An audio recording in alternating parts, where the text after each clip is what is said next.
and also like the video. May 2nd, 1998. Harry was floating around aimlessly. If this was death, then this wasn't so bad. He couldn't help but laugh, even though he couldn't at the moment. The look on Voldemort's face was almost priceless. Voldemort believed in the magical luck of 7. Believing his 7 Horcrux would bless him. If he thought in good luck, then he should have been aware of bad luck.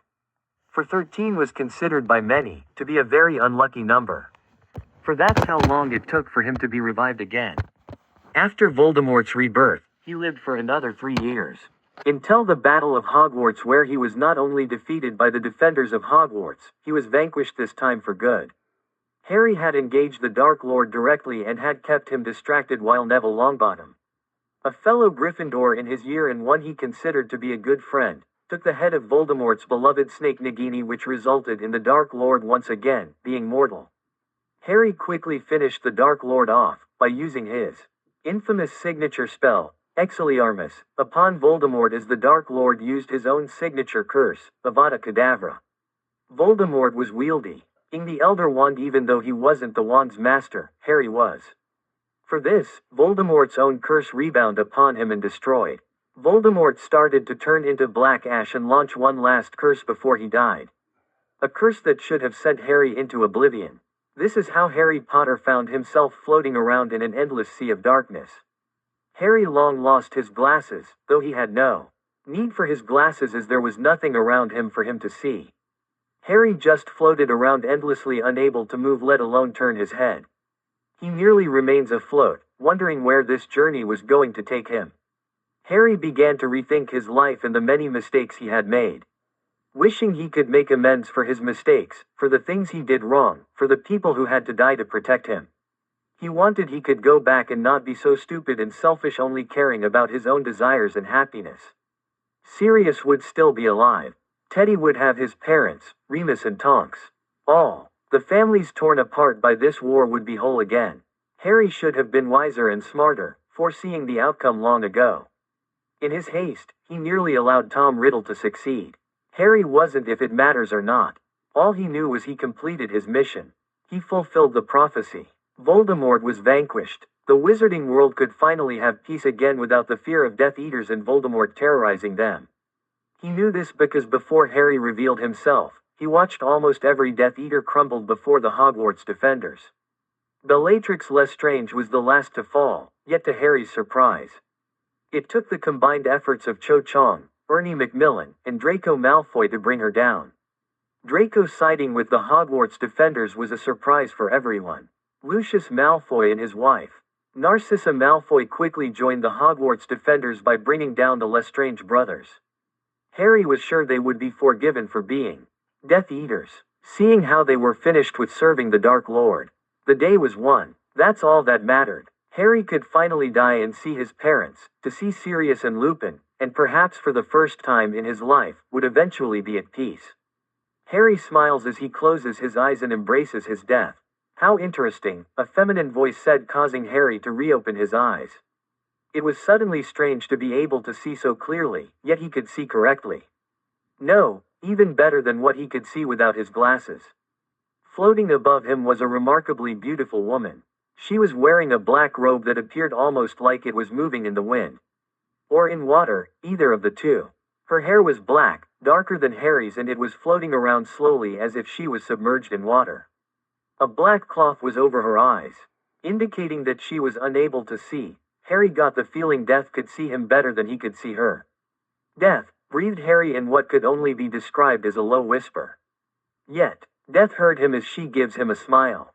She wasn't wearing any lipstick, and she did look pale. Not like Voldemort, which seemed both sickening and disturbing, but she appeared to be much healthier than what Voldemort was. Harry James Potter, you have been very interesting. I must say, in all the eternity I've been alive, few as young as you have truly embraced their own death in, shall we say, honorary way. I would know this well, for I live longer than time itself. You are so noble, so humble, so gifted, and yet so sad, said Death in a voice in what could only be described as an echo. For her voice appeared from everywhere and nowhere at the same time. Are you here to claim me? Said Harry. He had no real regrets left. Just as his ancestor did before him, he was ready to embrace death as a friend. You are an interesting one.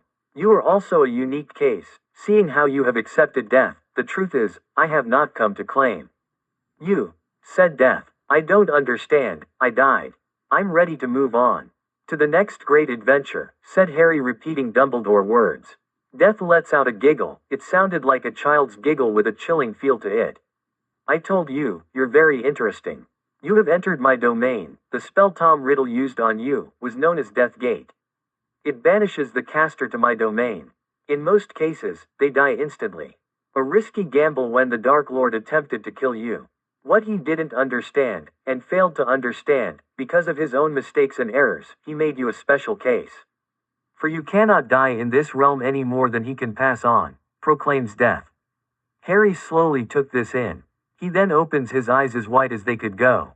The sudden realization was crashing down upon him. I can't die in this realm. What does that mean? I'm going to be trapped here forever? Asked Harry quickly and in almost one breath. Oh no, Death said as she shakes her head. You cannot stay here. If you do stay, you will cease to exist. Never able to truly die. Yet unable to pass on. It's dangerous and cannot be allowed to be permitted.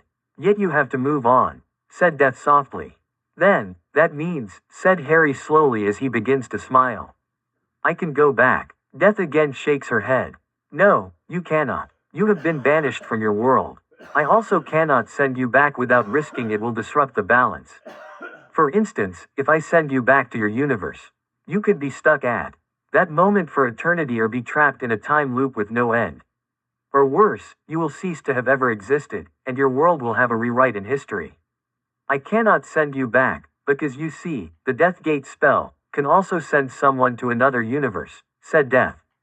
To another universe? Don't tell me, began Harry as he attempts to stand up before forgot he couldn't as he was in an empty vacuum of space. Dumbledore is a dark wizard, thinking that he was going to be sent to a new world where Dumbledore was a Dark Lord. You think your world is the only world that exists. Tired of sifting through jobs that don't feel like the right fit? Introducing Indeed Career Scout. Find the job that's right for you.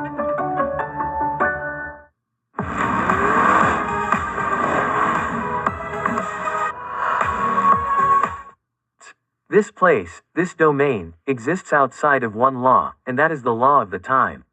Time does not flow here, so you're trapped at the moment you were sent here. However, another advantage of this is that I am connected to the multiverse. An infinite number of worlds and universes that exists outside of your world. I can send you to such a world. A world where I need, let's say, a champion. What do you mean? Asks Harry in a rasping as the question left him with a lot more questions. In one world, there are a couple of individuals who have cheated death. No one cheats death, and all must die. If you go to this world, you would be tasked with finding these people and killing them. You must give them to me, said Death. What do you mean, kill? Said Harry in surprise. Yes, said Death. Harry felt strange, an urge to empty his stomach from his mouth. Sure, he attempted to kill Voldemort, but he was fighting for survival. He didn't think he would have it in him to deliberately kill another was something he really couldn't think about doing. He couldn't be a murderer, even if he was technically one, figuratively. But he's Neve, or honestly killed someone with the intent to kill. Death is a simple all must grasp, even you. No one cheats death. Everything that has life must also have a death. This is the principal law of all living beings. Not even you are allowed to live forever. You had a dawn, and you'll have a dusk. This is the law of the living. Yet I'm supposed to be dead. Why can't I move on? Asked Harry. Because you are a unique case. The Horcrux within you should have killed you or alter you in a way to be foul as the magic itself. Instead, you remain pure and true to yourself. This allows, a one-time use, to bend the rules for you. A special case for you if you want to say, there is a world I need you to go. There are those who have currently cheated death and in doing, have disrupted the balance of the universe. If the balance has been disrupted, then there will be consequences you can't even begin to compromise. All you have to do is find these people and kill them. You will also have the right to live your life as you see fit. No prophecies, no omens. For the first time, you live your life how you want it to, said Death. Harry was silent as Death was speaking. On the one hand, this new world would mean no Voldemort, allowing him to be free of the prophecy. On the other hand, he won't see his friends again. How will I use magic? I don't have my wand, asks Harry, knowing his W. And was destroyed during the skirmish with Nagini at Godric's Hollow. Draco's wand was no longer in his possession, but he no longer had possession of it. Good point. The problem for you, Harry Potter, is you have become more and more dependent on your wand, and you don't rely on the magic dwelling within you. A fault in your community, but one you will no longer need. Instead, I'm going to do something else for you, said Death. What is it? Harry asks. I'm going to change your body into that of an Amazon, and a demigod, along with the ability of kinesthetic, and spatial, and logical, said Death. I don't understand, Harry said. The more you push your body and mind, the stronger and smarter you'll become. I cannot just make you immediately powerful. That would be dangerous for you as your body is not used to such power. No, you'll have to earn it. What about magic? Will I still be able to use magic? Harry asked in a desperate attempt to keep the magic that gave him his own identity. He didn't want to lose it. Oh yes, hence the reason why I'm going to be turning you into a demigod. You already have a basic knowledge of how to use magic, now you must learn not to use magic without a wand. However, this world is going to be filled with dangers, some elements are anti-magic, so you need to improve yourself physically just as well as spiritually. You will need to improve everything about yourself. You need to study, train, and learn. The more you do so, the stronger and smarter you'll become. You'll eventually hear this in this new world, but it's also called divine empowerment. Something that will also be bestowed upon you, said Death. Harry thought about it and realized it wasn't a bad deal. It would mean readjusting what he knew about magic, but at the same time, he would become stronger than he ever has before. Slowly Harry nods his head in agreement. Remember, you may not be as strong as you think you are, but you will have to train yourself.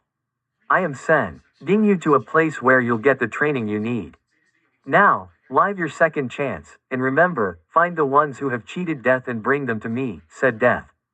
With that said, Harry's vision darkens as he felt himself falling through what could be described as a portkey, but he was falling backward and not upwards. May 2nd, 2018. High in the Himalayas, deep within a valley so high, it made seeing it almost impossible, was a compound where the secret order of the League of Shadows trained and conduct. Its thin air and hostile terrain allowed it to prepare some of the best trained men and women of the order. They were trained for one reason, to be the greatest assassins. They've always existed in the darkness of history, sacking Rome, plaguing London, killing off tyrants who ruled through the use of fear. They were neither good nor were they evil. They were the blade in the dark that kept the balance of power in the world. So it was the surprise of Ra's al Ghul when several of his men carried a boy into the compound who was wearing a similar robe to the League of Shadows, yet he was fairly certain this boy was not a member of the League of Shadows. Where did you find him? Raz asks his guards. Near the entrance, he was covered in snow and apparently has been outside for some time, said one of the guards. Bring him to one of the empty rooms, Talia, said Raz in a sharp voice. Talia enters the room with a blank look on her face. See to him, if he's a spy or a threat, eliminate him. Raz orders. Talia turns and leaves her father as the guards brought the boy into one of the empty bedrooms. Harry slowly opens his eyes, adjusting to the dim lights in his room. It took him a moment to realize the only light in the room was a candle that was burning on a small table near his bed. Harry turns his head and briefly wonders where he was. The door opens and a young woman, with long black hair and green eyes. She appeared young, wearing a black suit with versus cut that revealed she had a large bust. She also looked to be in great shape as well as she apparently took great in her figure as she walks towards him. She grabs a small stool and pulls it next to the bed. You're awake, said Talia as she sits down on the stool. She sets a bowl down and dips a cloth in the water before placing the cloth on Harry's forehead. Harry observes her carefully, unsure of her attention. You had a bit of a fever, said Talia as she continues her work without looking at him. Though I was a bit surprised when it went down as fast as it did after we found you. I should heal fast, said Harry. I've noticed, said Talia as she sits upright and looks at Harry's green eyes. Where am I? Asks Harry. In my father's house. We found you outside. What brings you here? Not many travels this way and few would even dare attempt to come our way. She asks. I'm looking for training, Harry replies honestly. Death did tell him he was here to train. Training? What kind of training? Asks Talia. The kind where I can fight my enemies without being seen, said Harry. Talia looks at him carefully. Her face didn't betray her emotions, and she was very collective in what she was allowing Harry to see. Harry was deeply reminded of Professor Snape's capabilities of masking his feelings. Who are your enemies? Talia asks. The kind that thinks they're above others. Tyrants, maniacs, and psychopaths, said Harry. Talia continues to stare at him, looking at him carefully. She was masking her emotions well. Her face was blank without any sign of emotion. I'll speak to my father. Perhaps we can train you, said Talia as she stands up. Harry's right hand shots forward and grasps her hand to prevent her from leaving. Who are you? Harry asks. She looks back at him as if questioning to tell him or not. I'm Talia, she finally answers after several moments of silence. Harry lets her go, and she turns to leave the room. She shuts the door as she leaves. Rice sits upright and could feel his body give a strain as it protested as Harry attempted to sit upright. It told Harry he was still healing from Voldemort's curse. Or perhaps he was getting used to this realm. Harry sits upright and stands, taking note that his clothing was replaced by a white GI. Harry looks around his room and notices there really wasn't much of anything here. He was left alone, for several minutes with no one bothering him. Then the door opens, and an elderly man walks in with Talia behind him. I understand you wish to be trained in fighting against your enemies, said the elderly man. I do, said Harry with an honest tone. We don't normally admit one into our society. You need to prove yourself worthy of being one of us. You will be returned to the base of the mountain. At the base of the mountain, there is a rare blue flower that grows in these winter carnations on the eastern slopes. Pick one of these flowers. If you can carry it to the top of the mountain, you will receive your training. The elderly man said. Who are you? Harry asked. I am Ra's al Ghul. You've met my daughter Talia. If you are worthy to be a member of the Leagues of Shadows, then you will be trained. If not, then you will not be forgotten. Talia will be there to oversee or overcome your challenge. She will not assist you in any matter, said Ra's al Ghul. With that being said, Ra's gave Harry an outfit suited for the cold. Harry dresses before Talia and Harry returned to the base of the mountain by a helicopter. Harry jumps from the helicopter with Talia beside him. Harry looks up to see a very tall mountain. It was very tall. It reached the clouds and beyond. Harry walks towards the base of the mountain and sees the blue flower all over the place. Harry picks one of these flowers and put it in his pocket before he looks up and starts to follow the trail that led up the mountain. So is your name really Talia? Asks Harry as they walked. Talia remains silent as she follows Harry. Harry turns back to look at her. Just because you're here to observe me doesn't mean we have to be silent. Come on, you can talk to me, said Harry politely as they continue onwards. My name really is Talia. That is the name my father gave me when I was born, said Talia. Harry starts climbing the mountain and could feel the path was steep. He briefly wonders what mountain he was climbing. What is the League of Shadows? Harry asks. We're a secret organization. We're spies, assassins and if need be, mercenaries. We protect the world from evil. I like to think we protect the light from the shadows, said Talia. So why not work for the government? Asks Harry. Governments are corruptible. We have ears in them, but we don't rely on them. The League of Shadows has been around since before the Crusades. We've seen governments rise and seen them fall. That's why it's not a good idea to have too close to ties to the governments. So we work in the shadows, said Talia. Harry, unfortunately, also disapproved of the government. Fudge and Scrimgeour prove only the incompetence of the governments. Fudge's refusal to accept the truth, and when it came time to realize he was at war with Voldemort. The damage was too late to fix. He was sacked, and Harry was more than sure his friends wouldn't be so keen on forgiving Fudge. Scrimgeour also proved to be ineffective, cared more about the public opinion over real facts. He failed to stop the Dark Lord at every turn and was unable to see his own incompetence. So you protect the world from the shadows. Maybe I can get into something like that, said Harry as he begins to climb the mountain. Talia follows and starts climbing after him. The winter wind made it very hard to breathe, and he really didn't exercise that much. And if he was in decent shape thanks to 6 years of solid Quidditch training. Harry looks out of the corner of his eye and could see Talia wasn't even winded. Harry started climbing and knew this was going to be a difficult challenge for him as he never had to do something like this during his time at Hogwarts. The most physical problem he had to do was run around the Quidditch pitch multiple times with his broom above his head. Yet he's never had to do something this extreme before. Harry starts to climb the mountain without any gear or equipment. He knew it was dangerous. Still, he climbs in an attempt to return to the compound. Briefly wondering why he was here, he knew what Death tasked him to do. Given him a second chance at life in return for giving her the individuals who cheated Death. Harry starts to climb and knew he would have to find a shelter before nightfall. The temperature was beginning to drop at a rapid rate, and the chill was reaching the skin of Harry's bone. Harry stands up on edge and turns around to look at the height of the mountain. He climbs so high, he could barely see the bottom and knew he has been climbing for hours. He was amazed he was able to climb so high without any climbing equipment. He knew it was possible but hazardous. It would be dangerous if he took a fall from this height. He wasn't sure if the League of Shadows would give him a second chance if he failed. Talia climbs up and stands beside him. Harry didn't have to look to see she wasn't as cold as he was. Harry remembers the winters of Hogwarts and remembers the times he spent inside to stay warm. He hardly ever went outside in the winter cold. Something that was a mistake for his current position. We won't make it any higher before nightfall. We need to find shelter, said Harry. Talia continues to remain silent as she stood there, but she did raise an eyebrow at Harry's announcement. Harry grabbed the snow and knew he could make an igloo. It wouldn't be perfect, and he didn't have his wand.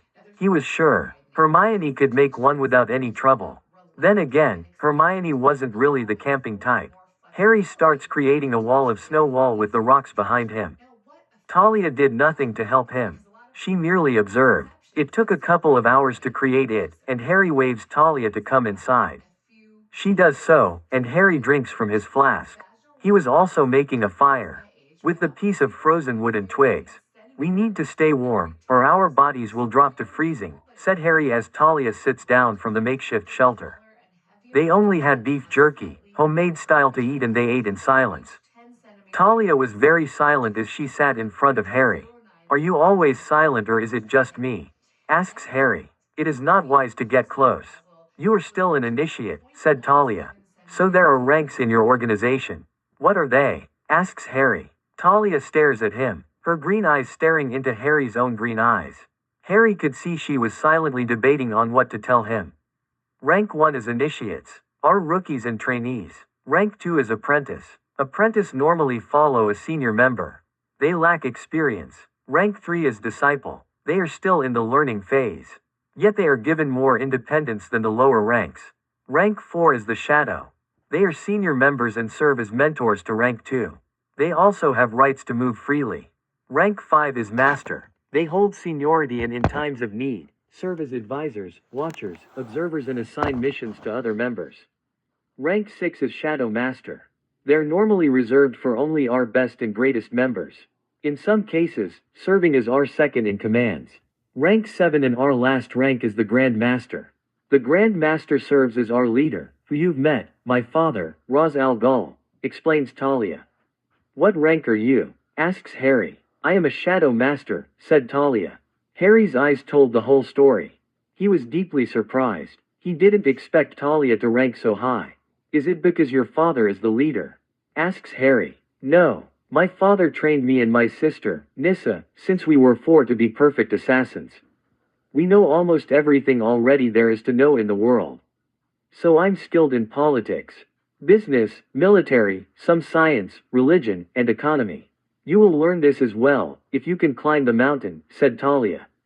Harry looks at her and studies her very carefully. She's been trained to be only a weapon since she was a child. Harry wished he could use legilimency to see her memories. Harry rips some of his fur from his coat and tosses it in fire before laying down to get some sleep. When Harry woke, he woke feeling warmer than expected. It took him a moment. He was smelling a pleasant scent, and he was waking up with morning wood. Harry opens his eyes, and instead of seeing the white snow wall he made, he saw the back of Talia's head. "Tell me that's a sword you have hidden in your pants," said Talia. Harry couldn't remember a time he was ever embarrassed.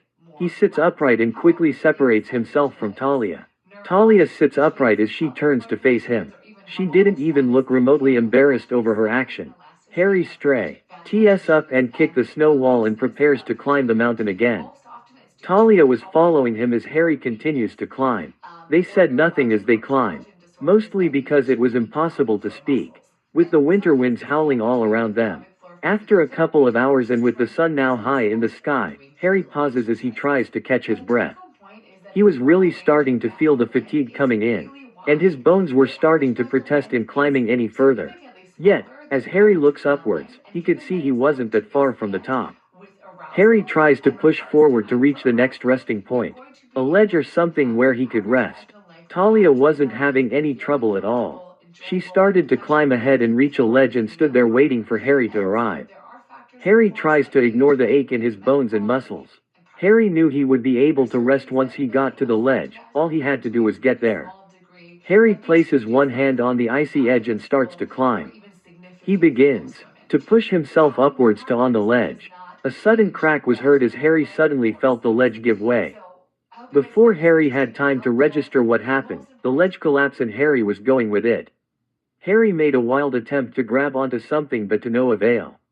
He was going to plummet to the bottom of the mountain.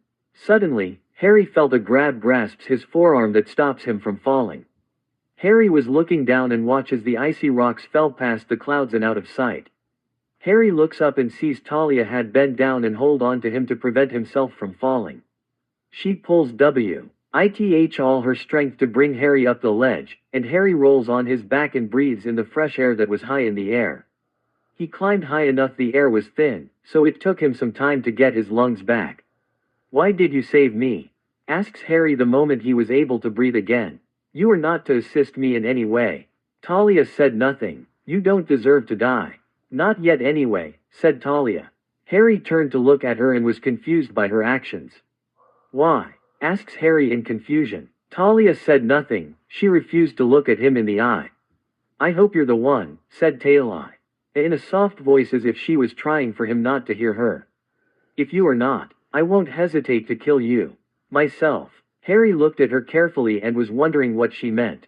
Was Talia hoping to stage a coup against her father? It would make sense if she were hoping Harry could defeat her father. This would mean there was more to the League of Shadows than Harry was being told. For now, he would wait and see how things transpired and find out what was going on. "What do we tell your father?" Harry said. "Nothing. As far as he is concerned, you climbed the mountain on your own. If he finds out that I help you, then he will kill us both. You are not allowed to have any kind of assistance during your initiate's training. You must overcome it with your own strength." Talia said. "Then why help me?" Harry asked. Talia said nothing. She turns around and sits on the rock and waits calmly for Harry to regain his strength. When Harry felt his strength was back, Harry sits upright. Even though he was exhausted, he could feel himself getting stronger. Harry climbs to his feet and tries hard not to pass out from the lack of oxygen. He also knew if he could become strong in an area, then he would hate to see what happened when he returned to civilization. He was a bit scared of just how strong he was going to become.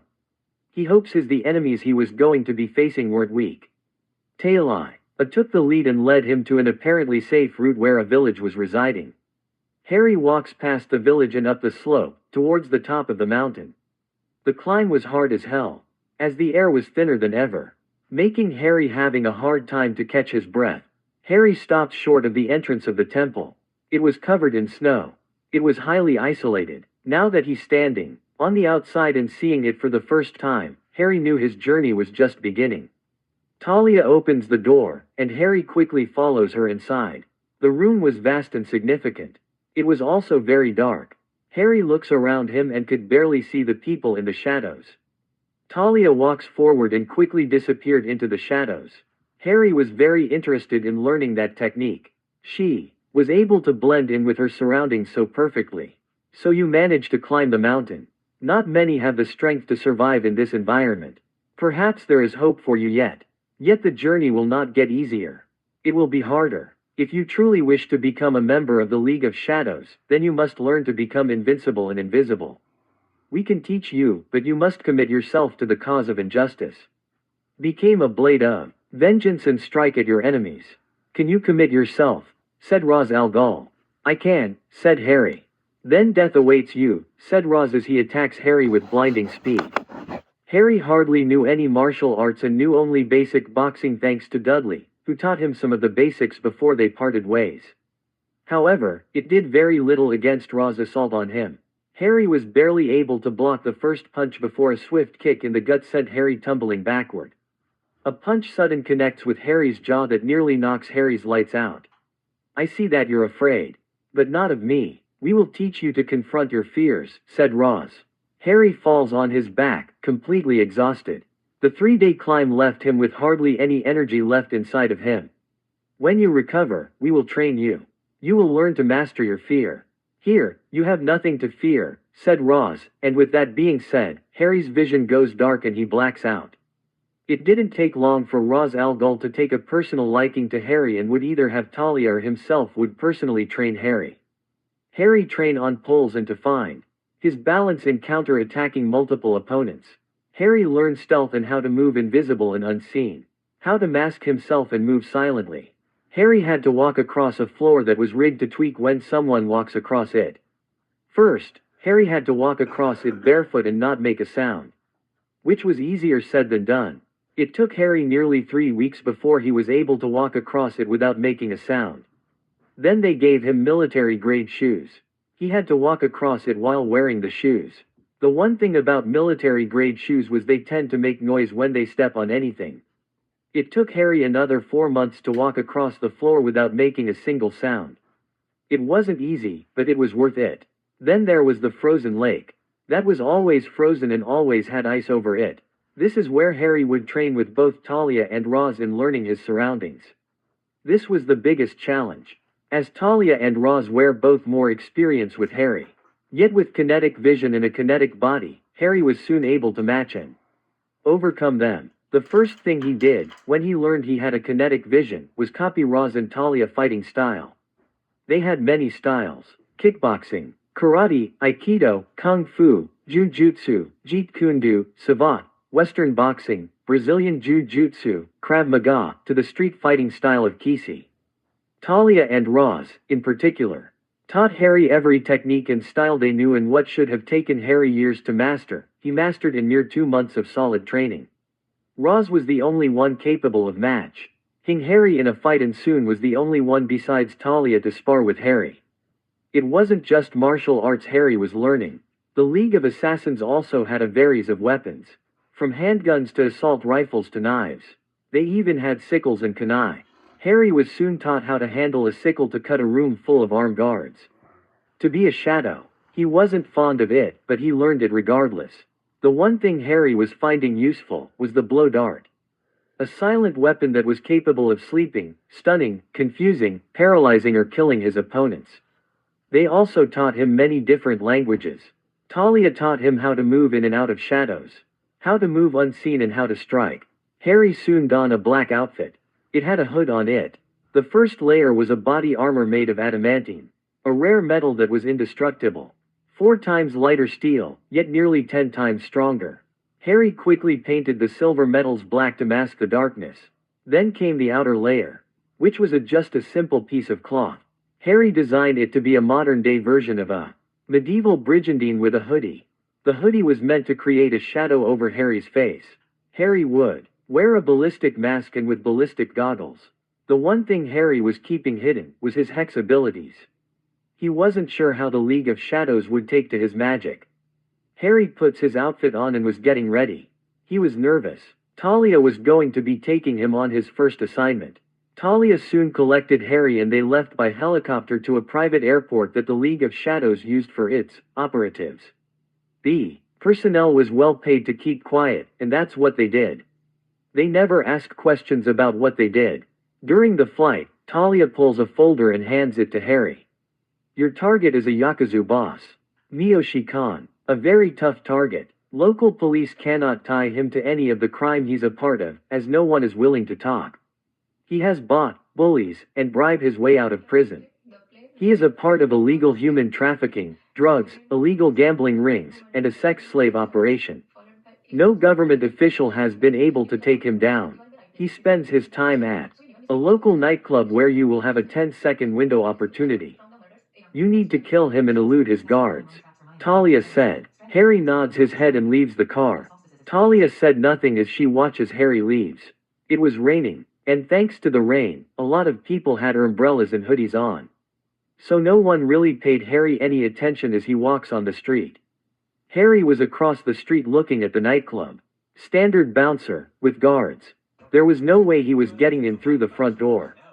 However, there was always a side door. Harry eyes the club and to his delight, did see a side entrance with a lone bouncer. He was smoking a cigarette and looking bored. However, there was a dark construction site next to him. There were no lights making visible nearly impossible to see who was walking. And with Harry's dark clothing, he would camouflage perfectly. Harry quickly moves and walks in the construction zone vanish into the darkness.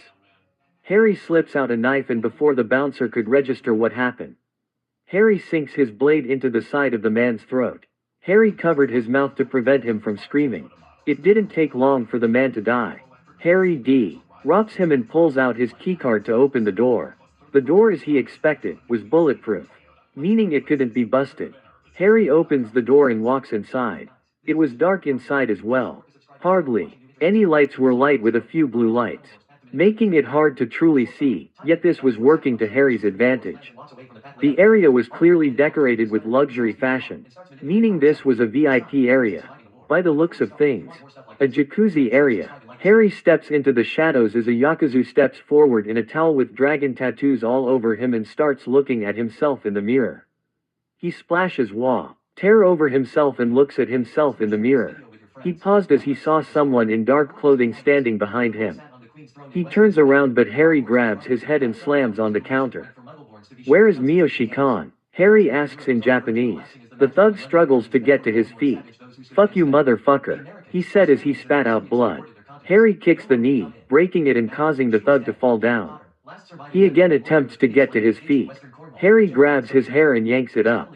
"Where is Miyoshi-kan?" Harry repeated in English. The thug said nothing so Harry knees him on the side of the face causing his head to bounce off the counter. "Where is he?" Harry said. "In the bath," the thug finally said.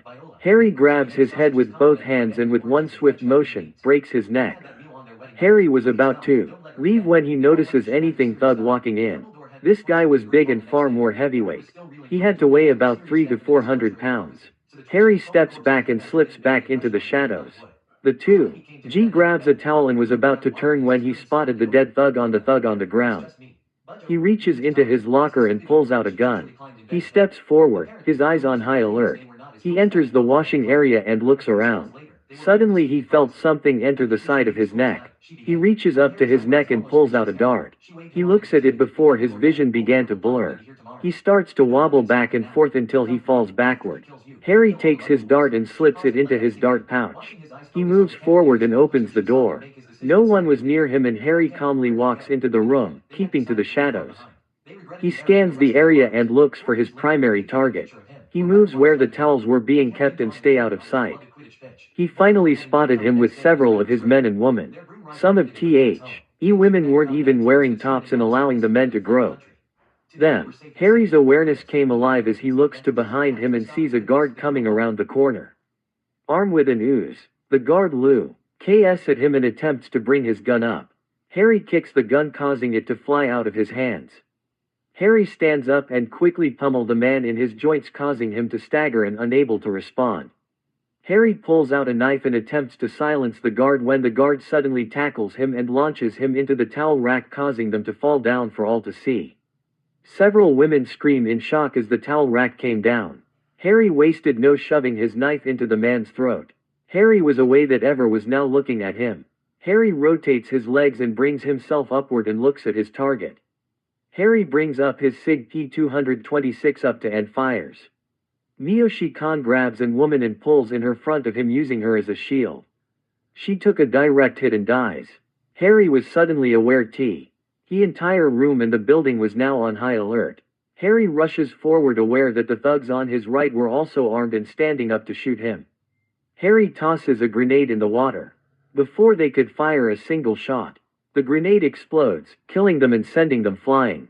Harry opens fires, killing the woman and the men as his target dives into the water in an attempt to swim away. Harry jumps and lands on top of his opponent, drowning him in the process. He struggles to get back up, but Harry was staying on top of him and holding his grip true.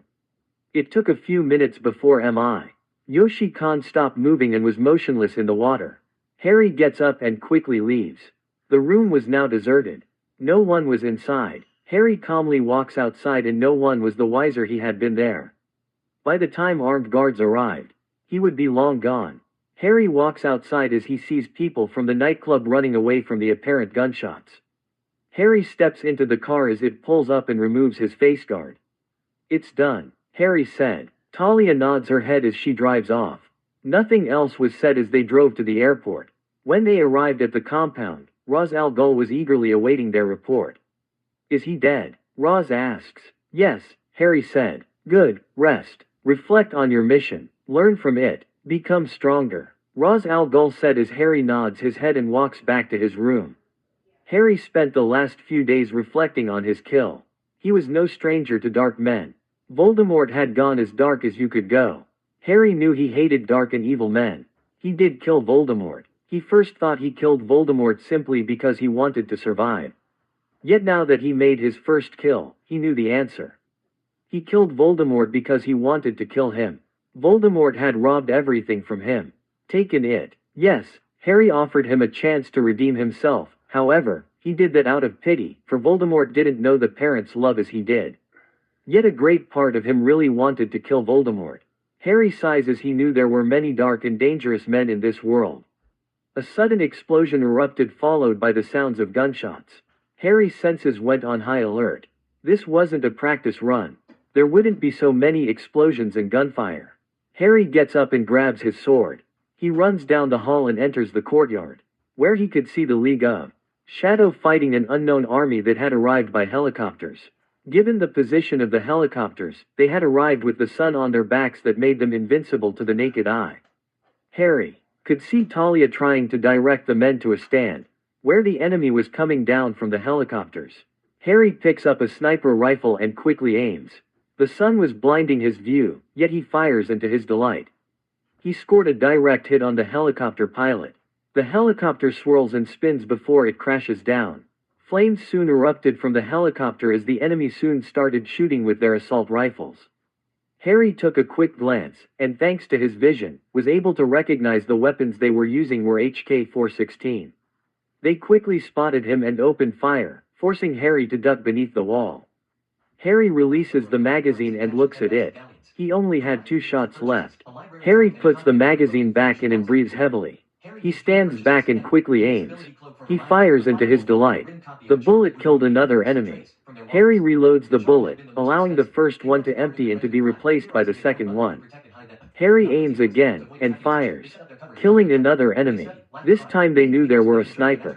They were shouting and coordinating with one another as the enemy quickly focused their fire where Harry was positioned. Talia walks up the steps firing her pistol before takes cover with what men she had left. One of the men pass an M4 carbine to Harry and Harry takes it.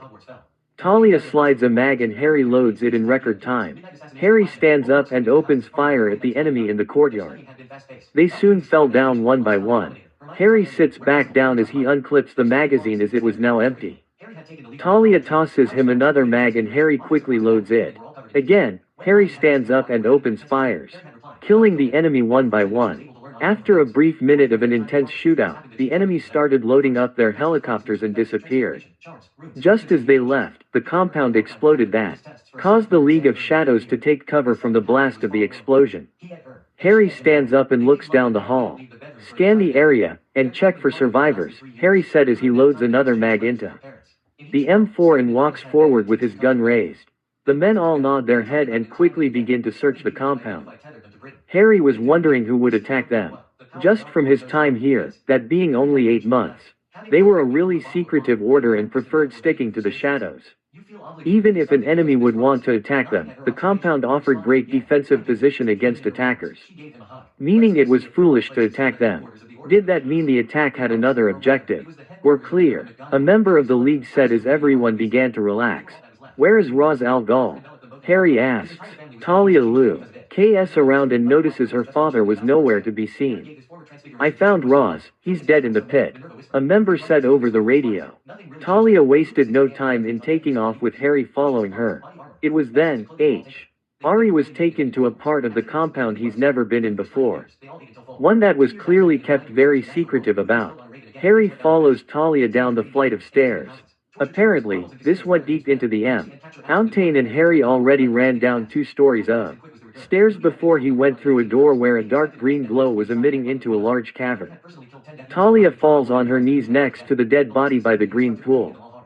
Ra's al Ghul was badly burned with grave injuries. His right hand outstretched to the pool in hopes of reaching it. More and more members of the League of Shadows began to appear. It seems so simple, sitting. But the chair you choose affects your back, your bones, your brain. Silence filled the cavern, for no one spoke a word. Harry studies Talia's face and was surprised she wasn't crying. She just had a blank look on her face as she stares into her father's body. Want to tell me what this was all about? Harry finally said, unable to stay quiet any longer. Talia sighs as she gets back on her feet. It's a long story. Truth be told, I didn't expect that man to order a strike against us. He was very bold to attack us. Talia said, what you talking about? I'll explain later. First, what are your orders? Talia said as she looks at Harry. Harry looks at her and it suddenly dawns on him that everyone was looking at him. Me? Why me? Talia, shouldn't you lead? Harry said as he looks at Talia. Talia shook her head in response. I can never be like my father. Father wanted you as his successor.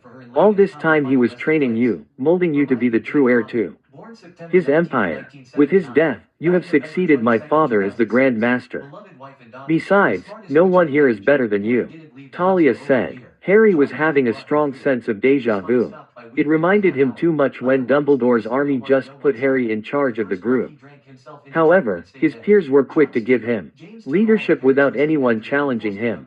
Talia, I want you to tell me everything. In the meantime, how many people do we have left?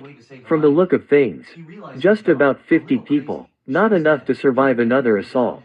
We may have no choice but to abandon the compound. Talia said, if we're forced to leave then we need a new place to set up to avoid detection. Somewhere, where the enemy won't be able to find us, and even if they do, we're able to defend with the remaining men and women we have. Harry said, I know the perfect place. Gotham City. Gotham has many elements we could use to hide, both with crime and the police. The only problem we may have is the Caped Crusader who may cause us trouble. However, I do know the perfect hiding place. We can hide there for as long as we need to. Talia said, see to it, Harry said as he turns to the rest of the League. Rest of you, gather what supplies you can. Take what we need. We must move swiftly and silently. What we cannot take with us, destroy. We cannot let anything is left for the enemy to use. Harry said. Everyone started getting to work. Harry turns to Talia and looks at her as she stands up. I'll tell you everything. It will take some time to explain, but I'll tell you all I know. Talia said. She disappears and quickly goes up the stairs. Harry turns to look at the green pool. Harry bends down and touches it. From the feel of it, it was some sort of liquid, a bit thicker than water. And yet, as Harry touches it, he could feel his strength returning. Harry withdraws his fingers from the green pool and looks at it. Talia returns with a bag and drops it. She opens it and pulls out several charges of C4. Here, place these around the pool and get ready to leave. We have to destroy this pool before the enemy comes back with reinforcement. Talia said. What is this pool? Harry asks. The Lazarus Pool. I'll explain later. Talia said. Harry wanted to know more. However, Talia was right. Now wasn't the time for questions. They could face a second attack soon. Harry and Talia place the charges all around the Lazarus Pool before leaving. As Talia walks up the stairs, she presses the detonator. Explosions could be heard as the tunnel began to collapse. Sealing the passage to the Lazarus pit. We won't be able to smuggle weapons, Harry said. Half our men will enter through Gotham's port. We still use several ports for numerous reasons. Some of us will arrive by plane. Thankfully we do own several private planes, so it shouldn't be too much trouble. We can clear customs easily. Talia said. Let's get moving before we get attacked again. Harry said. Once everything was packed and secure, everyone began to march down the mountain. Harry led the way with Talia trailing behind him. They reached the base where the airport was waiting. Harry and Talia would go on ahead, reaching Gotham by private plane. The rest would take a ship to Gotham Harbor. So tell me, what is going on? Harry asked the moment they were on the plane. The thing about this plane was, there was no need for pilots. It was all technology controlled by an autopilot. Talia looks out the window as she was sitting across from Harry. How old do you think my father is? Talia asks. Harry was taken back by this question. He never really thought about it. I don't know. Around 60 or 70. Harry replies. Talia smiles. It was a sad smile. Yes, he does appear that way. In truth, my father was over 600 years old. Talia said. Now it was Harry who was shocked. His eye must have popped open out of their sockets. Humans don't live that long. So he can't be that old. Harry said wisely. The secret is the green pool. The Lazarus pit, Talia said. Harry listens closely. My father has been close to death many times. He has been beaten and broken. In truth, his death was long overdue. Every time he has been injured or been at death doorsteps, he dips himself in the Lazarus pit to heal himself and restore his youth. Meaning what exactly? Harry asks in a serious tone. That green pool ages, but ages in a different way. It can restore the cells to the pinnacle of the person's body. Meaning it restores the person's youth, as well as heals injuries and could save one from death if need be. My father has used this pool for centuries to keep himself alive and well. Talia explains. In other words, he was one of the few who has cheated death. Who attacked us? Harry asks. Talia pulls out a tablet and presses a few buttons on its screen before handing it to Harry. Harry takes it and looks at it. He was looking at a man with a mask that its left side was black with the right side was orange. He was wearing a modified Kevlar body armor and wielded two swords on his back. He looked like he meant business. Who is he? Harry said as he hands back the tablet. Slade Wilson, also known as Deathstroke. He was once an associate of ours. He once worked for us. However, his ruthless aggression and violent methods got him expelled from the League of Shadows. Talia said, one doesn't just simply leave the League of Shadows. For those that betray the code are killed. Why haven't you killed him? Harry asked. We tried. We attempted to kill him in the forest of Cambodia. Cambodia has a long history of violence and war. He was there to make a profit. We tracked him and tried to eliminate him. We sent 12 of our best to kill him. Only, he killed them in the process and disappeared. We always followed him, kept track of him. A year ago, we learned he joined one of our worst enemies. Talia said. She slides her fingers on the tablet a few times before she got the image she wanted and hands it to Harry. Harry looks at it and sees a big man wearing a nice suit at a local convention. The only unusual feature about him were 3 scars that ran down his face. One across his lips, the other across his center crossing his upper nose. The last was crossing his right eye. All were diagonal. Who is he? Harry asks. His real name is unknown, even to us. However, he has called himself Vandal Savage over the years. His exact age is unknown.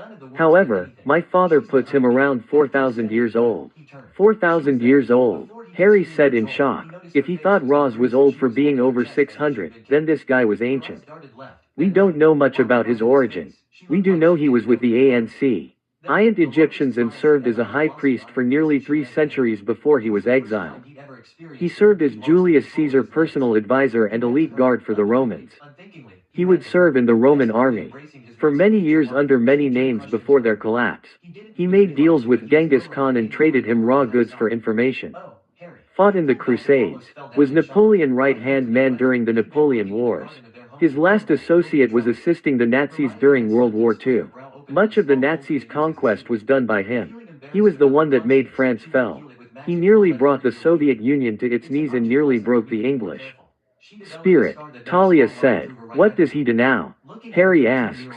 He's an arms and information dealer. He has built a vast network of power. Talia said. What does he want? Harry asks. Talia chuckles. What any man with power wants. He wants to rule the world. He believes he's a true immortal and can never die and that he's destined to rule the earth forever. Now Harry was beginning to understand. He was sent into this world to kill Vandal Savage. What are his abilities? Harry asks. He has studied strategy and tactics from the best this world has to offer. He has IED many times to conquer this world using a great military power. Now he has his attention in America's military power. Talia said. Anything else? Yes, we know this for a fact. Vandal Savage told my father this. He got his immortal powers from a radiative meteor.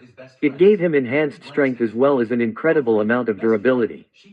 He is also a master of magic, having studied magic from the ancient Egyptians, ancient Greeks, the Romans, and much of Europe during the Dark Ages. He is an expert fighter, capable of going toe-to-toe with some of the best and winning. He also has instant regeneration, capable of healing from any kind of wound instantly. Talia said, why haven't you killed him already? Harry asks, don't think we haven't tried. For nearly 600 years we've waged war against Vandal Savage. We've clubbed him, beat him, buried him alive, put a knife in his heart, slit his throat, hanged him, burned him alive, had him killed by a firing squad and still he lives. No one knows how to kill him. Talia said, this was a problem. If he was able to survive so much then how does one kill him? His associates, Harry asks. Talia grabs the tablet and presses a few more buttons. He runs an organization. They call themselves the Light. It's made up of 6 other supervillains that serve as his advisors and leaders. Light -1 is Vandal Savage. Light 2 is Alexander, Lex, Luthor, a businessman with a long rival with the Man of Steel. Light 3 is Roman Sionis, one of this world's most powerful crime lords. Light 4 is Zazala, also known as Queen Bee. She's the leader of a terrorist cell known as HIVE. Light 5 is currently being run by Ocean Master, someone who has challenged Aquaman many times for control of the seas. Light 6 is Malcolm Merlin, a businessman and a ruthless serial killer. He's had a long history with Arrow.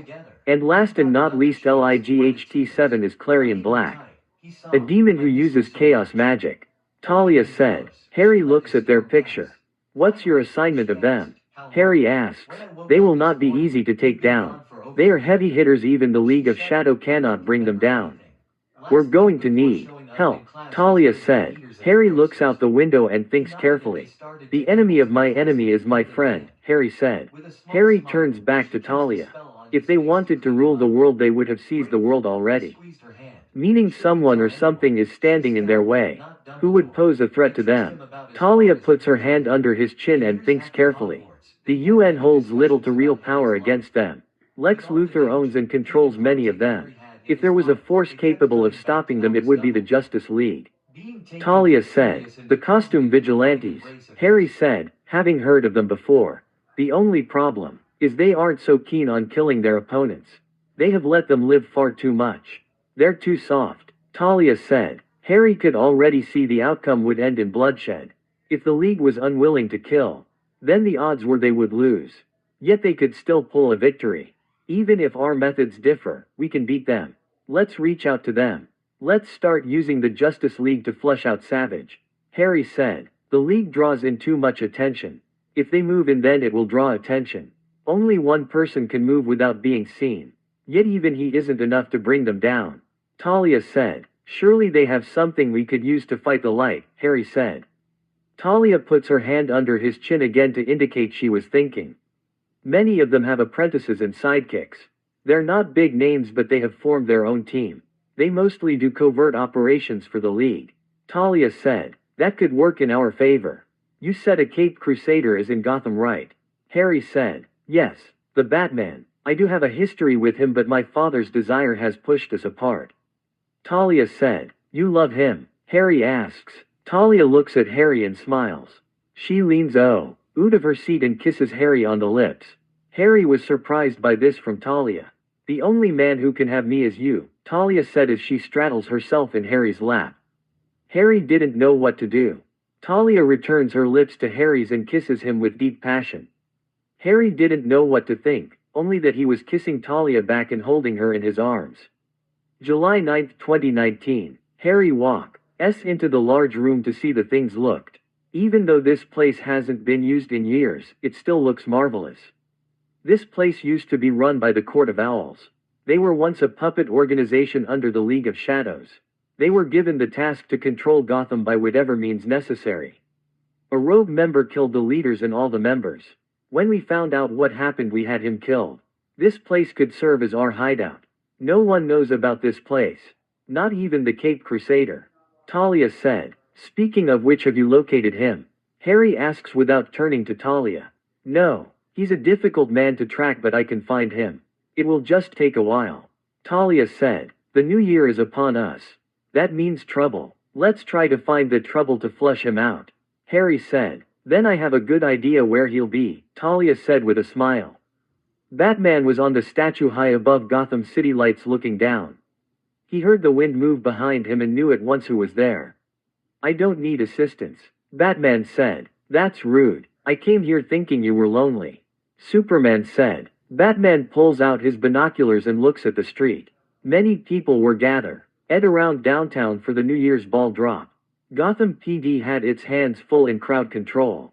This meant many of Gotham's banks were ripe for the taking.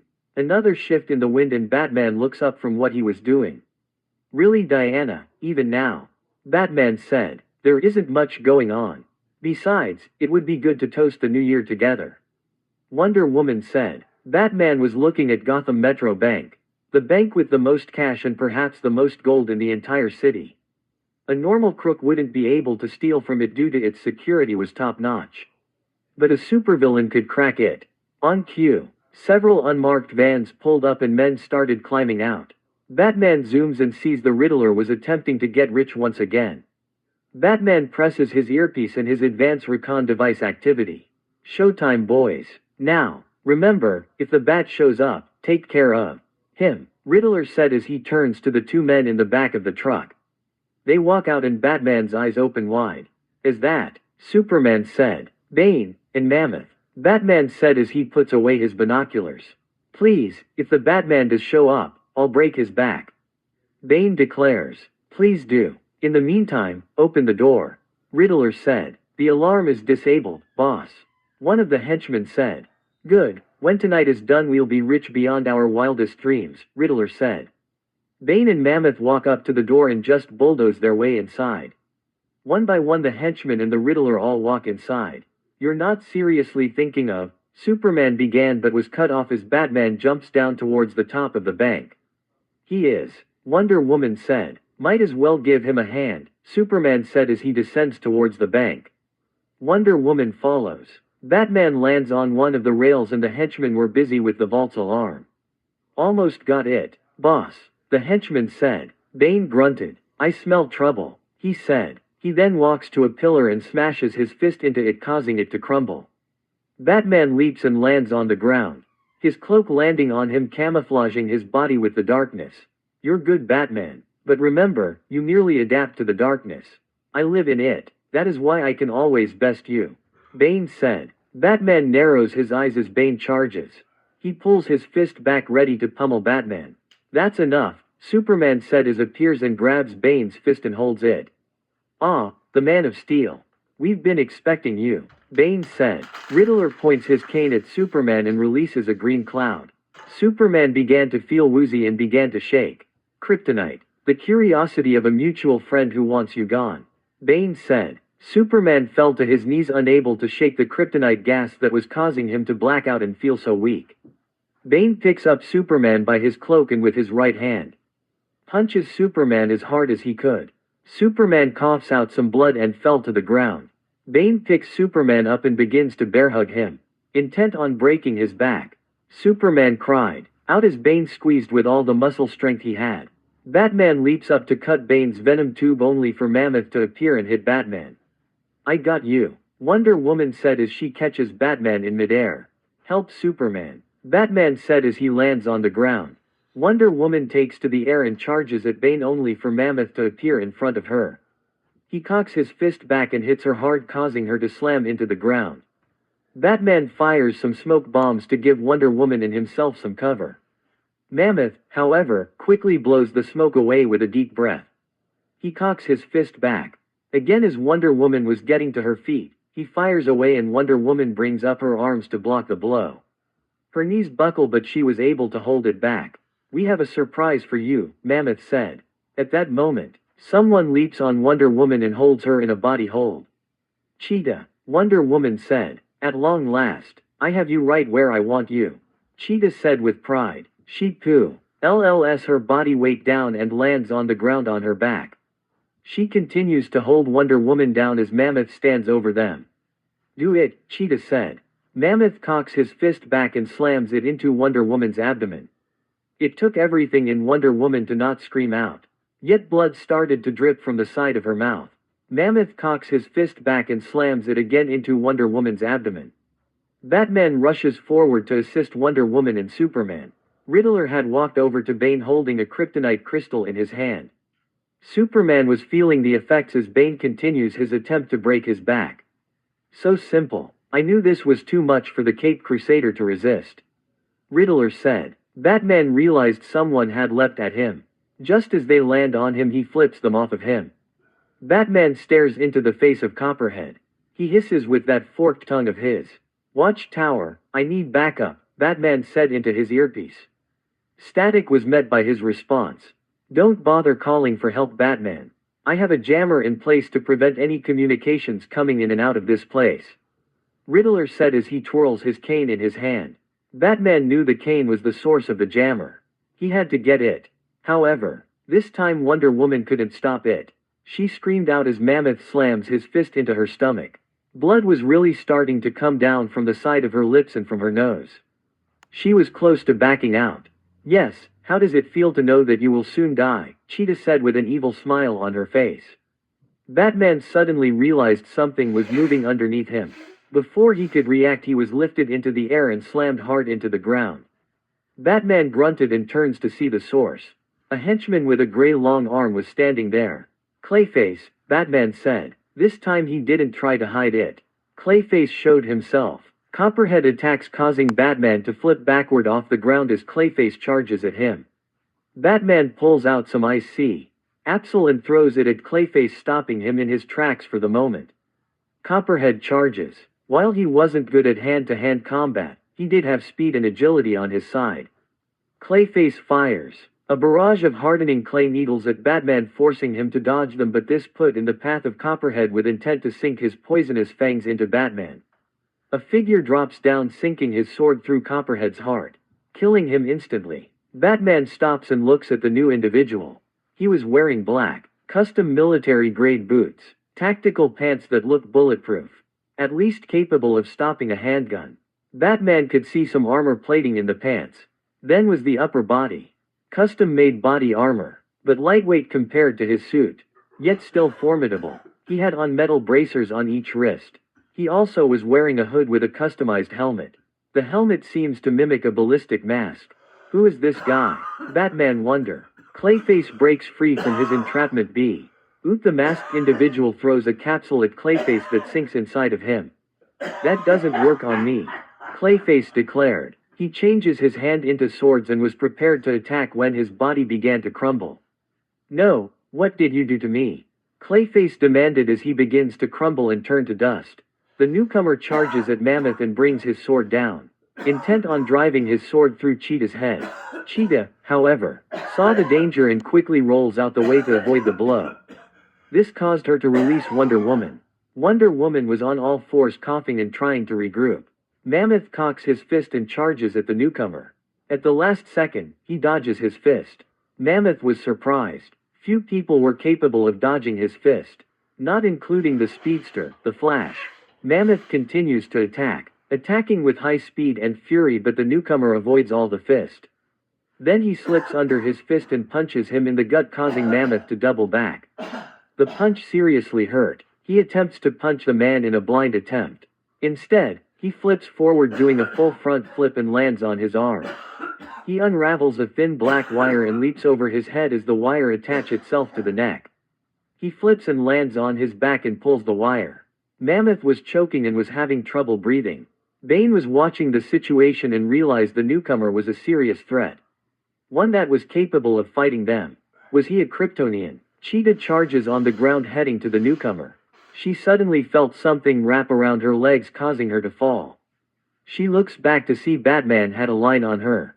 Your new friend is taking the fun out of this, Cheetah said. Wonder Woman stood up and wipes the blood from her face.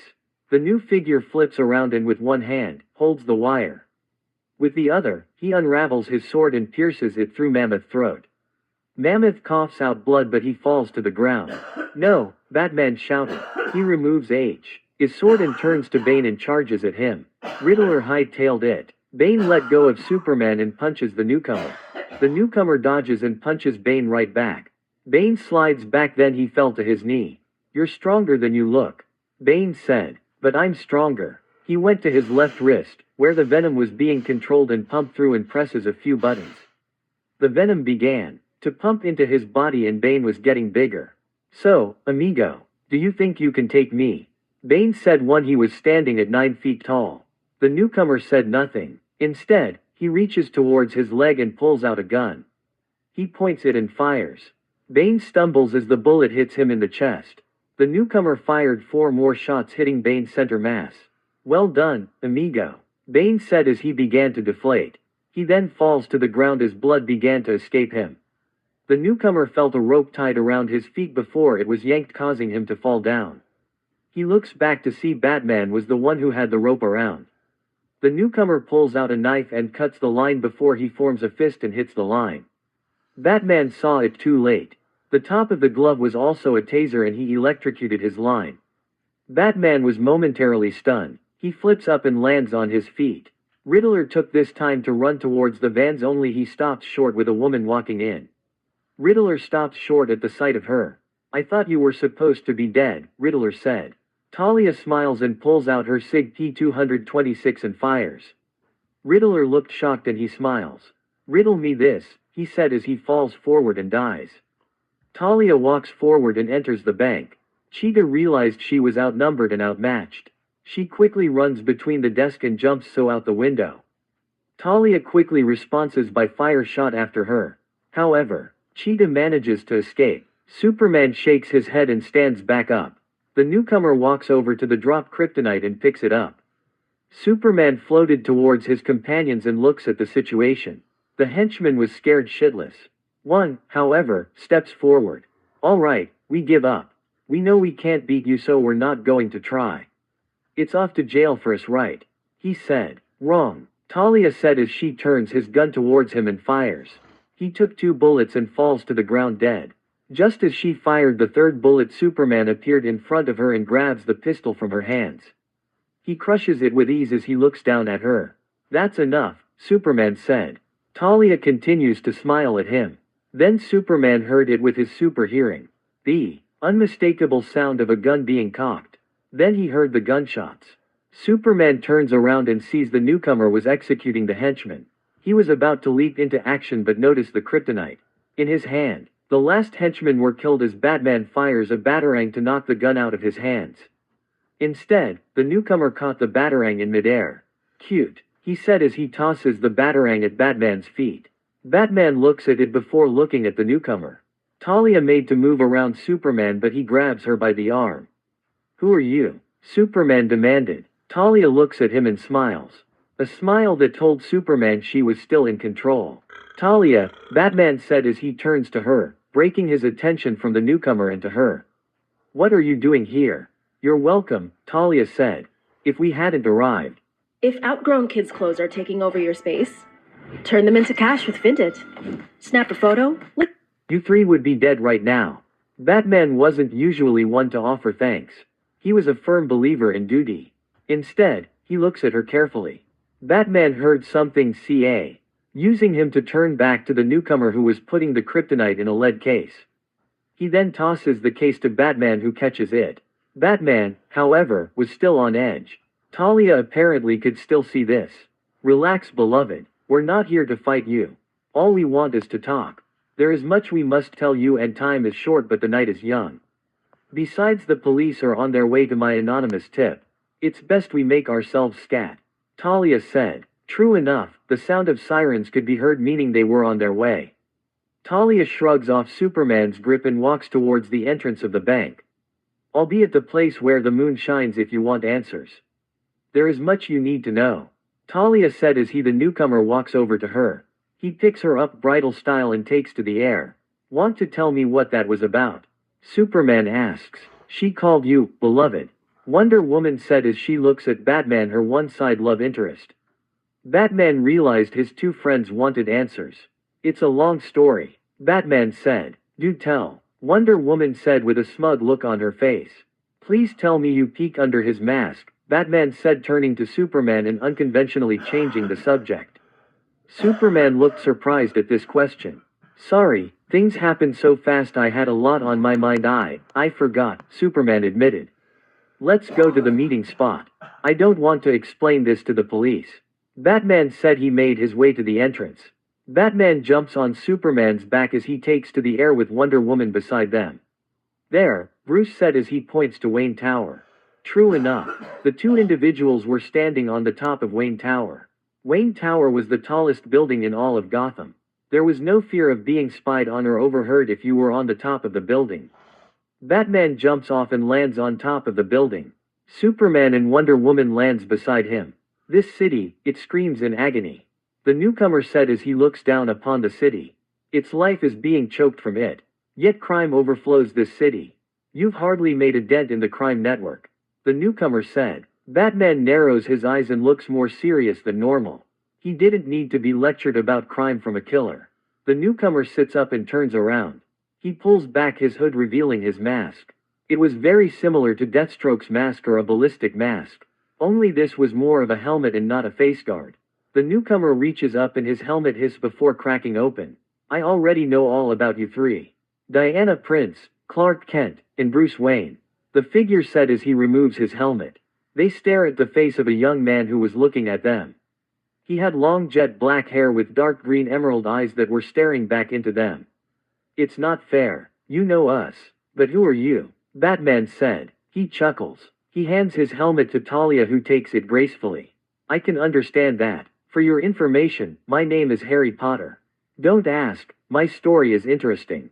In fact, the only thing I really remember was waking up in the care of the League of Shadows. I only remember my name. They did a background search on me and don't appear on any database. So I doubt you'll find anything IB me as well, Harry said. This, of course, was a lie. Harry still had his memories of his old life from his world. Yet they didn't need to know that. From your customized outfit, I would say you're a member of the League of Shadows. Most likely their best assassin. What does Ra's al Ghul want? Batman said. Harry didn't blink or show any emotion. He just stares at Batman. My father is dead, Talia said as she sets the helmet down.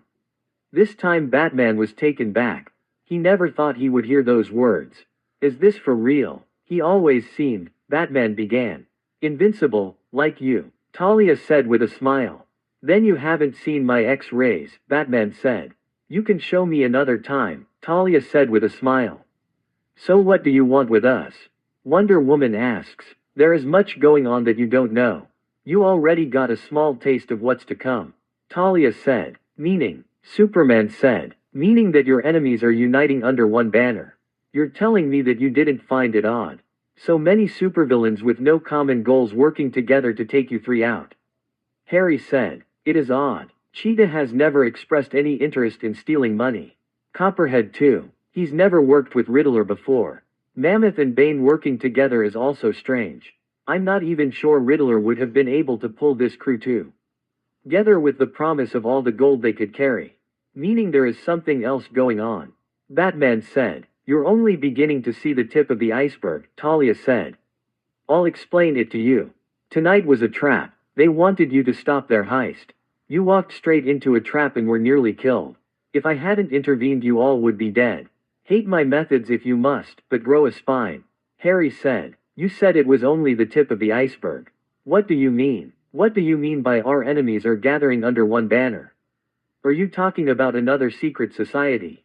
Wonder Woman asks. No, Harry said as he shook his head. I'm talking about a freaking army. In the past, you've had to deal with Lex Luthor and his cronies. That alone was capable of challenging the League. The Security Society also failed because of Gorilla Grodd's desire to have an ape-like world. He was blind to his own ambitions. This time, your enemies are teaming up with the Mastermind. You should know him, Harry said as he presses a button on his wrist and a holographic image of Vandal Savage appeared. Savage, Superman said in surprise. He is leading a group of 6 others that call themselves the Light. Harry said. Harry presses the button again and this time 7 images appeared. These 7 people are master manipulators trying to control key factions of the world. Despite their numbers and position, they all consider each other's equals. Harry said. Harry reaches into his pocket and pulls out a USB and tosses it at Batman. That is all our information on the Light and their associates. We know their endgame. We just don't know how they plan to accomplish this. What I propose is simple. An alliance between our forces. Harry said. The 3 heroes were silent as they look at Harry. You must be joking, Superman finally said, breaking the silence. I am not, Harry said with a serious look on his face. We were once a legion, spread worldwide.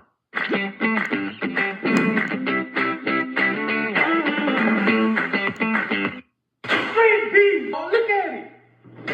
Let's go. What's down, baby? Limited. However, Savage's recent attacks on us have left us with barely 50 men left. I do not have the manpower to continue to wage war against Savage. I also don't have the time to look for more recruits. Savage is recruiting an army. An army of super-empowered individuals with the intelligence to lead this army. The way I see it, the only way to counter Savage is to join forces with another enemy he has. I trust you've heard the expression, the enemy of my enemy is my friend. He has, Batman said before Superman could speak.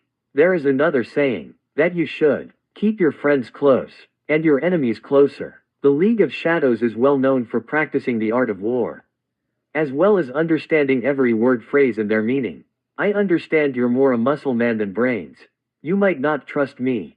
Given my current allegiance, however, you cannot fight this war on your own, Harry said. Superman, Wonder Woman and Batman look at him. Batman especially was glaring at him as if he was trying to figure out Harry's endgame. There is so much you don't know what's going on. Even with your great eyesight and hearing, you failed to notice. I can tell you right now, Lex Luthor is also stocking up heavily on kryptonite. This bank robbery was to lure you into battle and kill you. A stage for something bigger. Without you 3 to lead the League would have fallen apart. And been easy pickings for Savage and his army.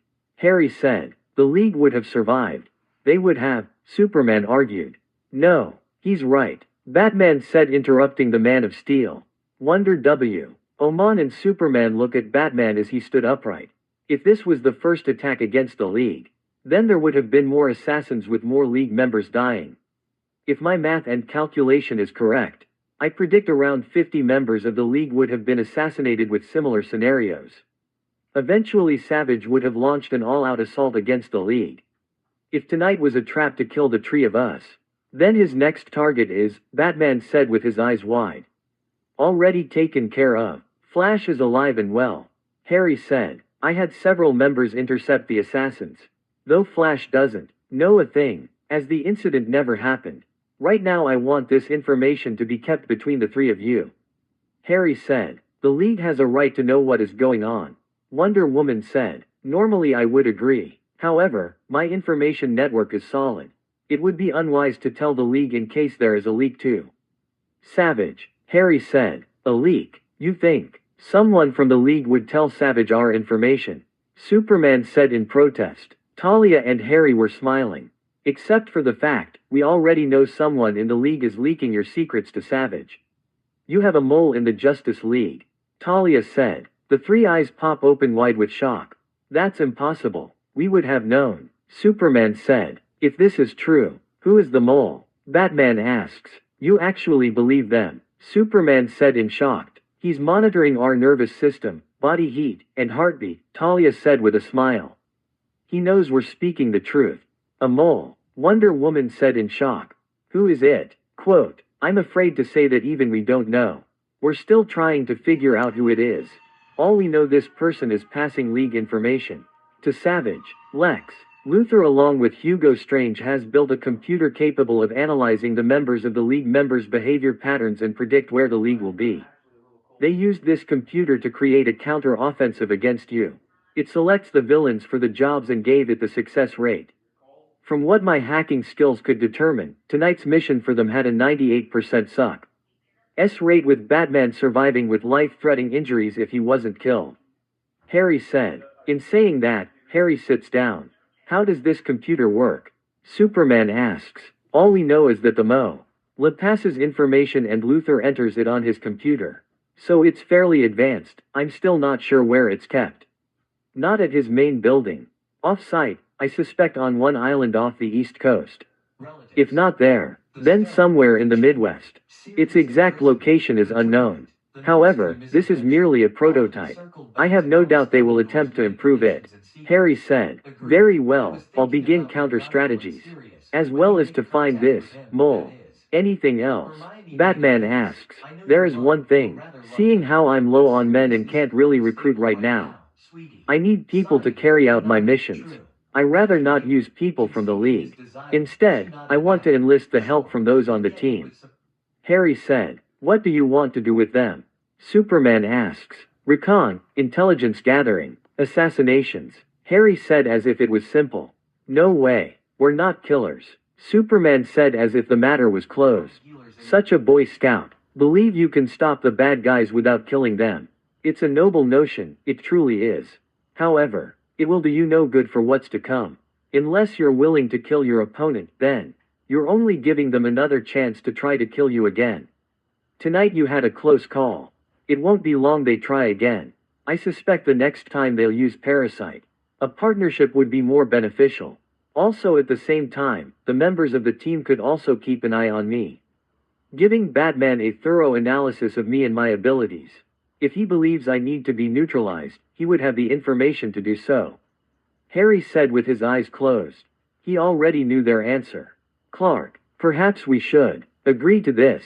Wonder Woman said. You two aren't seriously going to agree to this, Superman said in protest. The odds are not in our favor. This is vital information. This threat is more than capable of not only destroying the League but also destroying the world. Savage has long wanted to conquer the world. Even though I disagree with their methods, I cannot argue with the idea of joining forces with them. The League of Shadows is well known for their intelligence apparatus. They're known for getting into places and know things not even the League knows about. In other words, they can get intel faster than we can. A partnership is beneficial, Batman said. Superman looks at his two friends and knew they wouldn't differ from their opinion. If it eases your mind, Harry said, we're only killing bad guys. We won't harm any civilians. Do you really care that the bad guys get killed? Luthor is trying to find a way to brainwash a Kryptonian. Needless to say, it's not wise to let him succeed. Harry said. Superman said nothing as he looks at Harry carefully. I already got plans to deal with Luthor. The moment it happens, Wayne Enterprise must move to own LexCorp. Harry said. Something tells me I'm not going to like this plan, Batman said. For someone who is against killing, no you're not. However, given your current situation, what choice do you have? Harry said. Batman said nothing as he looks at the two. They were continuing to smile because they already knew his answer. Very well, tomorrow I'll introduce you to the team, Batman said. There is one more thing I want you to do. Find Harley Quinn, Harry said. Harley Quinn, why? Batman asks. She is a skilled psychiatrist and therapist. Given her encyclopedia of the criminal underworld, her insight is invaluable. If anyone can break down the criminal behavior and patterns effectively, it's her. Harry said. Harley Quinn hasn't been seen or heard from in months. I know she's out on parole for good behavior. Yet soon after, she disappeared. Batman said. Come on, you know as well as I do someone doesn't just disappear. She's out there somewhere. I'm not the only one interested in her. I'm sure Savage wants her as well. Harry said. You sure she'll side with us? Superman asks. From what I understand, she's trying to go straight. She's given up so much in the criminal underworld. Really pissed off the Joker. No, she's got a bounty on her head from the Penguin and other mob bosses for all her joy rides she's done to them. So it's possible she's laying low to avoid them. Either way, it's imperative that we find her. Harry stated. I'll have the team look for her, Batman said. Where do we find you? Wonder Woman asks. Where the owl's nest, Harry said. Talia hands back his helmet and he puts it back on. The helmet closes shut and he turns to the city and Talia jumps on his back as he jumps from the tower. Well, what should we do now? Wonder Woman asks. We should keep this to ourselves. Until we can figure out who is the mole, it's not safe to tell the League. I'll begin a search immediately. Also, given the situation, we cannot put the information on the League computers. Batman said. What do you mean, Bruce? Wonder Woman said as she looks at him. We don't have any clues to who the mole is. The best case scenario I can think of is that Savage has someone like Luthor hack our network. However, if there really is a mole, it could be anyone. Batman said as he looks down. The Justice League also employs civilians to assist us. Not just fellow heroes. It could be one of our employees that is a spy. You yourself verified their backgrounds and did a thorough investigation of each of them. Superman protested. I know. However, I'm only human. I can still make mistakes. It's possible I missed something. The other factor is something worse. That someone in the League itself has turned on us. But that would mean something is involved. Brainwashing, for instance, or blackmail. I have to do a thorough investigation of each League member. Batman said. You know the League won't like that if you're invading their privacy like that. Superman said. Batman turns to look at him. Given how I am, would they be surprised if I was checking their profiles?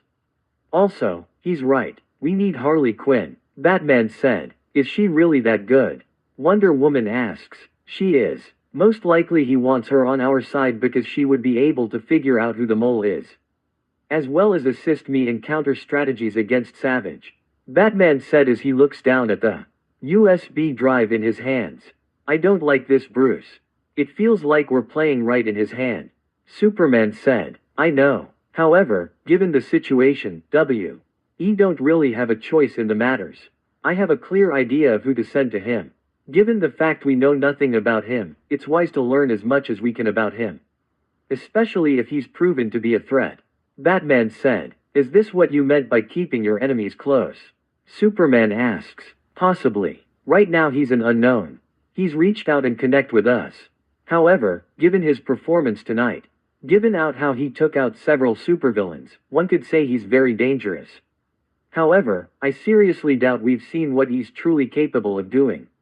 Only that he's capable of handling himself well against metahumans.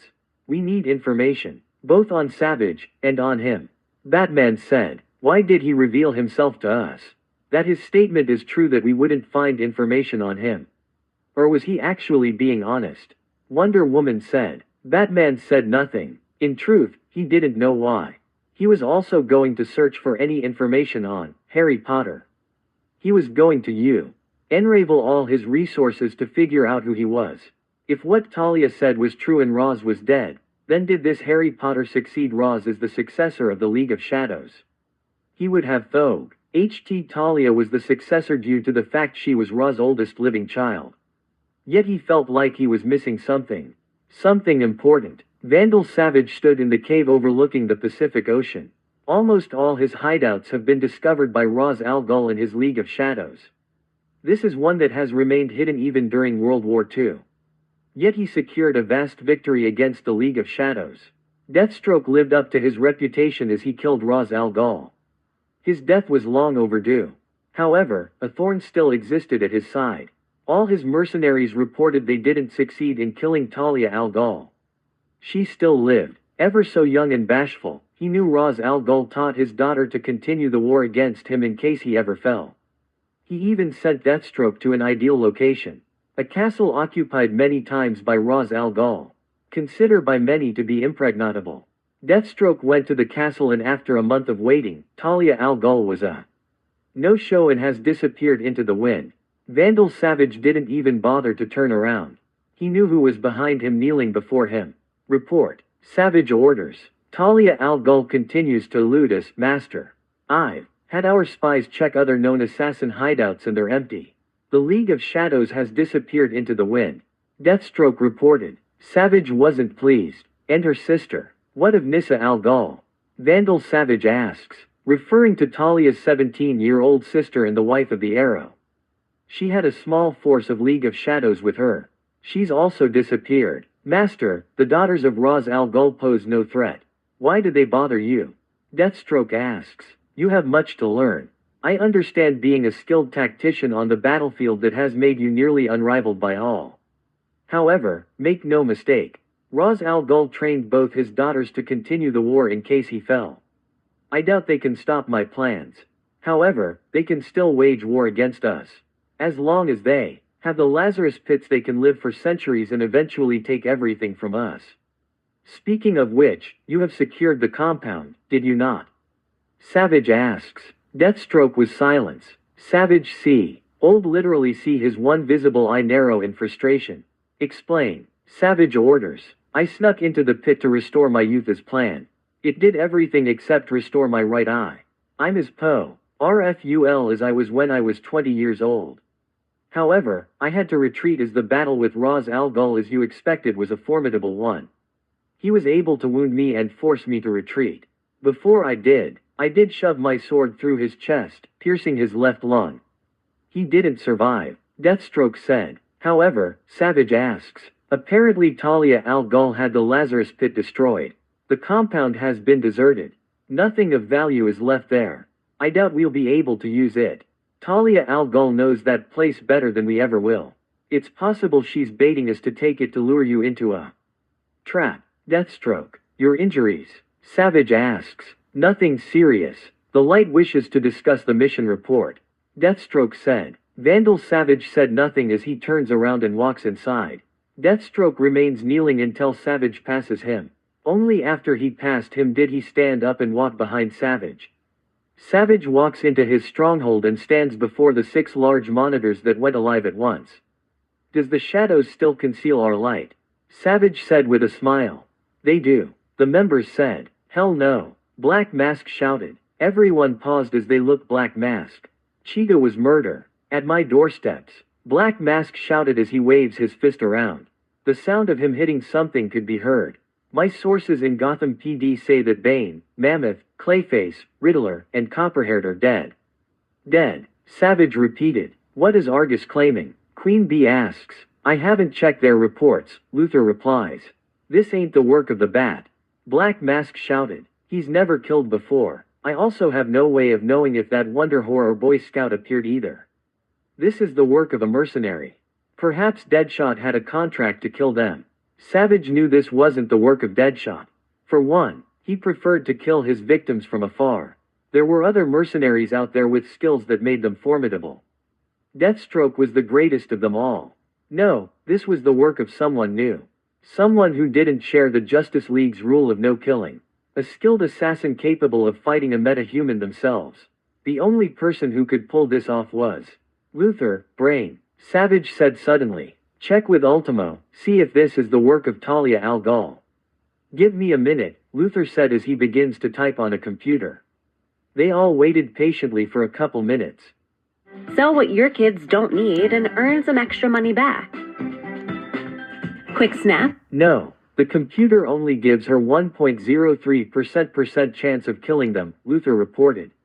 Her sister. Savage asks. Even lower. She has a 0.02%. In fact, all known associates are at a low score.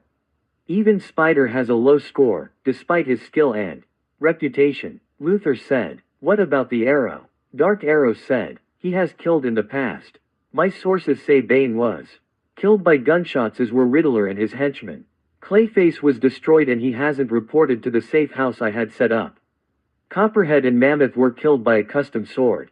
Black Mask said. What does the report say? Savage asks.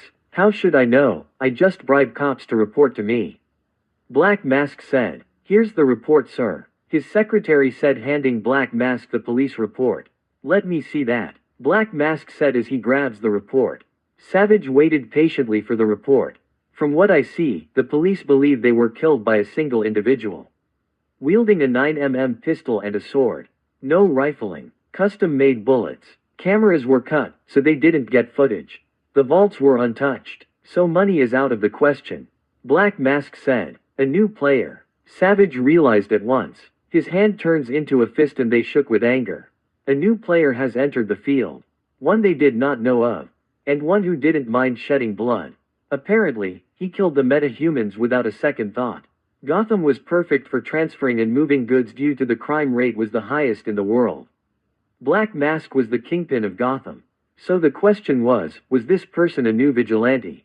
Or was it someone who knew about the light and wanted revenge? Was this personal, or was this something else? Have our spy look into this from the League's perspective. Have him do it discreetly. These deaths are something the Dark Knight would look into. See what the League knows about this. Also, see why the trio was not at the bank as we calculated. This is the first failure we've ever faced. We cannot afford another. Savage said. Dr. Light, Icicle Sr., and Jr. were all killed. They were killed by an unknown party before the Flash arrived. Central Police are confused by the reports, all by gunshots, yet the bullets were custom-made for them with no rifling. Especially for Icicle Sr. and Jr. Brain reported. This was highly unexpected. Savage was surprised by this. The trap to kill the Flash failed. That meant they face yet another failure. We have a new player on the field. Get in touch with all our resources and network. Find out as much as you can about this new player and let's start building a counter for this person. Also, Luthor, use your resource to see if we can't buy this individual. Savage said. Let the shadows conceal our light. Let the shadows conceal our light. The other repeated. Bruce Wayne walks into Wayne Enterprise ready for another day at work. Someone has bought our shares. Or at least our public shares. We don't know who it is. One of the board members said. Sounds suspicious. We have no ideas who bought our shares.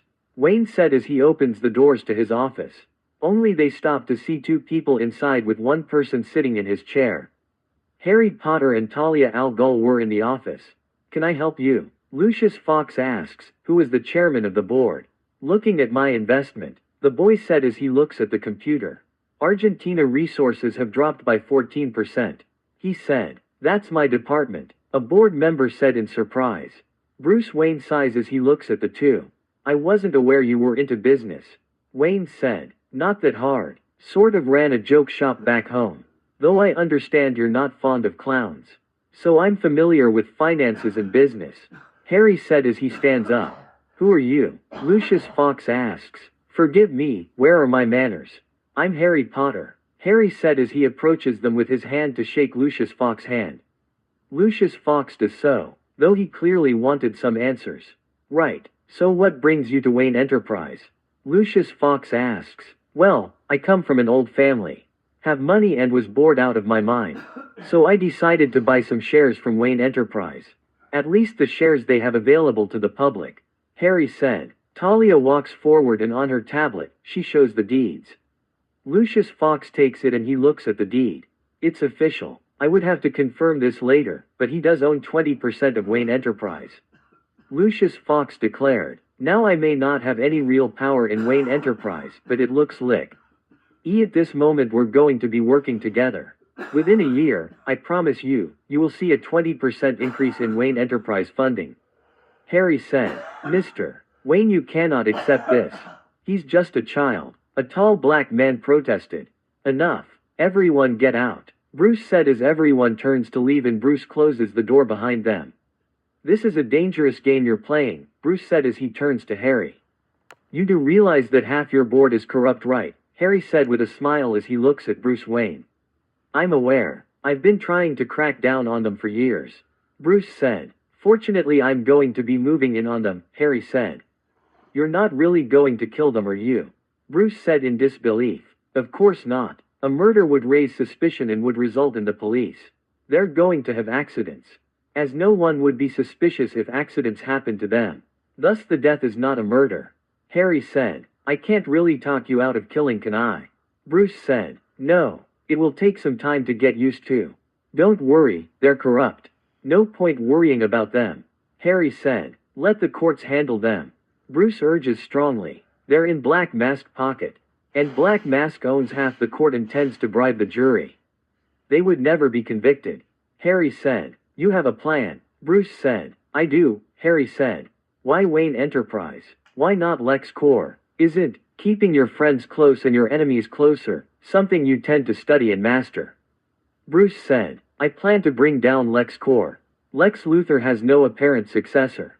Once he is out of the picture, dead or in prison, doesn't matter which, I'll seize control of LexCorp. All under Wayne Enterprise, Harry said. Excuse me, Mr. Wayne, his secretary said over the phone. Bruce Wayne walks over to his phone and presses a button. What is it, Jessica? I'm in a meeting, Bruce Wayne said. A woman is here to see you. She says it's important to see you right away. Jessica said. Not now, Bruce Wayne said. I'm afraid she's instant. She claims to be a former girlfriend of yours. She says you must reap what you sow.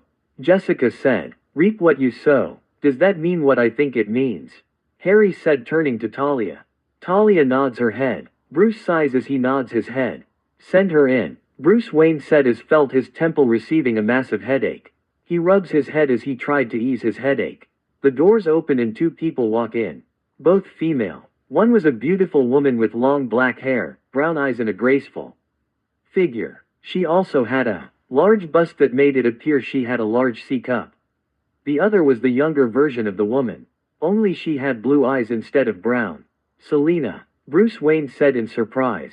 We need to talk. Selina Kyle said. I guess this is my cue to leave, Harry said as he looks at the duo and realized this was a big family argument. Why don't you go with him? Selina said to her daughter. Your daughter looks like you, Bruce said. She takes after you, Selina Kyle said. Everyone turns to Bruce Wayne to see his reaction.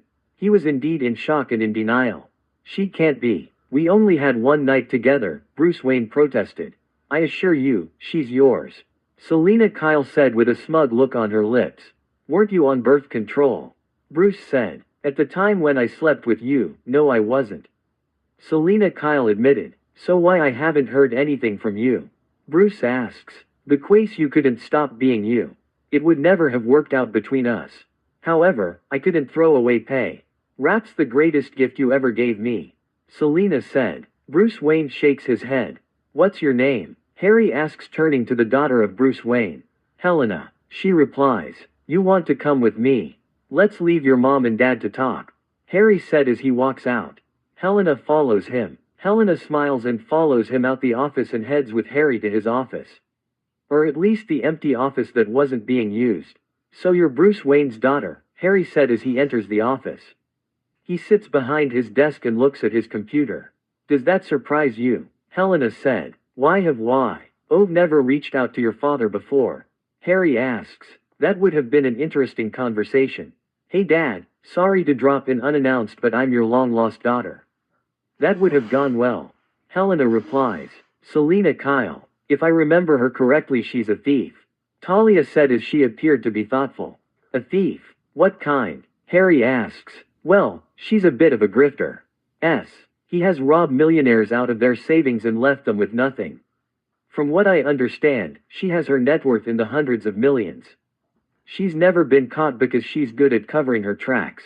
However, before she met Bruce Wayne she had a criminal record that caused a lot of red flags to appear. They team up together to prevent a theft and to save Harvey Dent. Before he went all crazy. She's capable of cracking any safe. The type some people consider to be uncrackable. If she had such a record, how is she not in prison? Harry asks. Well, after she disappeared nearly 18 years ago, she helped Batman stop one of the greatest heists in Gotham. She was after the Clean State program that she was tearing Gotham apart to find. When she finally helped Batman and saved him, he gave her the Clean State to allow her to disappear, cleanse her record, and she didn't appear ever since. Though I doubt her skills have diminished over the years. She could be in fact the greatest thief in the world that is currently alive. What are her normal targets? Harry asks. She normally has a soft spot for cat values. However, she will steal anything. She isn't afraid of any job. I know my father has hired her in the past. Talia said. Harry looks at Helena. She too was listening with great detail. It was as if she didn't know these things about her mother. I take it you never knew, Harry said as he addresses Helena. Helena shook her head. It's not that. I knew my mother was a thief. She never hid that from me. She taught me to be like her. She's taught me to be one too. I never saw a need for it. I was more interested in being like my father. Helena said. Harry said nothing as he looks at Talia. Are you a thief? Harry asks. Well, kinda. I'm capable of breaking into safes in most secure places. I have good stealth skills and some martial skills. Helena said. You're going to have to show me. If need be, I'll have Talia train you. Harry said. Helena and Talia look at one another. In truth, there wasn't that big of an age gap between them, with Talia being only 3 years older than Helena. I need to take some time off, Talia said. I have to find my sister. Harry nods her head. The sisters were close and Talia has always been there for her sister. Even if they were half-sisters. Roz loves sleeping with different women it seems. Then he would have them killed when they fulfill their purpose. With that said, Talia walks out of the room leaving Helena and Harry together. Show me your skills, Harry said. Helena smiles. Ow, okay, I give. Helena said as she was on the ground with an armbar placed on her by Harry. Harry was sitting on her and she was struggling to break free, yet Harry holds his armbar true on her. Harry had aloe. Wet her to throw what punches and kicks she could. She was using a modified version of Savant to fight with grace. When she flips over him, Harry quickly responds and trips her, landing with his foot. She fell down and Harry was quick to pounce on top of her and place her in an armbar hold. You have one basic fighting style. It would be good for common thugs, but it will do no good for someone who can not only read your patterns but adapt to it as well. You must always have a backup style in place. Harry said. Okay, I give. Let me go before you break my arm. Helena said. Harry lets her go and stands up. Helena climbs back up to her feet. She was holding her left arm and trying to nurse it from the armbar. Her arm wasn't broken yet, still felt like it was about to break in two. I'm going to teach you multiple styles. You must learn and master them. Harry said. The door opens and Bruce Wayne and Selina Kyle walk in. You two getting along? Selina Kyle said. Yeah, Helena said, still nursing her arm. As you know, Selina Kyle, when she's working, is known as the Cat. She has agreed to be my spy within the light. The light, Helena repeated in a confused voice. I'm against it, Harry said as he leans on his desk. If the light even suspects she's a spy, they will not hesitate to torture her and get information out of her. Too risky. Once she reveals who she is spying for, it will not be long for them to figure out the connections. Not only will you be targeted, Mr. Wayne, but your daughter will be targeted too. You have a better idea? Mr. Wayne said. I do. Harry removes a device from his pocket and presses it. A slight humming sound that had a high note was heard. She works for us. We're going to need a thief to get things we normally can't get ourselves. And if her skills are as great as her reputation say they are, we'll be glad she's working for us instead of against us. Meaning what? Selina Kyle said. The risk of you getting caught is too risky. Here is more at stake than just your love affair with Bruce Wayne. For one, you will have to give your identity to Savage. Harry said. I have many identities. It shouldn't be a problem. Selina Kyle said. Harry shook his head. Not against an opponent like this. Your dual identities are good against city cops. Savage is thorough with his investigation. If he even remotely suspects where your allegiance lies, even if it's towards yourself, he will not hesitate to torture you and kill you. Not to mention Deathstroke will be the one who kills you. Do you really think you can take on Deathstroke? Selina Kyle said nothing as she looks at him. I already have plans for you, Ms. Kyle. As it happens, I am in need of someone to acquire some items. And you should know that you'll be handsomely paid for your services. I rather not risk putting you as a spy. There is more risk than reward in this. Besides, I already have a spy in Savage's operations. Harry said. You didn't say that. Bruce Wayne said. There are eyes and ears everywhere. We don't know who is watching or listening. Especially with Argus and Amanda Waller. Project Task Force X out there. There is the chance we'll be surrounded by enemies. Besides, if you've read the intel I gave you, which I know you did, you know it's more beneficial to have her here. Also, do not forget that the Cat is a known associate of the Batman. There were many rumors surrounding you 20 years ago. I rather am cautious about playing with the cat's 9 lives instead of using her talents another way. There is a lot of valuables being moved through Gotham. The light is heavily focused on Gotham for crime, to move things unseen, and Metropolis to lead the people to their goals. Harry said, "You've given this some thought." Selina Kyle said, "The Batman is without a doubt one of the best detectives this world has ever seen. That's a given. I'm not criticizing you, however, your ineffective abilities to kill has also made you vulnerable. Look, I get it. You want to the hero that strikes fear into the hearts of criminals. You, however, have failed to realize that criminals are no longer afraid of you. They are getting smarter and better in avoiding you. It is true, I have killed and I'm not ashamed of it. However, if anything, I will stay my hands away from the innocents. However, when it comes to crooks, I will not hesitate to kill them." Harry said. Bruce Wayne looks at him. It was dawning upon him that he wouldn't be able to change Harry's ways. Try to keep the bloodshed to a minimum. Bruce Wayne finally said, "Relax. My number 1 rule is no civilians. I only kill the corrupt and the wicked." Harry said, "You really need to learn to give some people a second chance." Bruce Wayne said, "If these crooks haven't learned by now not to be crooks, then they've used up all the second chances you've given them. You have too much compassion inside of you. While that may be good for some aspects of life, I've learned it's rarely acceptable in a war. Sometimes, compassion can, in fact, lead to your downfall. It's the same with caring for a poisonous snake. It looks cute, but it still has a venomous bite. You wouldn't exactly want to pet it knowing it wouldn't hesitate to sink its venom inside of you." Harry said. Bruce Wayne said nothing as he looks at Harry. He has a point. Selina Kyle said, "Where's Talia?" Bruce Wayne asks, as he once against the subject as he knew he wasn't going to win this argument. "She's heading to Star City. She's looking for her sister. Deathstroke is looking to kill anyone with ties or relations with Ra's al Ghul. She needs to reach her first." Harry said. Bruce said nothing. He understood family was important, even if he didn't show it. "Even though Selina Kyle is telling me you're my daughter, we're still going to do a DNA test to verify this fact and get it on record." Bruce Wayne said. "You doubt she's your daughter?" Harry said with a raised eyebrow. Bruce Wayne said nothing. He just had that stern look on his face. Harry sighs as he didn't want to watch Bruce Wayne brood over his daughter. "Selina Kyle, tonight I have a mission for you," Harry said as he hands her a tablet. "Standardized safe. It's low-key so you shouldn't have much trouble with getting any attention. The contents according to my sources say it contains some of Black Mask's shipment. All I know from the chatter I've been listening to is that Black Mask is having something of utmost importance being shipped to Gotham. I'm not sure what, but it's big and he's getting paranoid about it." "How paranoid?" Selina Kyle asks. "Like he's spent $100 million already in bribing Gotham PD to ensure the police don't confiscate this shipment. He's having the police avoid the docks on a certain day. I need to know when." Harry said. "I'll get those contents," Selina Kyle said. Harry turns to Bruce Wayne. "I already know you're going to warn the commissioner.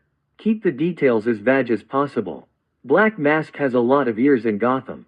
PD. We also need to investigate the police under Black Mask." Harry said. "Black Mask has a lot of resources behind him. Where do you suggest I look?"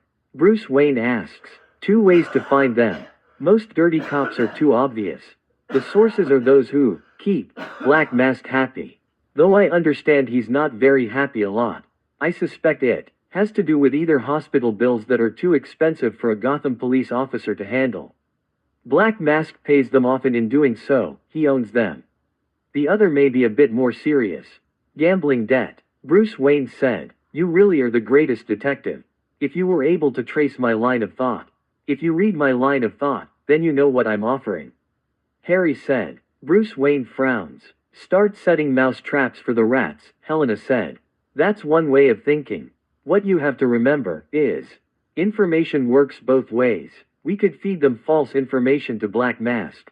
Harry said. Bruce Wayne looked surprised at this. "I never would have thought of that." Bruce Wayne said. "You should have taken your training with the League of Shadows more seriously. They're more than just assassins. They are experts in spying as well in counterintelligence. We're good at what we do." Harry said. "Perhaps." Bruce Wayne said. Harry phone's ring and Harry turns to answer it. Give me a second, Harry said as he answers his phone. It's me, what is it? Harry said. Harry was silent as he listens to the information. You sure about that? Harry said. No, I'll take care of it myself, Harry said. What is it? Bruce Wayne asks as Harry ends the call. Black Mask is targeting someone in Gotham PD for asking certain questions. A detective, Ellen Yin. I know her. She's a good cop. Smart too. Bruce Wayne said. I know. We don't know who the assassin is going to be, but I can guess how they plan on killing her. I'll intercept this assassin, Harry said. No, I should, Batman said. I respect you're good, but I suspect this assassin is really good. Even for you. Besides, you don't think like an assassin. Harry said in a stern voice. Even if you've been trained like one, you refuse to let yourself become one. That is why you are blind. Bruce Wayne said nothing. She better not die. She's a good cop. Bruce Wayne said. That's rare for you. You don't normally stand down to another. Selina Kyle said. Besides, there is a second target. I think you would be more interested in protecting, Harry said. Who? Bruce Wayne asks. Ethan Bennett, Harry said. Bruce Wayne eyes open wide. Apparently they've been asking the right questions and Black Mask is concerned they will unravel his operations, Harry said. Bruce Wayne narrows his eyes. Do you know who the assassins are? Bruce Wayne asks. No. However, my information says Black Mask is concerned, as is the light. If outgrown kids' clothes are taking over your space, turn them into cash with Vinted. Snap a photo. Meaning they are onto something that is big. They are trying to cut off loose ends. Harry said. Bruce Wayne said nothing. Get that safe. Selina Kyle said. That won't be until tonight. We have a board meeting to attend. Not to mention you have to give me a position that allows me to sit on the board now that I own 20% of Wayne Enterprise. Oh, before I forget, you know one of your board members, John Daggett of Daggett Industries, is plotting to take over Wayne Enterprise. Harry said. Bruce Wayne wasn't surprised by this information. How does he plan on achieving this? Bruce Wayne asks. Simple. I'm going to help him. Harry said. This caused everyone to be surprised. How? Selina Kyle asks. He reached out for some mercenaries to do some work for him. Things to lower Wayne Enterprise finances so he could afford to buy Wayne Enterprise. The most obvious way for him to accomplish this is to, Harry began. Hit Gotham Stock Exchange. Bruce Wayne finished. Indeed, Wayne Enterprise is currently worth $47 billion. His net worth is only at $152 million. It's not enough to buy Wayne Enterprise. However, as I'm sure you already suspect, if I lower Wayne Enterprise Stock Exchange enough for him to buy it, that is when I can strike. Harry said. Meaning what? Bruce Wayne asks. Meaning that I'm going to buy Wayne Enterprise. Harry said. Why would you? My family started Wayne Enterprise. Why would I agree to let another? I wouldn't be running it alone. Harry said. This caused Bruce Wayne to be silent. Your daughter would be at my side running things too. Harry said. Helena's cheeks turned crimson at what Harry just said. You two barely know one another. Bruce Wayne said. True, but I know enough to know I want her at my side. Harry said. Bruce Wayne was silent as he looks at him. She is your daughter. I'm sure even you can tell. But she does look like you. She even has your eyes. Other than your daughter, you have no other heir. Maybe it's time you step down and take the bat full time. As you let the next generation run Wayne Enterprise. Bruce Wayne smiles at Harry. So I retire. Bruce Wayne said. Only as Bruce Wayne. The fact is, we both know what is about to happen. The truth is, you can't be leading your company and helping your friends fight a war at the same time. If you disappear for long periods of time, it will raise questions. You've been able to play both parts because this is your home turf. What's about to happen requires you to be everywhere at once. And you can't do that as Bruce Wayne. You're not getting any younger and you can only continue the fight for so long. Harry said. Bruce Wayne smiles at Harry. There is something about you. Something that tells me I can trust you. First, I need to know that the company that my family built will be in good hands. I will not hand it over to you just yet. Bruce Wayne said. Fair enough. Harry said. For now, let's get that DNA test done. Not to mention you're going to have to show her to the board. Bruce Wayne said nothing. All he could think about was what a day he was having. Now that he was a part of Wayne Enterprise, was able to forge a suit of his desire from Wayne Technology.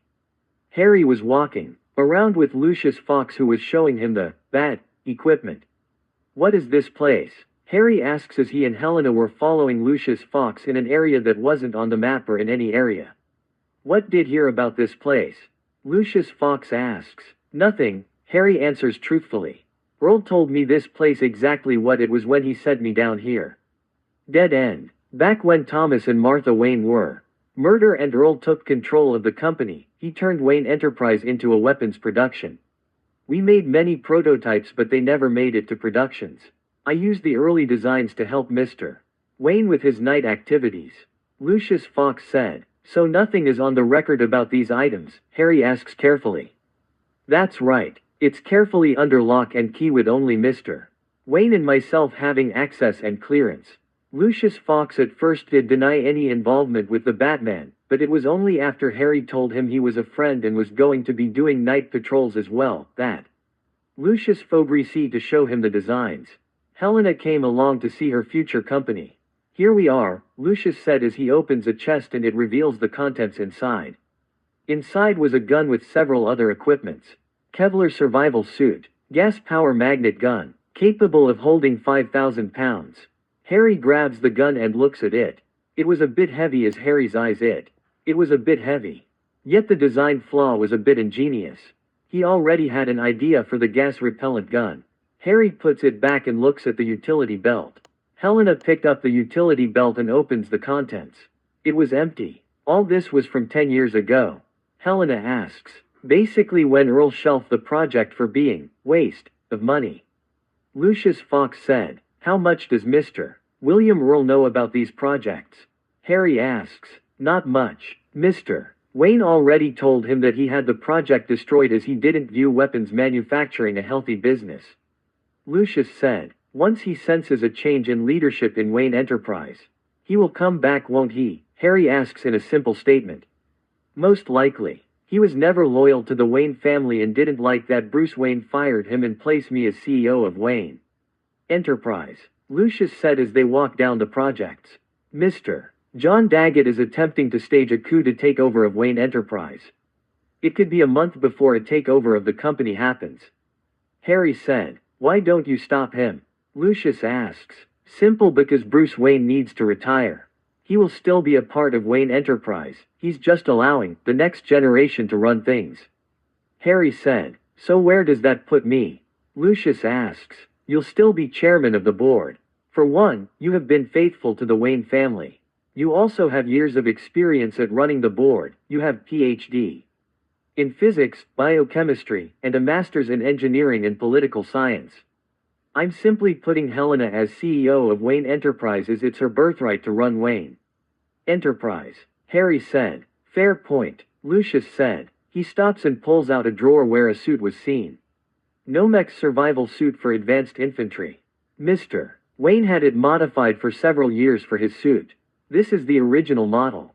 Quote, "Tear resistance." Harry asks. "This sucker will stop a knife," Lucius said proudly. "What's the problem with it?" Helena asks. "It's too heavy. I've been FYING it to make it lightweight as possible. It's been a work in process."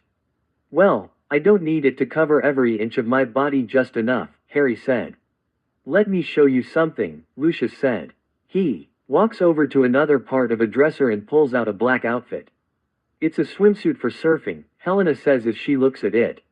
"That's how it appears. It's memory cloth weave with Kevlar bio weave. Good to wear underneath your suit. Now it can stop most weapons, but you're still going to feel them.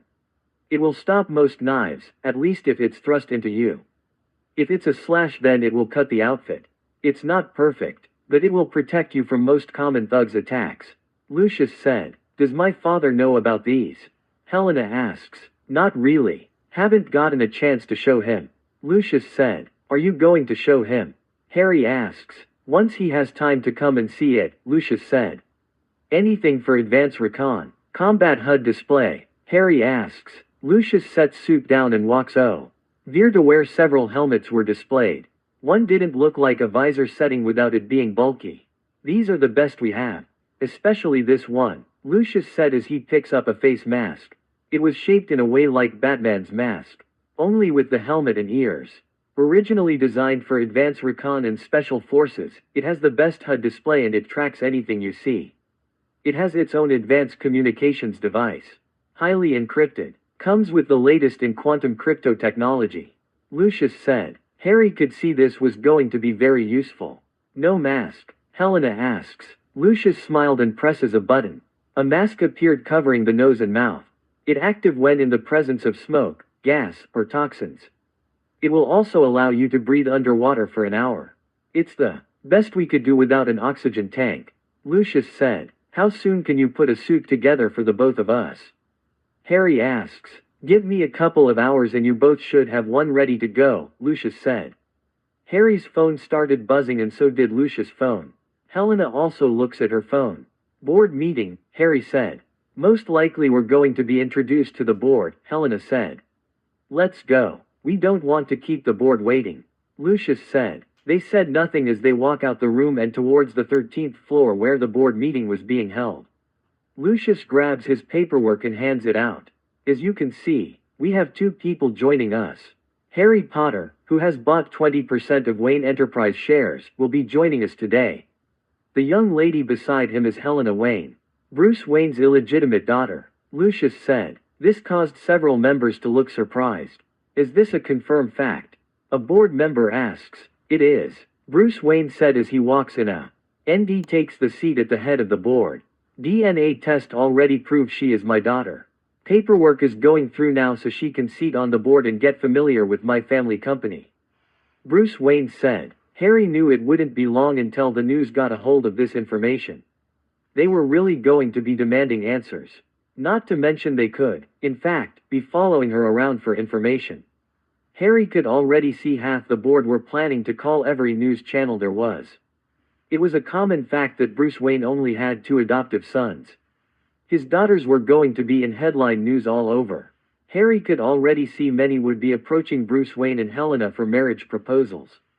Others would seek to control Helena due to the vast net worth she was now worth billions. Being Bruce Wayne's daughter, Harry looks at the stats and thanks to his now improved and high-power brain was able to understand the information faster. He wasn't sure if it was because he's always had this gift of understanding, or because death gave him enhancements. Maybe it was because of his training with the League of Shadows. He was trained to process information quickly. We are showing promising growth in these fields. Not as much as we hope, but they're growing. A board's member said. Harry looks at the stats again. Something was very wrong. The stats information was incorrect, meaning someone was stealing from this sector to make a profit with that. Harry would have to look into this later and get in touch with Gotham PD. Bruce Wayne as Batman had a good relationship with Commissioner Gordon. Perhaps he should do the same as Harry Potter. These stats are wrong. It's possible someone falsely the information, Harry said as he looks at the stats and speaks for the first time. What do you mean? Bruce Wayne asks. The board turns to look at its youngest member. Margian only shows a 14% increase in these fields. Yet according to sales and production rates, we should be seeing around a 32% increase in these sectors. Someone has been stealing and falsely information, Harry said as he looks at that. That can't be right. Whoa, Man said as she begins to shuffle papers around. I would have known if there was any kind of theft in my department, she said as she looks at the paper. I can see it clearly. That means someone has been tampering with Wayne Enterprise funding, Harry stated. Bruce Wayne looks at the work and eyes it carefully. He finally nods his head. We'll look into it, Bruce Wayne said as he looks at the paper. If there is nothing else to report, the next board meeting will be next week, Lucius Fox said as he ends the meeting. Everyone gets up to leave as Harry collects his stuff and gets up to leave. Bruce Wayne remains behind to talk to Lucius Fox while Helena and Harry stood up. Harry phone buzz and he looks at it. His outfit was complete. Just in time too, it was getting dark. I'm heading to the Wayne penthouse in the city. You want to come with? Harry asks as he walks out the room. Might as well, I don't have a room yet in Wayne Manor. Never been to either for that matter. I understand I sort of have a brother. Not ready yet either to meet with him. Because I am the true-born daughter of Bruce Wayne, he's just adoptive. Helena said. Yes, Harry could see how this could go.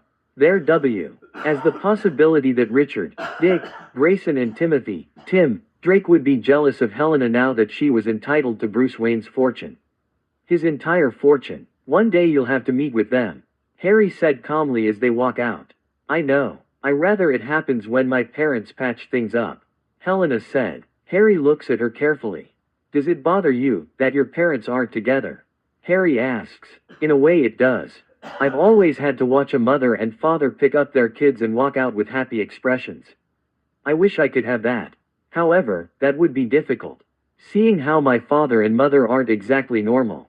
Especially with my father being Bruce Wayne, one of the richest and most powerful men in the world. Helena said. It will take some time to get used to. In the meantime, it's best we get you home. Nights in Gotham are, well, let's say interesting. Harry said. Helena knew of course what he meant. Gotham at nights was overrun by criminal cartels and other villain activities. Helena knew as soon as she was recognized as the daughter of Bruce Wayne, she was going to be an instant target. Come with me, Harry said as he leads her to the biochem lab. What are you doing? Helena asks as she watches him grab an injected gun and gets it ready. I'm going to plant a nanochip inside of you. It's a GPS locator in case something ever happens to you. It's undetectable so you should be safe to find in case you get kidnapped. Harry said. You think I could get kidnapped? Helena asks in amusement. Would you rather take the risk of getting taken and move to an area where we can't find you? Harry said with a raised eyebrow. Helena looks at him and could see that this was merely a publicity stunt. I rather not. Besides, my dad would unleash hell for anyone who touches me. Helena stated. Harry chuckles lightly at those words. Even though he's never experienced dealing with a father who was a protective daughter, he knew they would indeed unleash hell upon anyone who messes with their daughters. Let's get our stuff and go to my dad's penthouse, Helena said as she turns to walk out. Harry sets the injection gun down and follows her. His eyes instantly lowered to watch her ass shaking back and forth through her pants. Helena was wearing basic jeans and shoes with a t-shirt. She was going to have to study hard to succeed her family's business. Not to mention, if she becomes a vigilante like her father. Though Harry could tell she was not ready. Not yet at least. She was going to need serious training. They returned to Applied Chent's division of special projects and quickly get their suits. We can color the suits later, for now just put on the undersuit, Harry said as he begins to undress. Harry turns to give Helena some privacy as she too begins to undress. Thankfully, the swimsuit under armor came in two pieces with a lower and upper. The only thing Harry had underneath his new suit was his boxers. He didn't bother putting on the gloves. Just the shirt and the pants part. Tonight was going to be very interesting. Harry puts his suit into a black duffel bag with Helena doing the same. Once they were done, they one of the secret passages that Bruce Wayne had and walk out. You two aren't just planning to leave, are you? Bruce Wayne said as he appears in front of them. For a strange reason, both suddenly elf like children who just got caught with their hands in the cookie jar. Come with me, since you're both instants on doing this, you're going to be doing this right. Bruce Wayne said as he leads T.H.M. out the door where a very old car was waiting for them. An elderly man was waiting and he opens the door. Give your bags to Alfred, I'm taking you to the manor, Bruce said as he climbs into the C.A.R. with Harry and Helena doing the same thought in confusion. Alfred puts their bags in the trunk and gets in the driver's seat and starts driving down the street. So what's this about? Harry asks as he eyes Bruce Wayne carefully. What do you know about the Gotham underworld? Bruce Wayne asks. Enough. I know the League of Shadows once tried to control Gotham through an organization known as the Court of Owls. Until they broke off and went rogue on us. Most of the members have been killed off. There are 4 owls and only 1 Talon left. Yet they cannot elude us forever. Harry stated. Bruce Wayne eyes open wide for a moment before his expression hardens.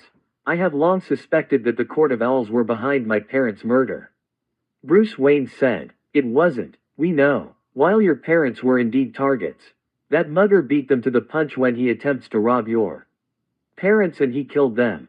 It's what drove you forward, isn't it? Harry said as he looks Bruce Wayne in the eye. Don't act like you understand what it's like to watch your parents get murdered in cold blood in front of you, Bruce said in a strong and demanding tone. Harry could see Alfred looking back through the mirror to watch them for a brief moment. Harry had no doubt that Bruce Wayne told his butler everything. As a matter of fact, I do, Harry said in a strong voice. My parents were also murdered by a raving lunatic who enjoyed murder anyone he could get his hands on. He murdered them in cold blood when I was only a year old. I remember bits and pieces from that night, but unlike you, I have no real memories of my parents. I had some battles with this lunatic for nearly 3 years. During our final confrontation, I asked him to seek forgiveness, at least within himself. He refused, so I killed him, Harry said. This was deep information. Bruce Wayne listened carefully with every he had. When did he die? Bruce Wayne asks. May 2nd of this year, Harry replies. Why did you kill him? Helena asks. He went as bad as you could go. As worst as you get. He killed hundreds, maybe thousands of people for his own personal amusement. He created something like a cult to justify his means. He didn't care who he killed. They could be devoted and loyal to him or simply innocent bystanders. He would kill them just because he loved killing people. He was a very dangerous opponent. Harry replies. Helena looks at him in surprise. As does Bruce Wayne. You shouldn't have killed him. You should have defeated him and put him in prison. Bruce Wayne said. Don't lecture me. You have no idea how bad this guy was. The closest villain I can truly compare him to would be your Joker. I'm sure these two would have been great friends until he killed him. He took pride in killing people, in torturing people, breaking people, forcing them to do heinous acts under his name. You disobeyed him, the punishment was death. You have no idea how terrible this guy was. Believe me, no one is mourning for his loss. If anything, people will be throwing parties for centuries to come. Harry stated. Bruce Wayne didn't know what to say. He wanted to lecture him and get him out of the League of Shadows' method of killing. Wonder Woman was saying he was going to need a mentor. That he should take him under his wing and give him some guidance. I don't want you killing anyone while you're in Gotham, or anywhere for that matter. Bruce said as he looks at Harry strongly in the eye. Or what? Are you going to punish me? Kick me out of your company? Do not forget that I own 20% of Wayne Enterprise. Your crusade is to terrify the wicked. That works, to an extent. Yet many crooks are starting to become less afraid. They're also getting smarter. Do not think I don't know what is going on in Gotham. There is heavy traffic in drugs, theft, and money laundering. Yet crime is down. If they haven't learned by now to straighten their lives out, then they will never learn. Once the killing starts, many are going to turn away from crime. It will drop by 40%. Maybe more. You should have listened to Ra's al Ghul better. He may have been corrupt, but he wasn't wrong. He was 600 years old. He knew more about corruption than you ever did. There was a part of the corruption that you were blind to. That you couldn't understand. If you cannot adapt to the times, then you cannot protect your comrades. Harry said coldly. Bruce narrows his eyes as he looks at Harry coldly with a stern look. I have taken a vow to never kill. It what makes us better than the criminals who prey on the fearful. Bruce said, you can preach all you want about how wrong it is to kill. Just because you can't bring yourself to kill, doesn't mean I have to follow your path. Harry said. Bruce Wayne said nothing. He was finding it so hard to believe this boy was refusing to listen to him. Are you really going to waste your time interrogating him, Dad?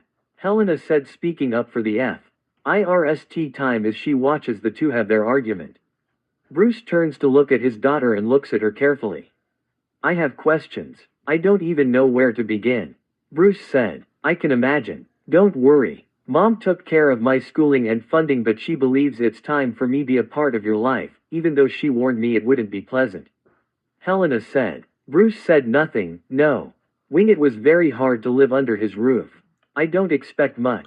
I just expect you to follow my rules while you're living under my roof. As my daughter, you are entitled to the family fortune. I too. Okay, the liberty of setting up an account for you. It has a $10 billion inside of it. Bruce said. How much is the Wayne family worth? Harry asks with a raised eyebrow. I'm worth $37.5 billion. Bruce said as he looks at Harry.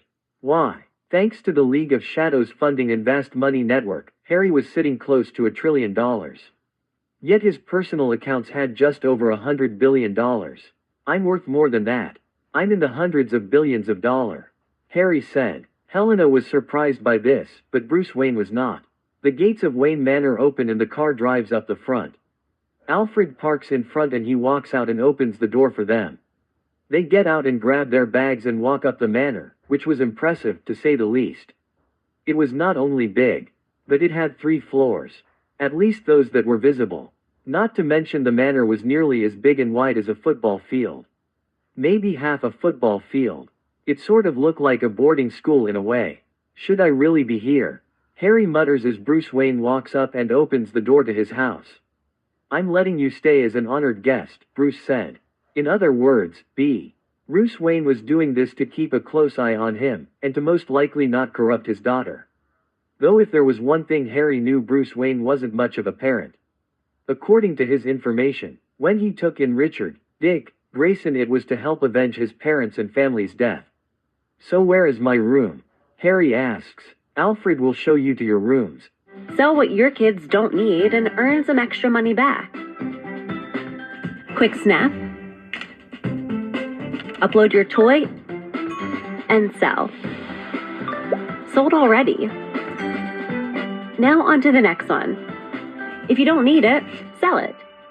Download Vinted and start selling today.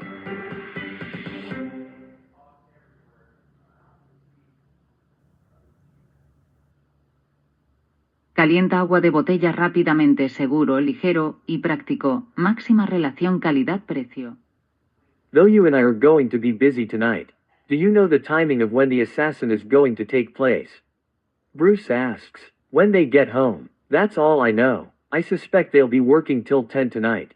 Believe me, if I was a ravaging lunatic who just likes killing, I wouldn't have warned you. I do have a strong sense of justice, I just don't share your beliefs in not killing. Harry said. Harry's reason was personal in this matter. He didn't want a repeat of another Voldemort running loose. Voldemort killed so many people and ruined so many families. Harry knew no prison would be able to hold him and he would never repent his sins. To ensure another would never grow up as he did, and to actually grow up happy with their family. That's what drove Harry to do what he did. Though Harry suspected the League wouldn't be happy with his methods once they learn of it. Follow me, young Master Potter, Master Wayne, Alfred said as he walks forward and leads them up the stairs. Harry follows Alfred to the second level where he was given a room. Everything was already furnished, his bed was ready, looked like a queen size. Could be a king size. Bruce Wayne was renowned for getting the best stuff possible. The only thing Harry was wondering was how long would he be allowed to stay here. When you are ready, dinner will be served, Alfred said as he turns and closes the door. Harry sets his bag down and opens it. He pulls out his new mask. His old helmet was currently in the Court of Owl's place after the League of Shadows killed the members. Only 4 managed to escape with a talon. Harry was still looking for them now that their only hideout was taken from them. They wouldn't be able to elude him forever. Harry picks up his new mask and looks at it. He flips the switch and the breath mask filter appears covering the mask. Tonight was going to be interesting. He still had to intercept Ellen Yin's assassin. Harry sets the mask down and walks out the room and heads to the dining room.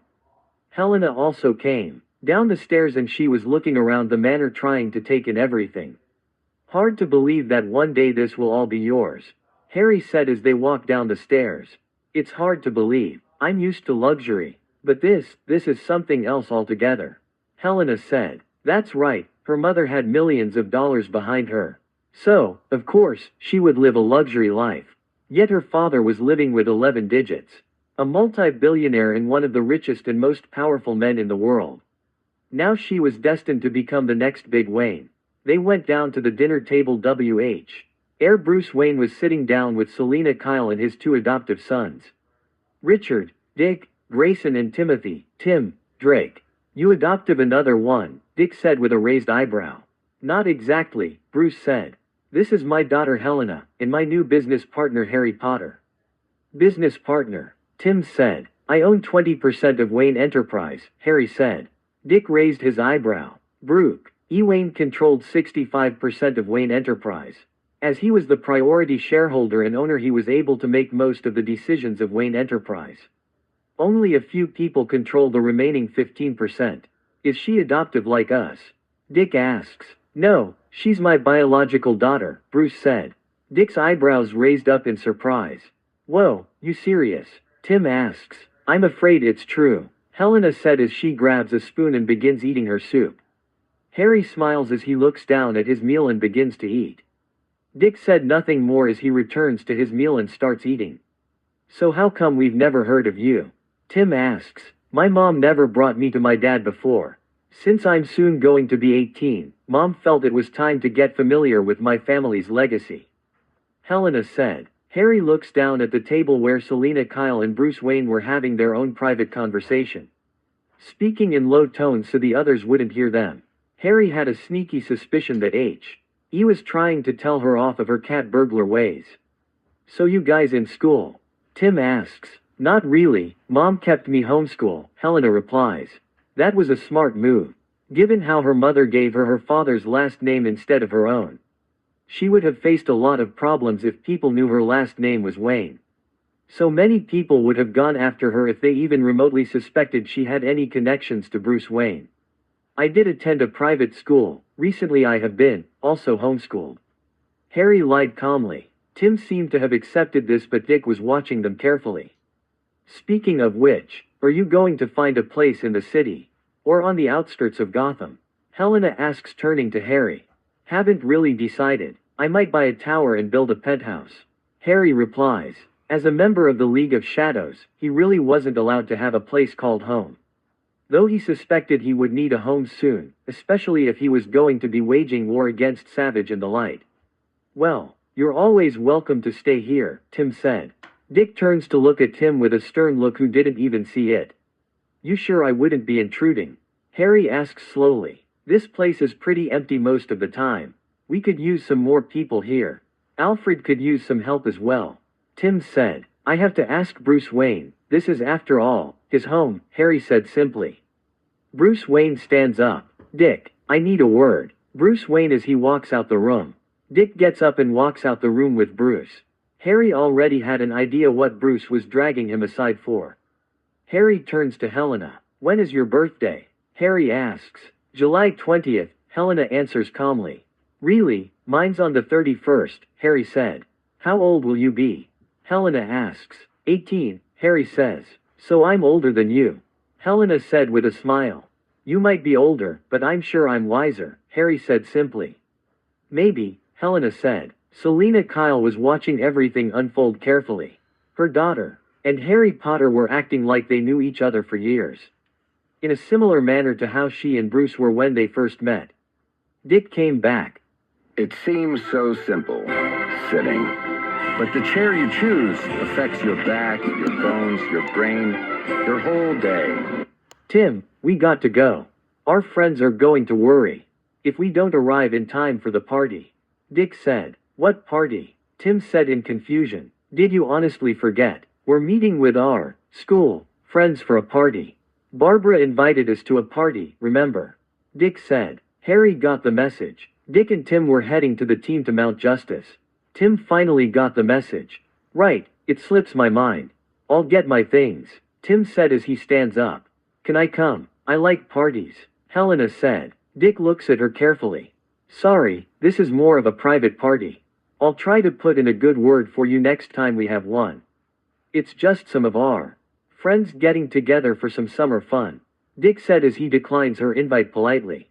That's all right. Helena and I have other things to occupy our time, Harry said as he ends the conversation. Helena looks at him with a raised eyebrow as to wonder why he denied her the right to go to a party. Dick and Tim got up and left. Alfred walks over and carries their dishes to the kitchen where He prepares to clean their dishes in the sink. Why didn't you let me go to the party? Helena asks once they were out of earshot. It's not the party you think it is. They're meeting with other superheroes, Harry replies. He turns to Selina Kyle, who was watching carefully. Don't you have work to do? Harry asks her. Where are you taking Helena? Selina asks. Where she can be properly trained. I intend to teach her all the skills she's going to need to face for the upcoming future. Harry said. That future is going to come sooner than expected. You need to see the news.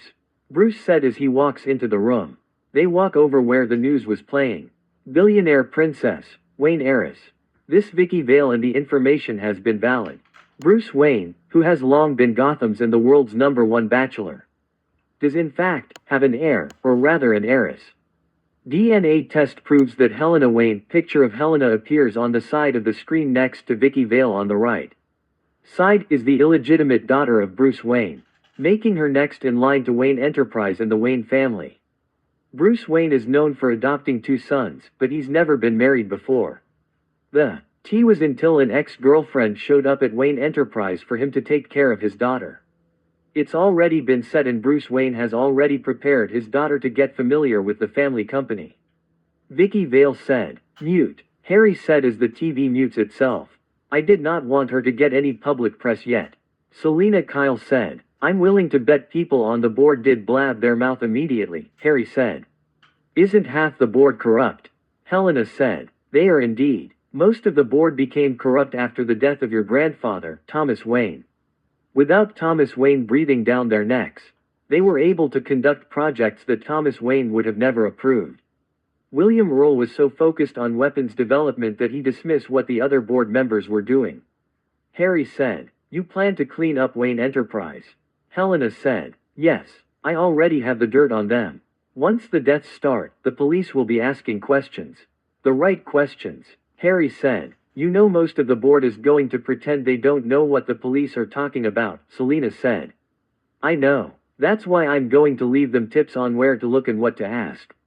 Harry said. Harry turns to see not only was it dark outside, with no sign of the sun being active, but the bat signal was out too. "It's time to get to work," Harry said. Harry returns to his room and grabs his bag.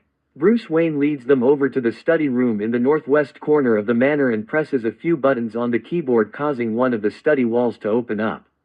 The Fu-R walks in with bags in hand and walks in. The elevator. Bruce presses a few buttons and the elevator goes down. Once they reach the bottom floor, Bruce opens the gate and Harry immediately spots a desk where he could work.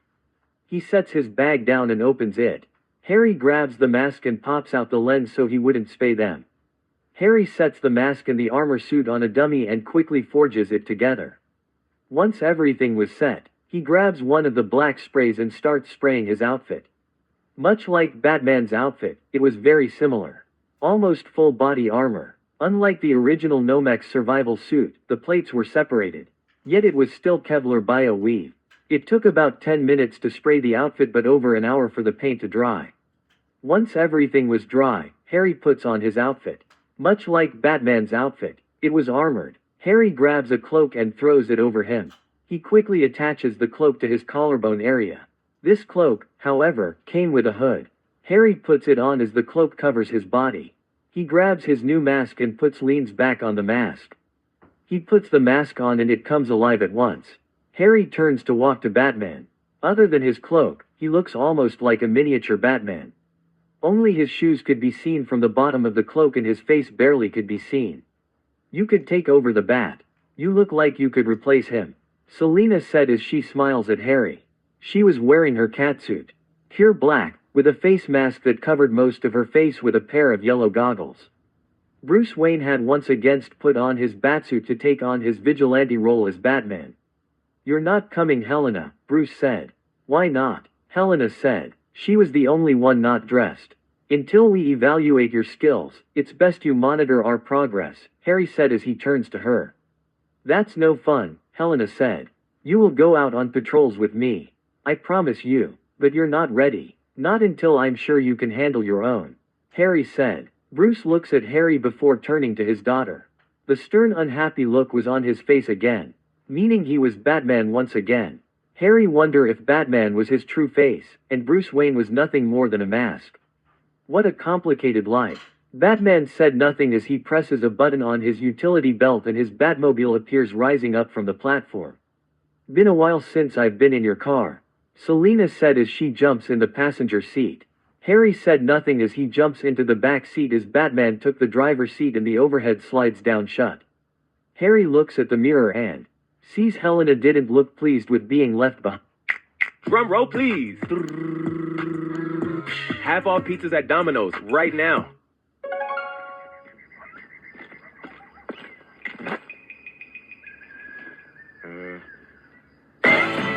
Fine. Harry didn't know about Batman, but he would make it up to her when he gets back. He wasn't sure how her father would feel if she followed in his footsteps. He could already see this being a family drama.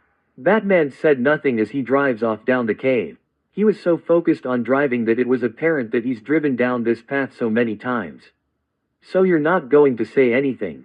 Selina said, turning to her former flame. Batman said nothing as he breaks through the cave and enters the highway to Gotham. Harry said nothing as they drove in silence. Selina was frowning from her seat as she eyes Batman. Harry could see there was a lot of tension between the two.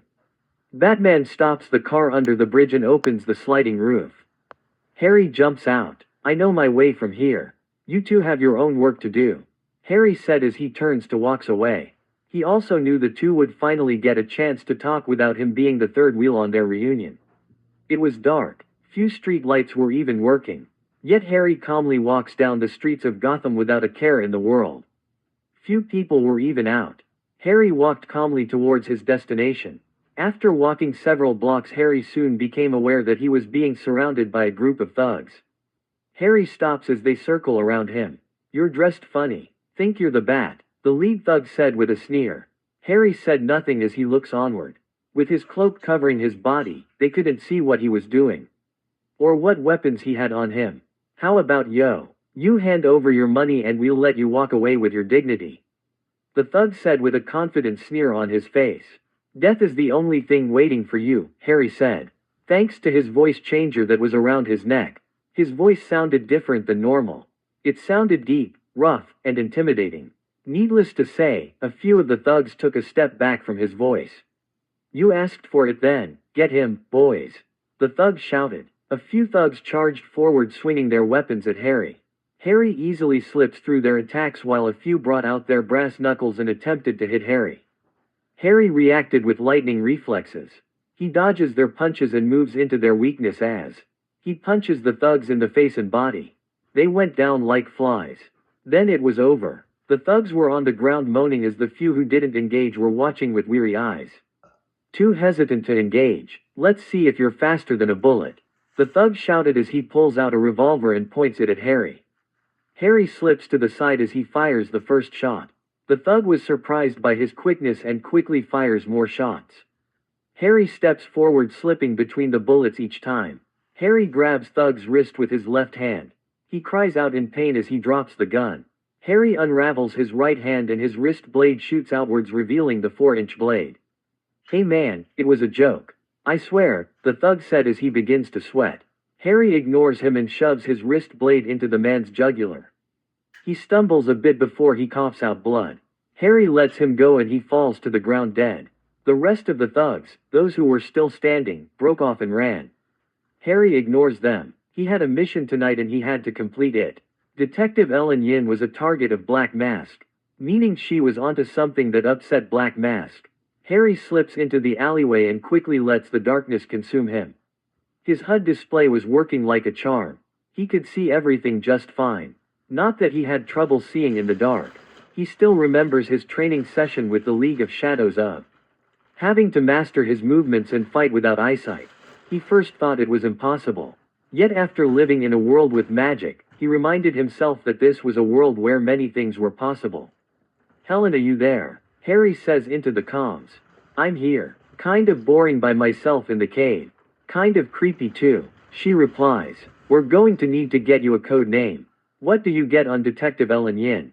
Harry asks as he holds his right hand upright and fires his new zip line from his wrist. He was launched in the air and quickly lands on the roof.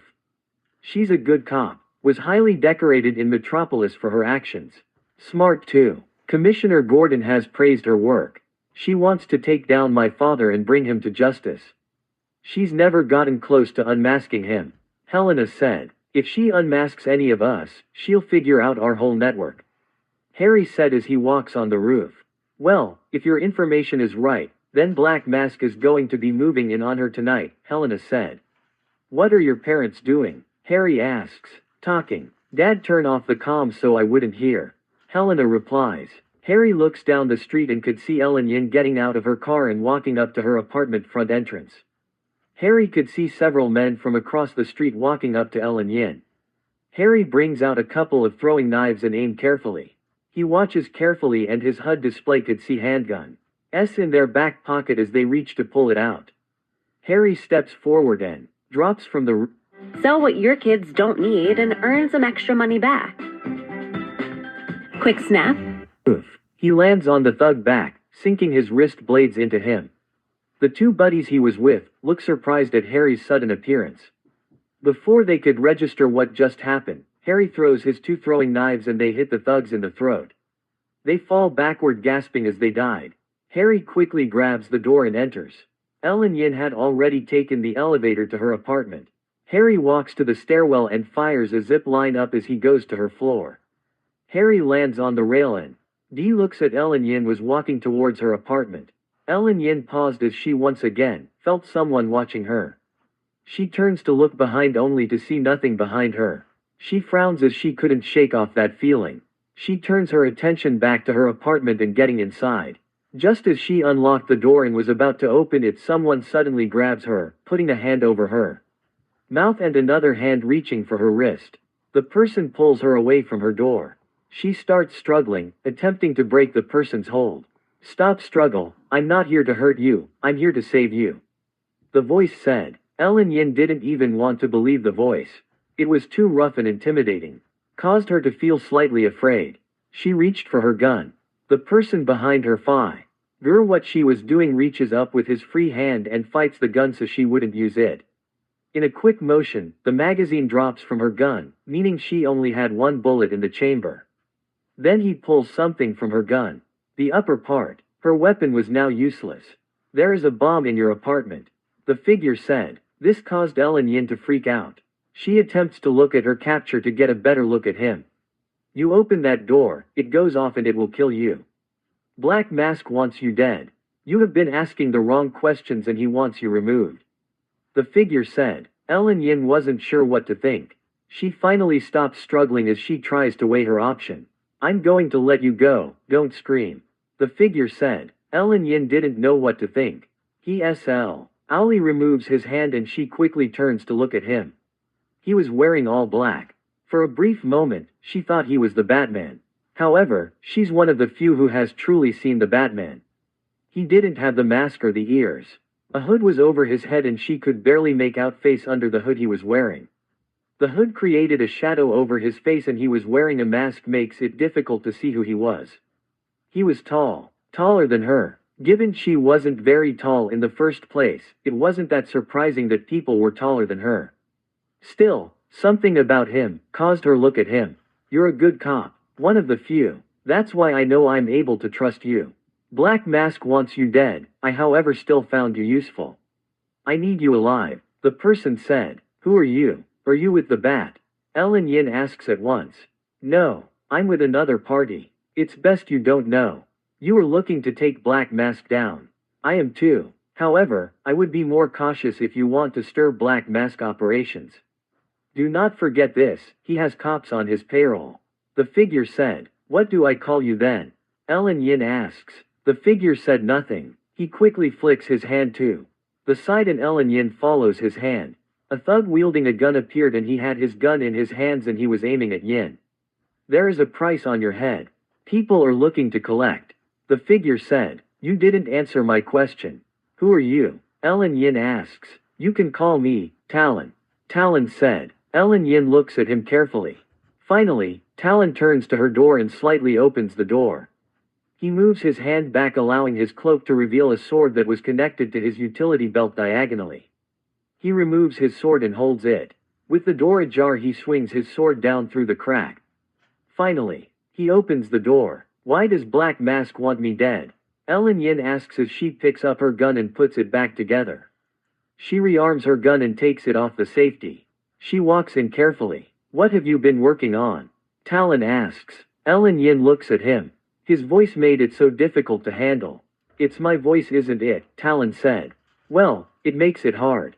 Ellen Yin answers truthfully. He said nothing as he brings up his left hand to his throat. Is this better? Talon asks. It was deep, yet didn't sound so rough or harsh.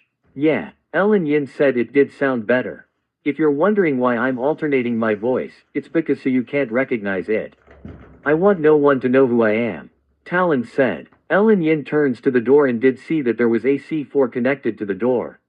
A wire string that appeared cut was also seen. Get Gotham PD here at once. I would advise staying clear of the windows for the time being. Until I can locate the moles that tip Black Mask off. You best lay low for the time being. Black Mask has many spies within Gotham PD. Stay low, Talon said. You expect me to hide? Ellen Yin said in disbelief. I know you were a great cop in Metropolis, but in Gotham, you have to tread with caution. Not all cops are honest cops. How looks sophisticated.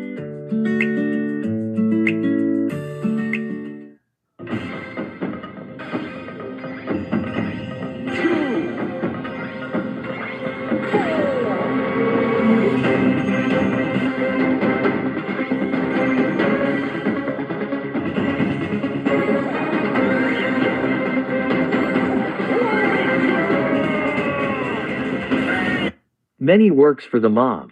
Commissioner Gordon has been having trouble taking down the mob in Black Mask because he has many cops are telling him their every move. Whatever you find, you report it directly to Commissioner Gordon. Talon said. Ellen Yin looks at him carefully. Why the commissioner? Ellen Yin asks. He understands a partnership with vigilantes is necessary. Even if he must official arrest us on site. Only a few within Gotham PD know the truth. Talon said. Ellen Yin raises her gun and points it at Talon. He paused as he turns to look at her. I have to bring you in. Ellen Yin said. This won't end well for you, Talon warns. Ellen Yin looked determined as she looks at Talon. He said nothing as he looks at her. Finally, Ellen Yin sighs and lowers her gun. You saved my life, so I'll let you go for now. Ellen Yin said. A bag will be dropped off tomorrow night in your apartment. It will contain body armor and several assault rifles. Gotham is about to become a war zone. It's best you prepare for it. Talon said. His cloak shuffles a bit before he brings out his hand and reveals a black phone to her. It looks like a smartphone. Here, my number is already programmed on this phone. Don't bother trying to trace this number. It's untraceable. Keep this phone with you at all times. Be mindful of who is around you. Tomorrow you'll be transferred to Major Crimes Unit. Talon said as he turns and walks out. Ellen Yin turns to watch him go. He opens the window and jumps out. She got lucky tonight. She looks at the phone and was wondering what she got herself into. Everyone's mission went all right. Harry asks as they all walk down for breakfast. Bruce Wayne Liu KS up from his newspaper and glares at Harry. Is he always like this? Harry asks turning to Selina Kyle. He's gotten worse, said Selina Kyle as she frowns at Bruce. Bruce Wayne heard her of course, but he made no comment. It was boring having watched all of you do your assignments, said Helena. And you're not going out any time soon, said Bruce coldly. Why not? Said Helena in a loud voice. Bruce said nothing as he looks at his paper. Harry's phone starts ringing and he answers it. Hello Talia, said Harry as he answers the phone. Harry could see Bruce's eyes look up as soon as he said those words. He quickly looks back down, but Harry knew he was listening very carefully. My sister and I are in Gotham. Deathstroke was in the Star City. He killed several of our men as we escaped. He's gotten better and he's more dangerous than ever. He tore apart some of our best men and women with ease. We barely managed to escape. Talia reports. Yeah, that was bound to happen. He has regained a body of a 20-year-old man, but he has 30 years of experience in Special Forces combat. Not to mention he has been trained as a Navy SEAL and other Special Forces programs. Started as a decorated Special Forces soldier. Joined the Navy SEALs and Delta Force. Then was transferred to ASIS. A mission went wrong, then he becomes a mercenary. One Argus and Interpol most wanted list, said Harry. I'm ordering a flea on site if any operative sees Deathstroke. I suggest the Bat and his friends do the same. He's nothing like he was before, said Talia. We're meeting the team today. I want you there, said Harry.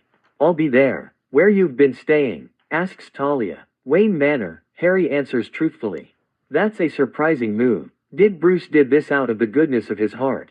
Asks Talia. Not really. You already know why he's doing this, said Harry in amusement. Harry could only imagine the sly smile on her lips. We took a Zeta tube to Gotham. So we're here. Tell the Bat we're meeting the team in 2 hours. The sooner we get started the better. I trust your night adventure went well, said Talia. It paid off. Got a new informant, said Harry. Anything else you want to say? Asks Talia. I got a new recruit, replies Harry. I can imagine. Bring her along. She's going to need serious training before we put her out on the field. We meet in 1 hour. With the team in 2. I'll see you there, said Talia. Harry hangs up the phone and smiles. I trust your new recruit isn't who I think it is, said Bruce in a stern voice. Then you shouldn't have left her behind, replies Harry coldly. No, said Bruce in a cold and stern voice that left no room for argument. It was a tone he used a lot with the League members too. Get his way. It's up to her. She's soon going to be a legal adult. That means she can make her own decisions, said Harry. She's my daughter. Therefore I say she can't go with you, said Bruce in his Batman persona voice. But you're not her guardian. Her guardian is her mother. So it's up to her, said Harry turning to Selina Kyle. Bruce Wayne looked like he just lost a fight and turns to Selina Kyle to support his decisions to not get his daughter mixed up with the League of Shadows. What do you intend to train her in? Asked Selina Kyle. The usual, stealth, hand-to-hand combat. The same stuff the League of Shadows taught Bruce Wayne. I won't force her to join our order. She's free to leave after she completes her training. Best she has the training and not need it, than need it and not have it, said Harry. Selina Kyle smiles slyly at him as she looks at him with her brown eyes. The mischief smile was on her face as she looks into Harry's eyes. I like you. If I was any younger I'd be all over you. Ever thought of the mother-daughter combo?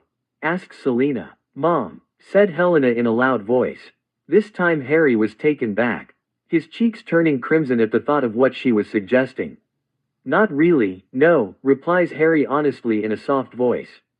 Bruce looks beside himself both with shock and anger at what was being suggested.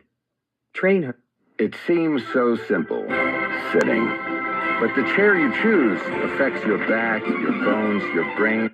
However, you cannot leave Gotham.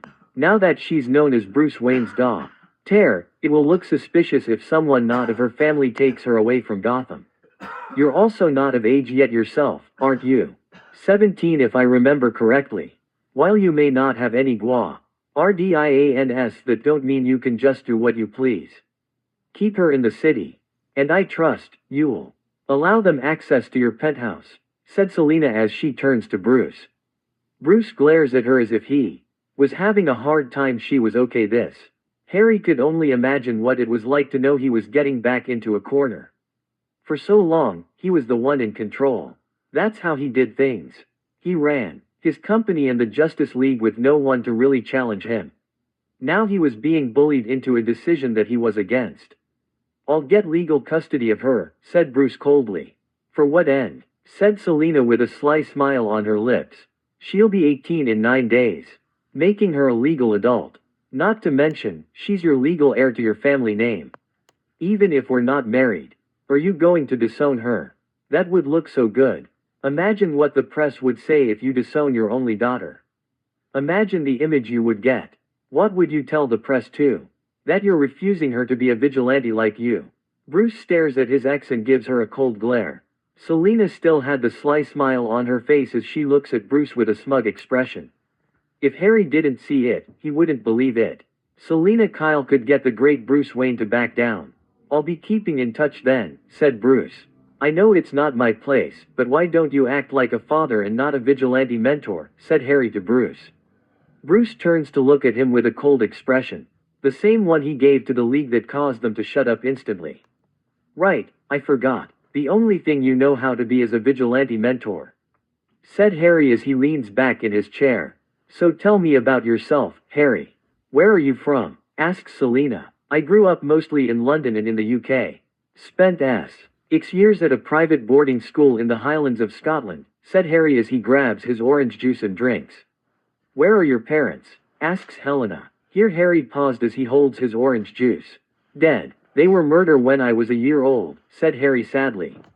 This caused all three Waynes, if you're counting Selena, to have their eyes open wide. I'm sorry to hear that, said Selena, in a voice that sounded like she was sorry. They were killed by a maniac. A man very similar to Gotham's Joker in a way. He just loved killing and he has long sought for immortality. I eventually defeated him and killed him, said Harry. You should have handed him over to the authorities, said Bruce in a stern voice. Harry turns to look at him. No matter how he saw it, he refuses to accept killing. Don't lecture me. You have no right. Let me give you a lesson I learned at the tender age of 13. Harry said in a strong voice. All three of them look at him carefully. There are worse fates than death. It's clear now. You have never experienced them. I have. I've gotten a taste of death. I have seen people who have suffered fates so terrible they should have been put out of their misery instead of suffering. Said Harry coldly. Bruce narrows his eyes. Killing is wrong. It's best you don't become the person you fight, said Bruce calmly. Harry looks at Bruce and found he had a rather thick skull. He was stuck in his belief that there should be no killing. One day, you'll see my life. When you see my life, then judge me. Until then, said Harry as Bruce looks at him with a strong look on his face. Don't judge me, and shut up. Bruce narrows his eyes as he looks into Harry's green eyes. Selena was listening and watching this carefully. Bruce knows what's it like to lose parents. He tries so hard to be a saint he expects people to follow his belief and standings to fight like a saint. Yet this boy is of pure heart but doesn't mind the bloodshed. I am drawn to him, just as my daughter is. His has taken his pain as a strength. He doesn't kill because he likes killing. He kills to ensure another doesn't suffer as he has suffered. Bruce cannot see that. He doesn't want to believe that. Selena looks at Bruce from the corner of her eyes. She could see him trying to think of something to say. No doubt he was going to keep a close eye on him anyway because he was an unknown and he, being the paranoid self that he was trying to collect information on him. We got work to do. Selena, use your alias and stay low. Keep to your normal method of targets. I'll keep in touch. Here, said Harry as he takes a black smartphone out and slides it to her. You can reach me by this. Say, sweetheart, if you're safe and alone. Say, baby, if you're not alone and compromised. My kitty senses is purring, said Selena in an imitation of a cat purring. Why you hitting on my mom? Asks Helena looking at Harry with a stern look on his face. I'm not. This is a passphrase for most of my female operatives, said Harry as he looks into Helena's eyes. Helena frowns as she looks at Harry as if wondering he was lying or if he was really hitting on her mother. If I go with you, will you take me shopping? Asks Helena with a smug smile on her lips. This time, Harry paled. He remembers all too well what it was like for a girl in shopping. Needless to say, he wasn't going to enjoy himself. If we have time, said Harry as he smiles and rubs the back of his head. He couldn't really think of a reason not to go shopping. Helena was smiling as she looks at Harry. Even Selena had a smug look on her face. Let's get going. I have to meet with my associates soon. And you, said Harry turning to Bruce Wayne. Have to meet with the League and get the team ready, Harry said. Want a ride? Selena offered. Best we don't be seen. I need to move within shadows. I already have a place to meet, said Harry. Where? Asks Bruce at once. Harry turns to look at him. Where the owl's nest, said Harry calmly. With that said, Harry gets up and walks out. He's dangerous, said Bruce once he was out of earshot. No, just lonely, said Helena as she watches him retreat out the room. He carries his burdens on his shoulders too much. Much like Dad, Helena thought as she watches Harry Potter disappeared. Harry's phone starts ringing and he answers it. Yes, said Harry as he answers the call. Bane is Get out my head, get out my head, get out my head. Milkshake. Salazzle? Okay, there was something in that one I saw. Is there two somethings in this one? live, Talia reported. Harry paused as he heard this. He put 4 bullets in Bane's center mass. How? Asks Harry slowly. Most likely his venom had side effects. It saved his life. Right now he's in a slight coma, but once he'll wake he'll be able to tell the light of our involvement, said Talia. Do we know where he is? Asks Harry. No. Members of the Light Coup. Ickley took him and are moving him to a disclosed location. I have people looking for them, yet no luck so far. Talia replies, take no chances. If Bane does move in the open, then it's most likely the light is using him as bait to lure you out, said Harry. I understand. As much as I wanted to kill Bane in the light, I will follow your orders. I will not jeopardize the plan for personal vengeance, replies Talia. The old Talia would have tried to kill Deathstroke and Bane. There was a chance she would have walked into a trap. She was still young, even if she was highly experienced, she could still let her emotions get the best of her. Harry wondered what would happen if Harry didn't arrive and she was still under her father's influence. Most likely she would have turned to Bruce Wayne to resume their old flame. Keep a low profile. Remember the light is hunting us. I'm sure they've already got assassins looking for us. It's not ready to strike back yet, said Harry. He knew how much Talia would love to strike back against the light. I know. Get here soon. The sooner we get things going the better. Besides, my sister wants to see you, said Talia. This was confusing. Nissa Al Ghul was young. And by the League of Shadows standards, she was married to Green Arrow, even if their relationship was a rocky one. He knew they didn't marry out of love. They married because as long as Green Arrow did missions for the League of Shadows in Star City, they would not intervene or interfere with his vigilante activities. It was a rocky relationship, one that wasn't healthy either. Why does she want to meet me? Asks Harry. Well, we annulled the marriage between her and Green Arrow. It wasn't working out, especially with him all over Black Canary. She is available, said Talia. Harry paused as he heard this. It sounded like, no, it couldn't be. I trust you mean what I don't think you mean, said Harry slowly. You'll have to see for yourself. First impressions are important, said Talia. Something about this was causing Harry to wonder if he was making a mistake. He knew messing with sisters tend to be disastrous, especially if they were highly trained assassins. If the relationship fell apart, they could take it out on him or each other. Send someone to Wayne Manor. Low-key car. Standard chaperone, said Harry. They'll be there in 30 minutes, said Talia. Harry hangs up the phone and paused. With Bane still alive, he could damage the plan. Even if his information on Harry was vague at best, the light would search for him for years. He also didn't know about Talia's involvement. He was taken down before Talia arrived at the scene. Riddler was taken out. Given how smart he was a dangerous opponent to leave alive. He was also one of the smartest people in Gotham, with an IQ slightly lower than Batman's. Harry walks back to the dining room where Helena was left alone. Her mother and father had taken off. Selina Kyle most likely was going to returning to her apartment in the city. Bruce Wayne was suiting up as Batman to meet with the Justice League and the team. Helena, you almost ready? Asks Harry. A bit. Dad tried to talk me out of not coming with you, said Helena. I'm sure he did. He does care about you, even if he doesn't show it, said Harry. He has a funny way of showing it, replies Helena coldly. He has long learned to close off his emotions. It comes with the territory of being the Dark Knight of Gotham. Do not forget, he's been doing this for 19 years, said Harry. Maybe, I heard he's had a rough childhood, said Helena. He did. He witnesses his parents' murder in front of him. A part of him has never really gotten over it. Because of this act, he has vowed never to kill. He tries to terrify his opponents into giving up on crime. It has worked, on a few people. However, criminals are getting smarter and are covering their tracks better, said Harry. Why do you kill? Asks Helena looking at him. Harry looks at her carefully with a strong look in his eye. If you knew my past and history, then you would understand. I kill to ensure what was done to me will never happen to another. Your mother shelters you into a good life. You're about to step into a war zone. You must be willing to pull the trigger before the person comes back to haunt you, said Harry. Helena looks at him. I can't saw why I understand what you're going through because I don't. I can only trust your judgment. Dad doesn't seem to hold you in high esteem, said Helena. He tries to live his life like a saint. His morals, his code, vengeance. All saint-like. If your father is a saint, then I'm more of a knight. I will not hesitate to destroy the enemies that threaten the people. I will never cross the line in killing civilians. Only the maniacs and nutcases. Those who are dangerous to societies.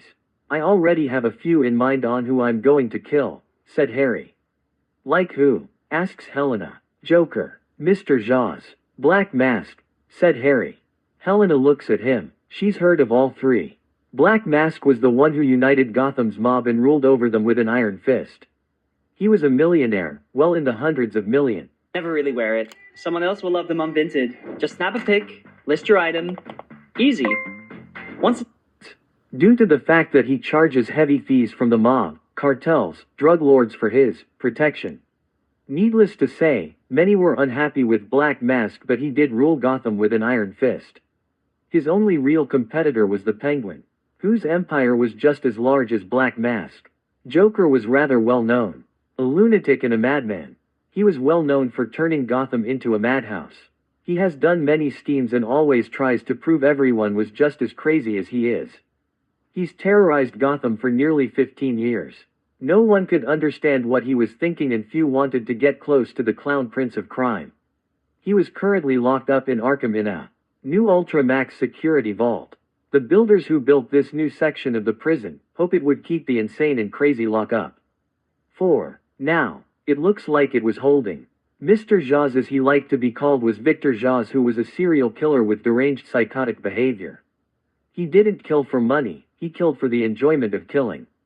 Anyone who had the misfortune of running into him normally ended up dead.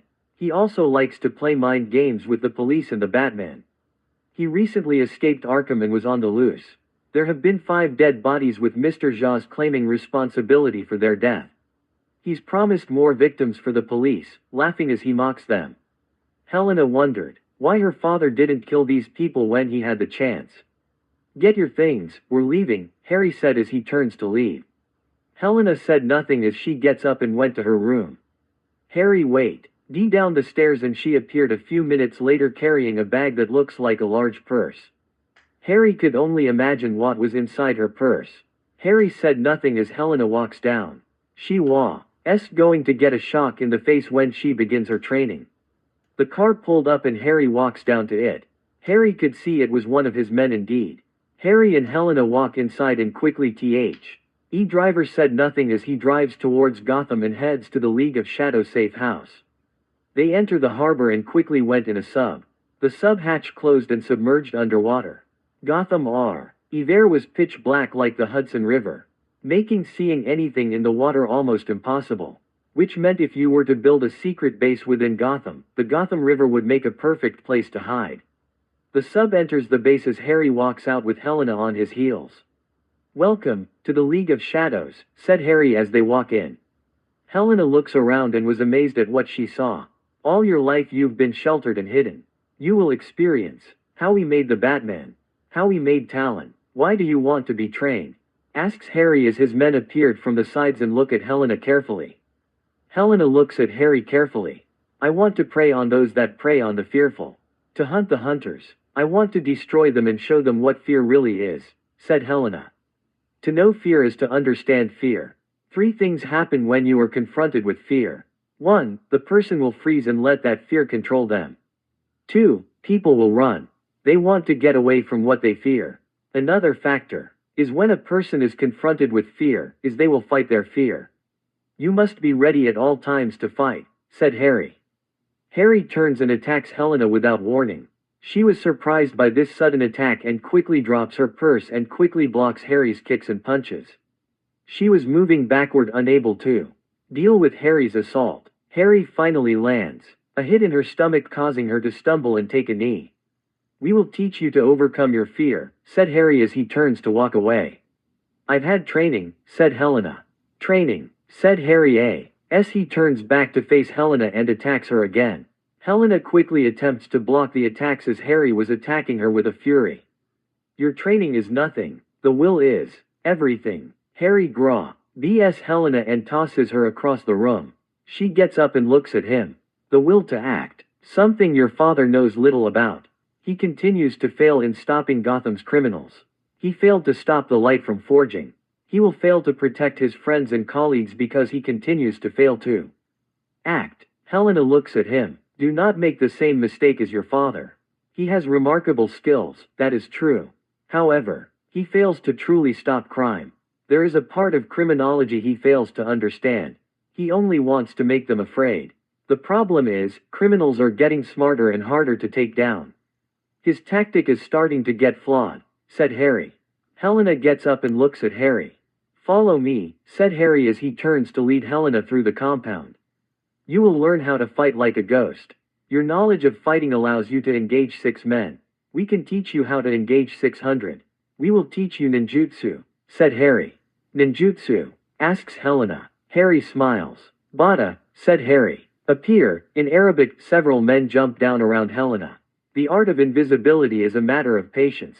To move in absolute silence and to use your surroundings as your ally, said Harry. Helena looks around and could see several men and women sparring against one another.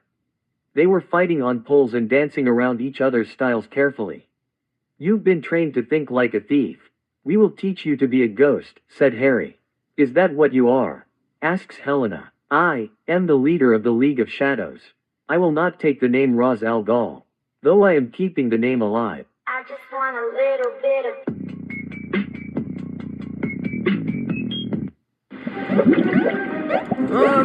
I could use a little help here. Don't step on the yellow cube. It's best my enemies think that a new Ra's al Ghul has emerged, said Harry. Why don't you take the name Ra's al Ghul? Asks Helena. It means head of the demon. Not a name I want to carry. Too dangerous too. Ra's al Ghul was both brilliant, yet foolish. His failure will not be my failures. I will reforge the League of Shadows. No longer about world conquest. We will protect the world from various threats that exist. Even if the Justice League disagrees with our methods, said Harry. What is the League doing about you? Asks Helena. For the time being, they have accepted an alliance with us. However, your father is going to be keeping me under investigation and researching me thoroughly. He is working on developing countermeasures against me. One reason why he's allowing me working with him so close is to keep a close eye on me, said Harry. You mean he's deliberately spying on you, said Helena in surprise. I don't mind. He will hate my methods, but he can't argue with the results. A part of him wants to put me down. The other parts want to see just how effective my strategy is. He is just waiting till I cross a line before he makes a move on me, said Harry. You said something earlier about stopping the light from forming. What do you mean by that? Asks Helena. Harry looks at her, studying her carefully. He then presses a holographic button. And on his gauntlet and the image of 7 people showed up.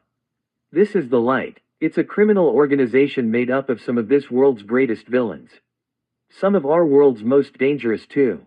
For the time being, they don't know about me and I'm going to work hard to keep it that way for as long as possible. The less they know about my involvement the better. Talia is taking the front for League of Shadows to make it appear that she's in charge. Only those that are a part of the League of Shadows, as well as Batman, Superman, and Wonder Woman know the truth, said Harry. So when do we start? Asks Helena. You used a modified Savant style that your mother developed. I want you to focus on Muay Thai, Krav Maga, Kisi method, and Ninjutsu. Once you master all styles, then you will begin the next phase. Be warned, this will be the hardest training you've ever had to endure. If you survive it, you'll be as formidable as your father, said Harry. Harry turns his head slightly as one of his men appeared behind him. It's time already, Harry said without asking his questions. The agent said nothing. Very well, I'm on my way, said Harry as he turns to walk away. Helena watches him go. The large Manta sub shot out of the base and quickly headed northern beaches of Rhode Island towards Happy Harbor where Mount Justice was located. Given that it wasn't a long trip, they were able to head there within 3 hours. Talia presses a button on the screen and Batman appeared on the screen. We're approaching Mount Justice. We'll be there within the hour, said Talia. We'll be there. Just to let you know. I'm not sure this is a good idea, said Batman. Is this jealousy or concern? Asks Talia with a mock smile on her face. I'm concerned you're going to be taking them down a dark path, said Batman. We will allow you to keep in touch with them. If they want to leave they can. We won't force them to stay or commit murders. As we've already explained things to you, we need them for stealth missions, said Talia. Batman said nothing as he looks at her. I expect to be updated daily, said Batman. You'll be updated as often as we can tell you. Understand that our missions are covert missions. Meaning the less you know, the better off you'll be. We know there is a mole within the League giving the Light information.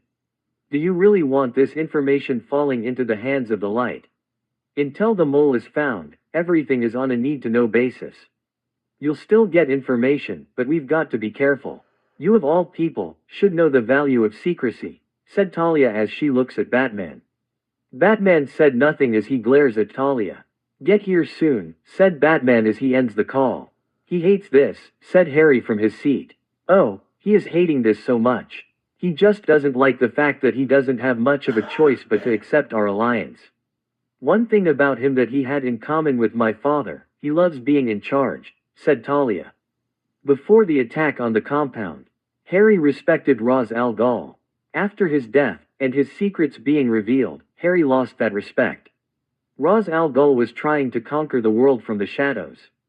He would choose a city that was in its golden age and start corrupting it. After it was so corrupted, he would destroy the city. Rome, London, Paris, Tokyo, Seoul, Beijing, Moscow, Berlin. It was a game he has played for centuries. His next target was Gotham, but he was stopped by the Waynes and most recently by Bruce Wayne. He was just as vile as Vandal Savage. Thankfully, Talia was showing signs of becoming better without her father to influence her any longer. Harry wonders once this was all over, what Talia would do. After all, the war would consume their time, but after it was over, Harry wonders if she would find peace. With her skills, she could become anyone she wants. The sub moved to the underwater hangar of Mount Justice where the Justice League members, Batman, Superman, Wonder Woman, Green Arrow, Black Canary, Martian Manhunter, Aquaman, I did not know if I had what it took to finish college. The challenge within myself was that I had let two Vani, John, Zatanna and Shazam present. The team was coming presently. Nightwing looked serious and could tell his mentor was bought. Being fully serious yet uncomfortable as well. Nightwing looks very confused as to what was going on. The team was slowly waking up and coming into a meeting room. 18 of them grumbling at assembling together. What's the scoop? Superboy asks Nightwing. No clue. All I know is Batman is calling in the entire team. Must be a big operation of some kind, said Nightwing. Batman looks at his scanner and could see the League of Shadows was about to arrive. All right, listen up, said Batman in his strong voice that caused everyone to turn to him and focus up. Recent intelligence reports est our enemies out uniting under one banner. Are you talking about a secret society? Asks Aqualad. That's exactly what is going on. There is a legion of supervillains uniting under one banner. From what the intelligence suggests, we could be looking at a full-scale war. A new team is being assembled. One for deep covert operations. Your mission is to find the enemy and learn what you can while sabotaging their operations as much as possible, said Batman. Where are you sending us? Asks Nightwing. I'm not, said Batman as the water began to bubble and a large underwater craft appeared. Due to the information provided to me, the Justice League is formed an alliance with another organization, said Batman. Nightwing was looking at the sub and could see people coming out. They were dressed in black with hoods on their faces. Swords and quivers could be seen on their backs as they walk up the stairs towards the group. Tell me you're joking, said Green Arrow as he turns to Batman. Even though the new group of individuals didn't carry any enigma, he knew at once who they were. Afraid not, said Batman. The lead figure was female. She reaches up and pulls her hood back while removing her face mask. Talia al Ghul stood before the team. Nightwing was instantly on guard and pulls out his customized Eskrima sticks. Talia al Ghul, hissed Nightwing as he took a defensive stance. Quote, your sidekick doesn't look too happy to see me, said Talia in amusement. What are you doing here? How did you even get inside? Demanded Nightwing. I let her in, said Batman, and to potentially end any possible fights. Nightwing looks at Talia carefully before he turns to his mentor and stands down. He puts his Eskrima sticks back on his back holster. What does Ra's al Ghul want now? Asks Nightwing. Talia smiles at Nightwing. My father is dead, said Talia. Nightwing and the other members of the team looked surprised. Ra's al Ghul dead. It was almost too good to be true and hard to believe. How? Asks Robin. He's heard many stories about Ra's al Ghul. Deathstroke and a team of mercenaries killed him. He killed many of our men. We're fighting a war, and we're losing. We need help to continue the war. That is why we're currently aligned with the Justice League to fight this war. For that, we're going to need volunteers to come with me and help fight the war, said Talia. Go with you where? Asks Nightwing. Only Batman will know where. We're not taking all of you. Just some of you. Be warned, you won't be in touch with your friends or mentors for some time. We don't know how long this mission will be. Only that you'll be deployed in areas under deep covert operations, said Talia. Why us? Why not the League? Asks Kid Flash. The Justice League draws too much attention. The only ones I can think of that can truly operate under us is Batman and Green Arrow. However, they are big names, and there are a lot of eyes on them. We need those with skills, but are under the radar, explains Talia. Why should we even agree with your plan? You're an assassin, said Nightwing. I have already discussed the matter with Batman.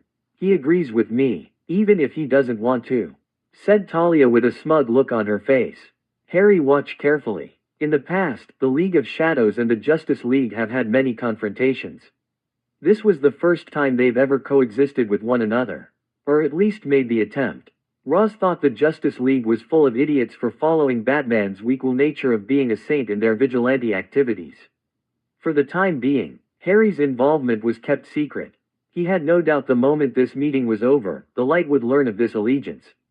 It was safer with Talia being the frontman instead of him actually present himself. A tactic Ra's al Ghul has used many times against his enemies to protect himself. Few could actually put his name to his face. It was best. Harry used the same tactic. Talia has been a leader of the League of Shadow. It would make sense to Vandal Savage if she was taken the role as the leader of the League of Shadows. The less Vandal Savage knew about Harry, the better. Is this true? Asks Nightwing as he turns to Batman. It is. I've already run countless scenarios. The odds are, not good for us. An alliance is beneficial, said Batman. Harry smiles as he looks at Batman out of the corner of his eyes. Batman still had that blank expression on his face, or at least the part that was visible. Blank, emotionless, and unreadable. Yet Harry could see he was deeply concerned for these turn of events and wished he could do anything to not enter this alliance. When I call your name, collect your things, and return to my sub.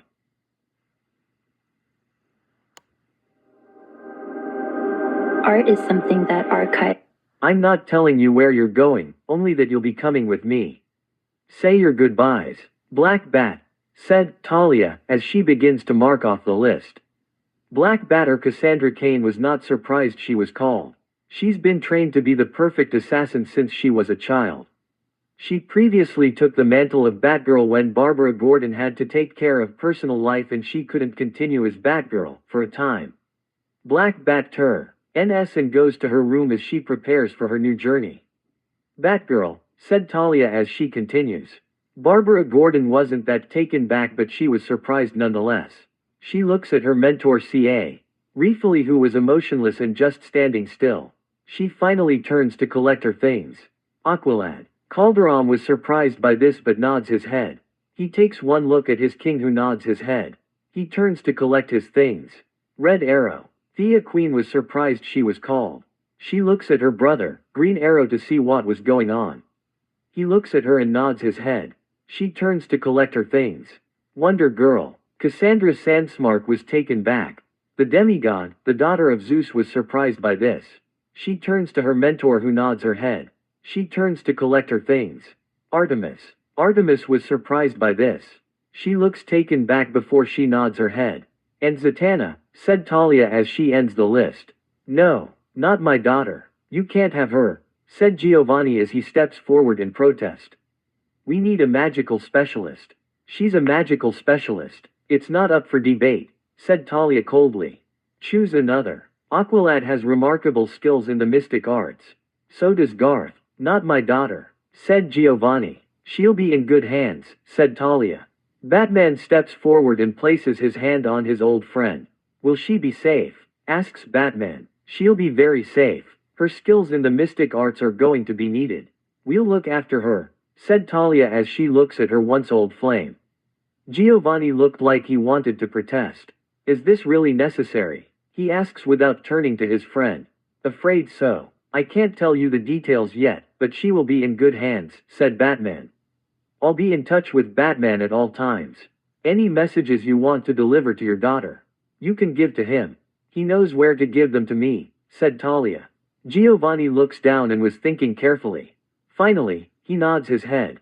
Say your goodbyes, we leave within the hour. The sooner we get started the better we'll win this war, said Talia. The team was being unusually quiet.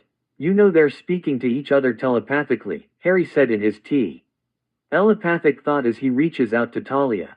Talia grew a grin. I know. Nightwing is most likely asking the ones who are coming to spy on me and give him information on the League of Shadows. Don't worry. Once we drop the bombshell on our new recruits, we'll make sure they don't tell their friends.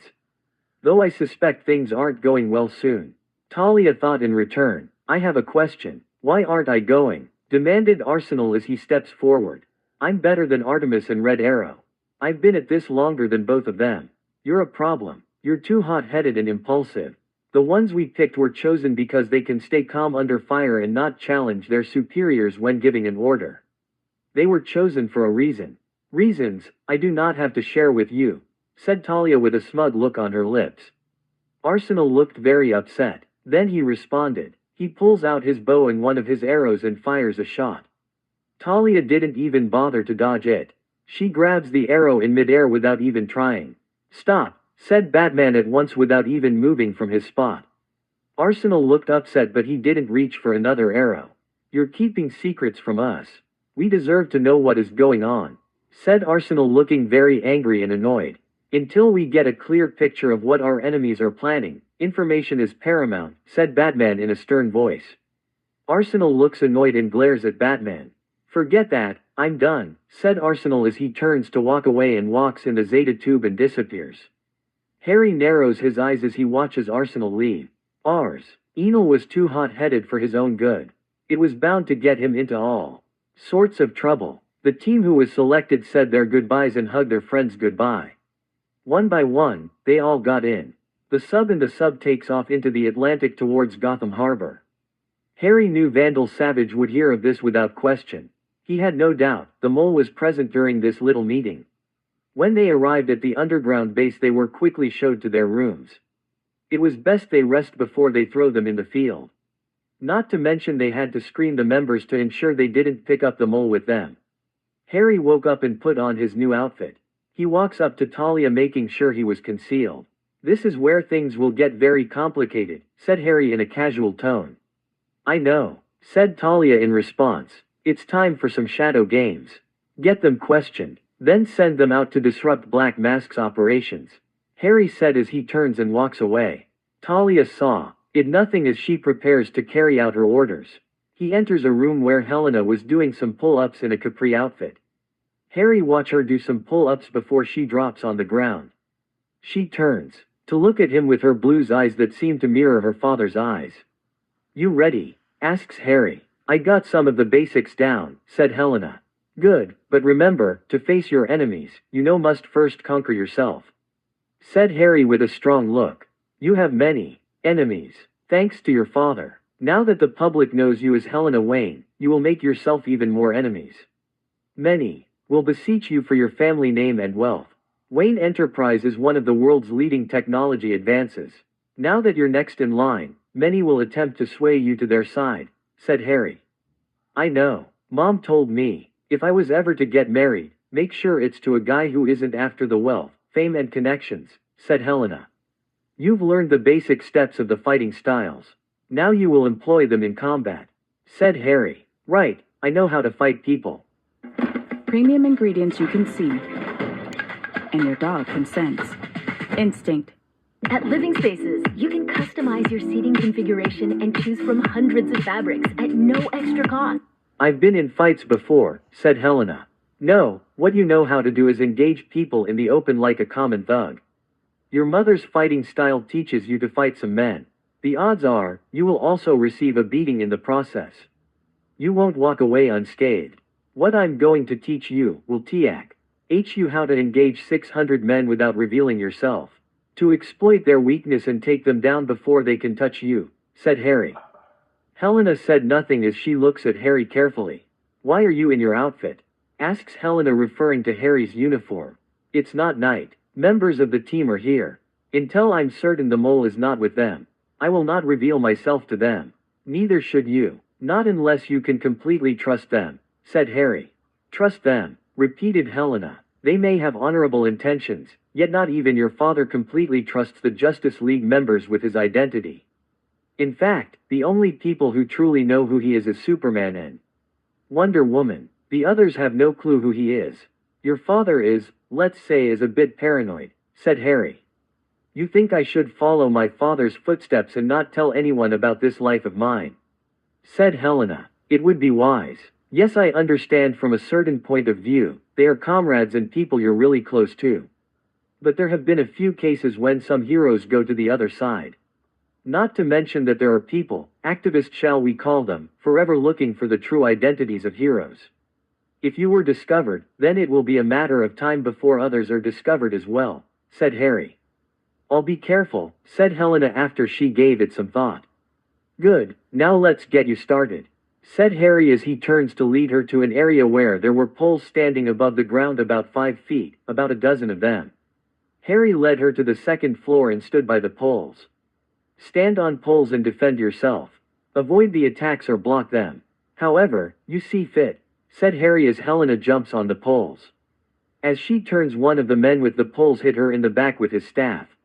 She stumbles as she took the hit and tries to adjust as 6 people appeared around her swinging their staff at Helena. She struggles as she attempts to block and avoid the incoming attacks. Harry watched and remember the first time he did this. He too struggled to adjust to the unorthodox attacks. This was one of the most difficult training one could endure. It was as hard to adapt and adjust to the attacks while trying to maintain your balance. Helena stumbles and lands on the poles trying to catch her breath. Come, Harry said as training ends. Helena does so. After she attempts to adjust to her new training cycle, Harry takes her to the window where Gotham's river sublight was shining about. You know the truth behind your parents. What drives you? Harry asks. Helena said nothing as she looks out the glass window and just looks out clearly, pondering. I guess because of my dad.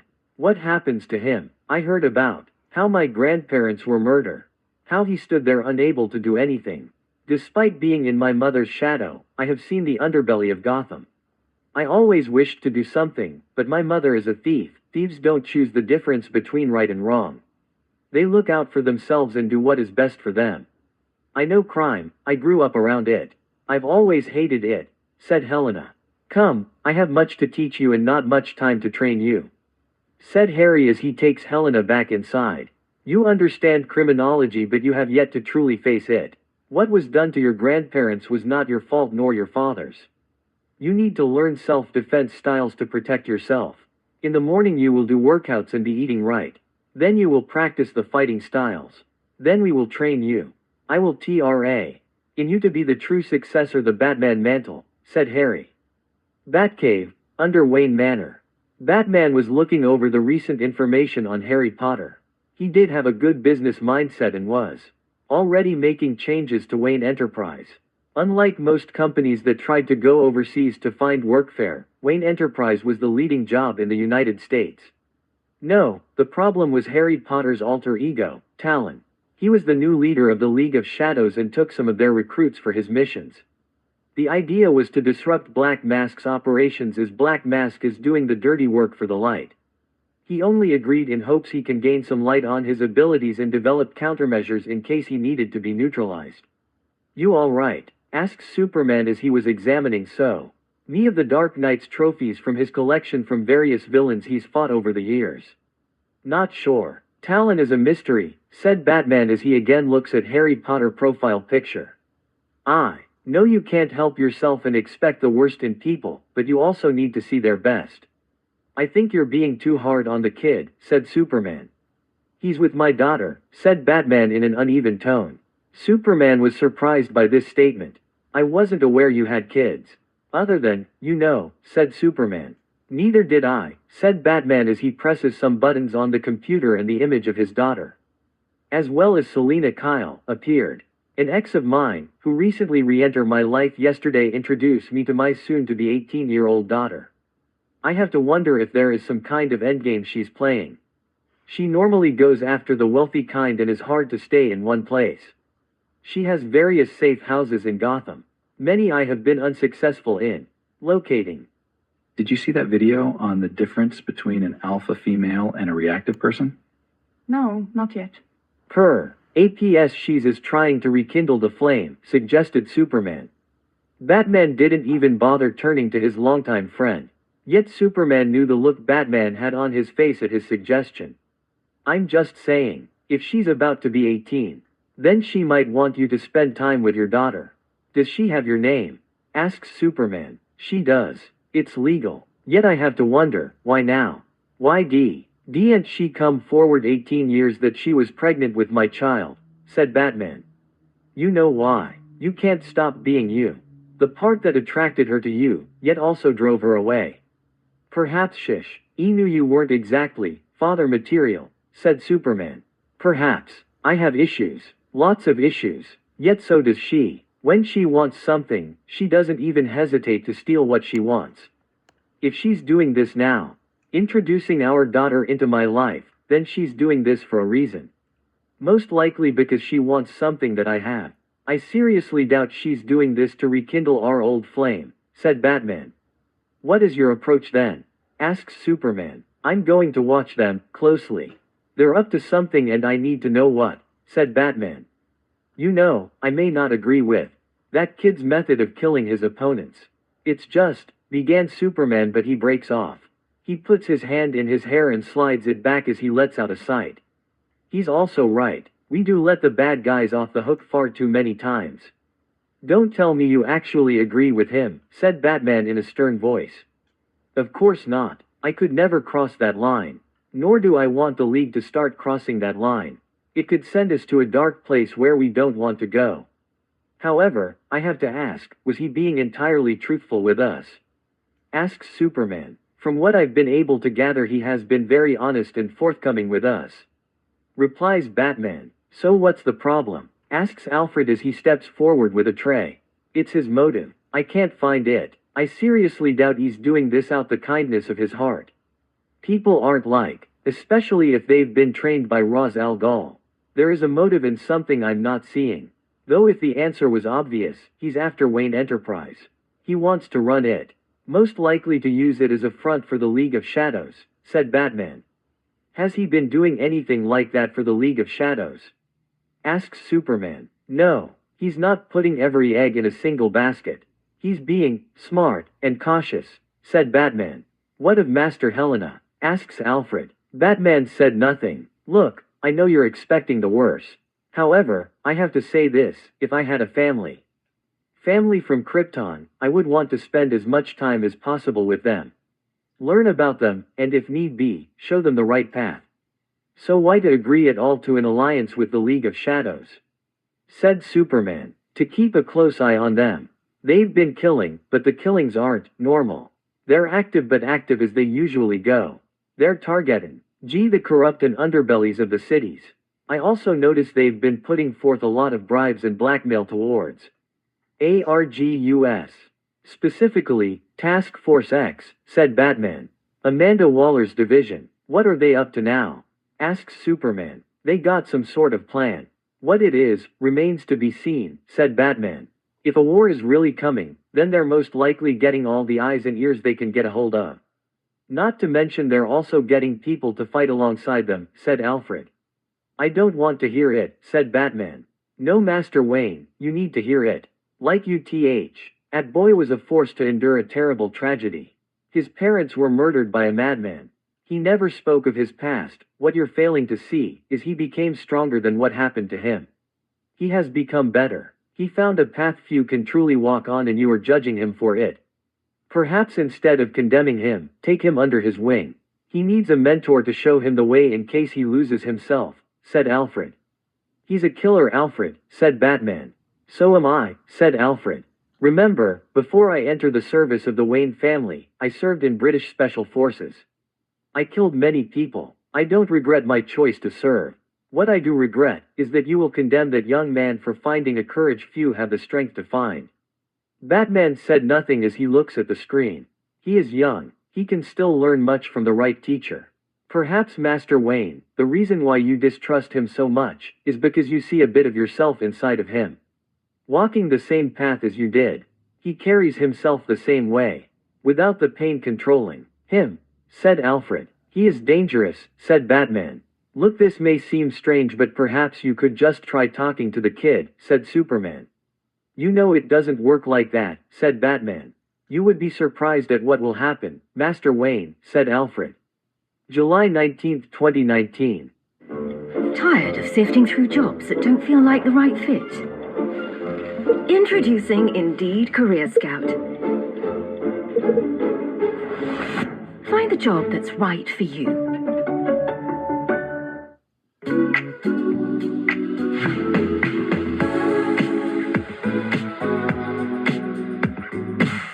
Gotham Underwater Base.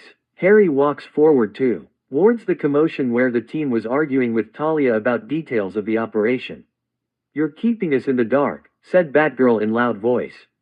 We know there is something going on that you're not telling us, added Wonder Girl.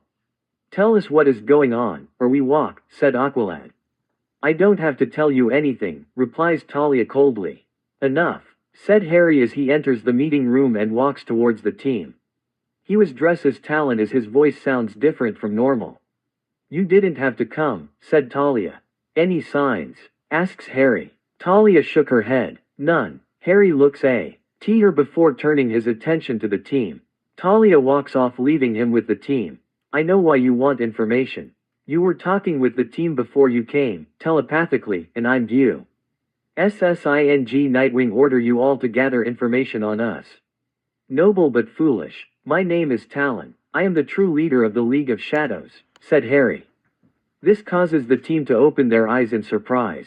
Why all the secrecy? Asks Aqualad. I would prefer to wait before telling you this, and I have more information. We're at war. The League of Shadows has been at war with Vandal Savage for centuries. We are losing. That is why we formed an alliance with the Justice League, said Harry. It's not that. There is something you're not saying that is keeping us in the dark, said Batgirl. You truly are Batman's protege. Yes, we're being careful with information because there is a spy in the Justice League.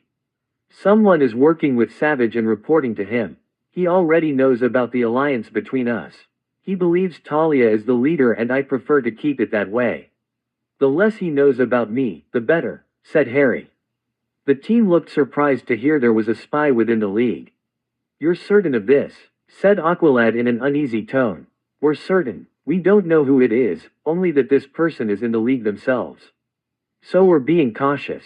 We didn't tell you anything, because we feared one of you might be the mole, said Harry in a calm voice. So why do you need us? Asks Artemis. While I need more people to help fight this war, the truth is, it would take too long to get more recruits and train them. You all already have remarkable skills. So you're worth about 10 men. You were chosen for a reason. You all have abilities and skills that we need to use for our missions.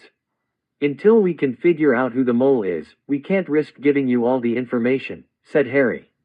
So you need us to defeat the light, said Batgirl. In a way, this is a long-term mission. I won't keep you from your civilian life. However, you cannot tell your friends. They weren't chosen because there is suspicion surrounding them, said Harry. I have been working with them in the field for the past 3 years. I can't believe one of them is a traitor, said Aqualad. In the art of war, you must know your enemy's move before it is even made. Vandal Savage knows this, as does the League of Shadows. This is like a game of chess. Each side has their pieces. We're just moving our pieces before we strike, said Harry. In other words, you don't trust us, said Artemis. Would you if you knew there was a spy amidst? Said Harry as he looks at them. None of them had an answer. Who is the spy? Asks Aqualad. I don't know. We don't know if this spy is a willingly traitor, or someone being blackmailed or being mind-controlled. We can't just start digging into people's mind based on solid suspicion, said Harry. Then what are you doing about this? Asks Artemis. Information is vital and can work both ways. I'm hoping to flush the spy out by feeding him false information. Hopefully, we can create a trail of breadcrumbs to follow, said Harry. How can you be sure? Asks Batgirl. Harry turns to look at her and knew at once she found it hard to believe they had a spy amongst them. Batman was well known for being beyond paranoid. I gave the evidence to Batman. In fact, I saved his life after the spy nearly led him into a trap. He's currently investigating all members of the League. Hopefully, with my intel, he'll be able to figure out who the mole is. You were chosen because you all had low possibilities of being the mole. Yet you all specialize in areas most don't train themselves in. I handpick each of you for this reason. If you think about it, it's not hard to think about why you were chosen, said Harry.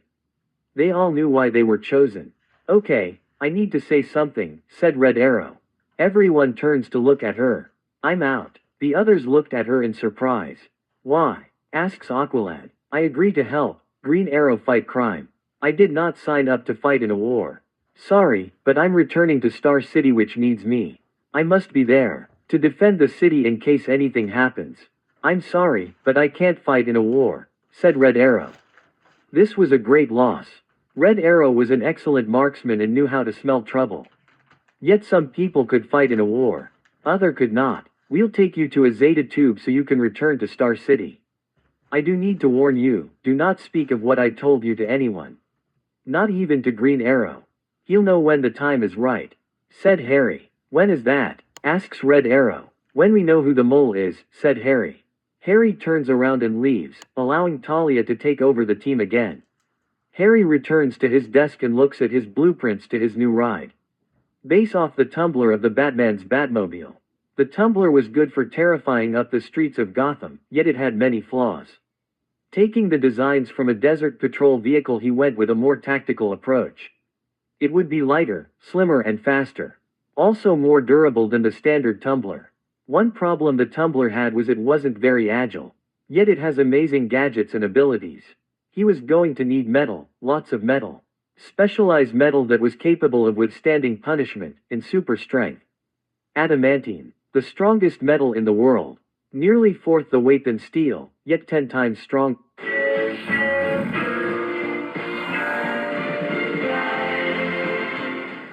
Every bedbug in our house died within 3 days.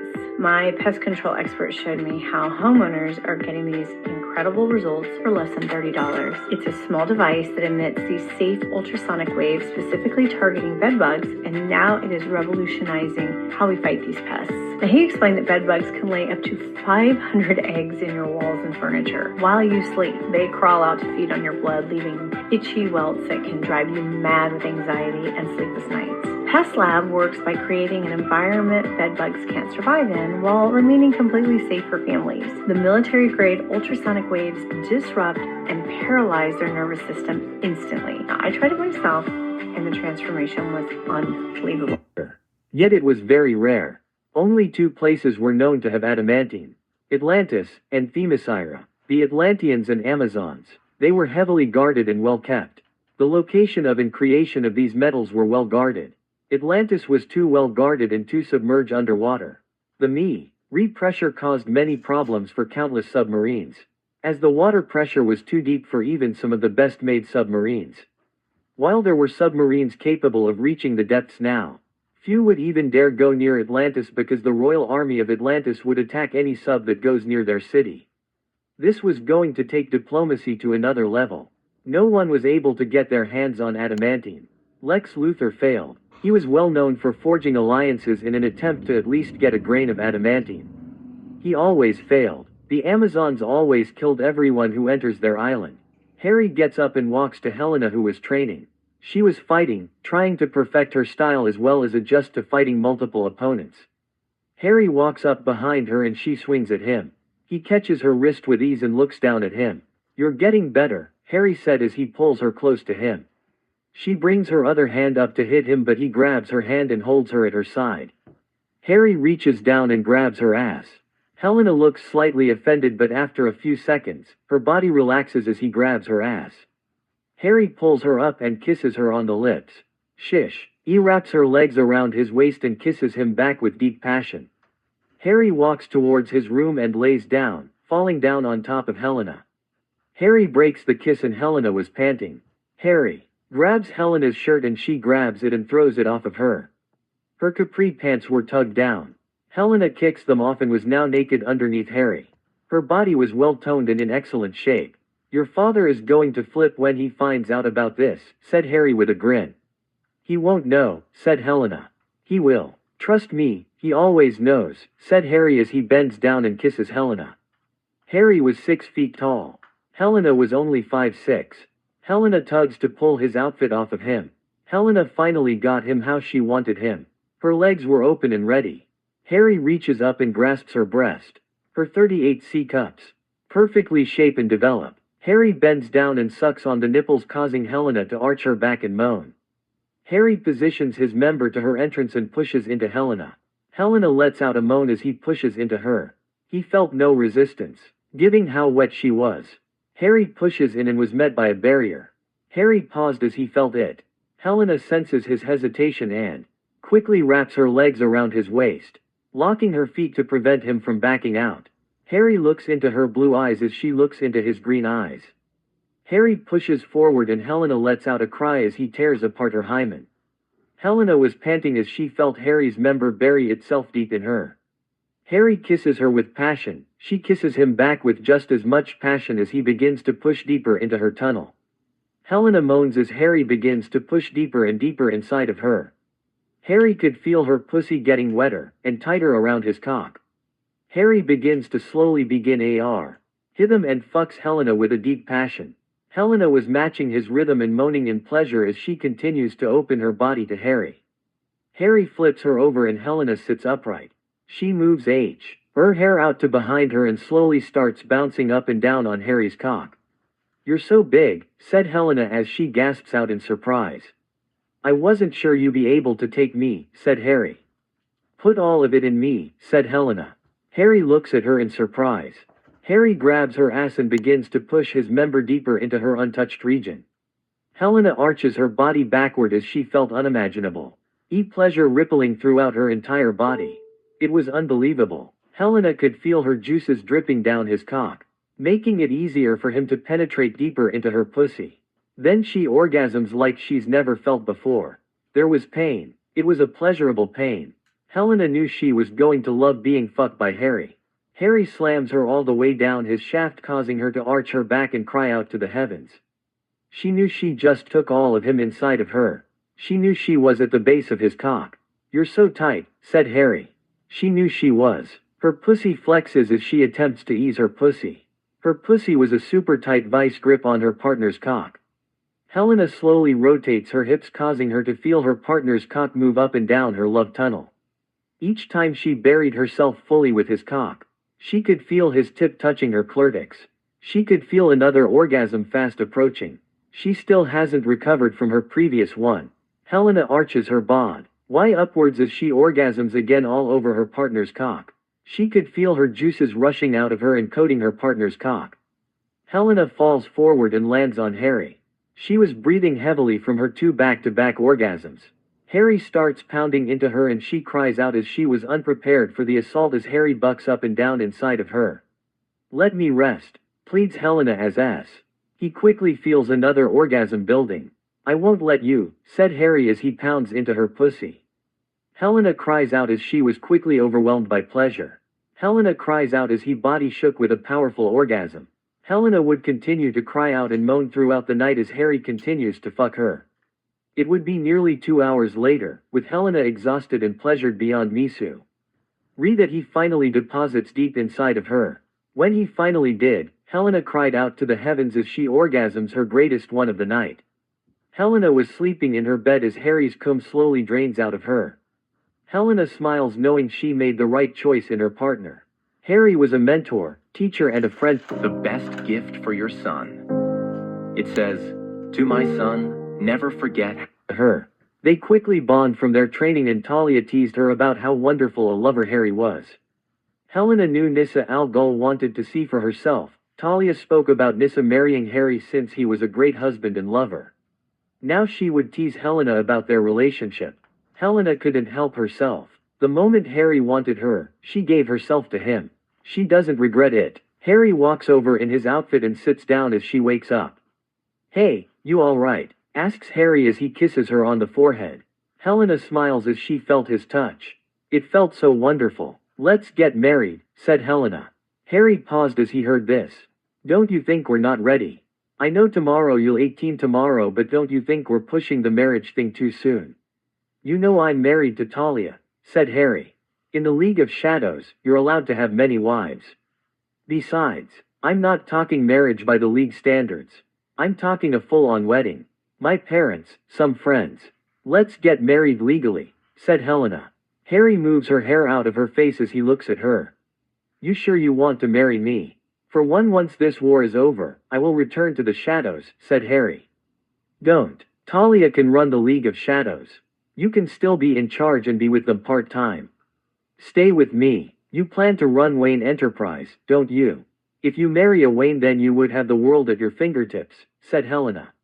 She grabs his hand and places it on her tit as he gropes and squeezes her breast. I'm not one who really plans to rule the world. My plan is to seize as much of Wayne Enterprise and remove all the bad seeds in it. Once it's clean and it can run smoothly, I will give it back to the Waynes, said Harry. Then rule it with me. I get to choose my husband, and I chose you, said Helena. Harry looks down at her as she looks at him. She kept her hand on top of his so he would continue to grope and squeeze her breast. I'll make you a deal. If you still feel that way, for an entire year, then yes, I'll marry you, said Harry.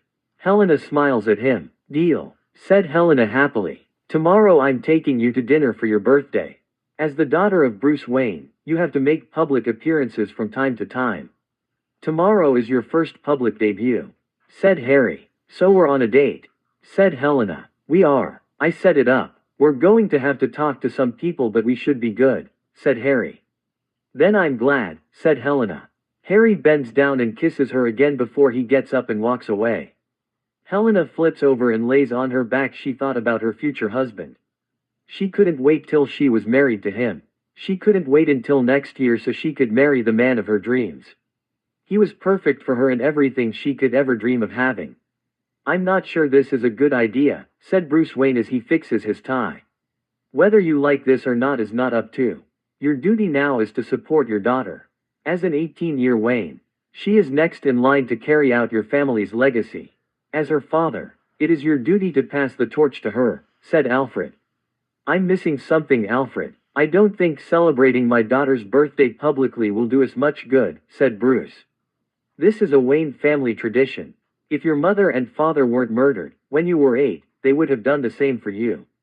You cannot disgrace your family's name nor legacy, Master Bruce, said Alfred. What disturbs me is she's coming with Harry Potter, said Bruce.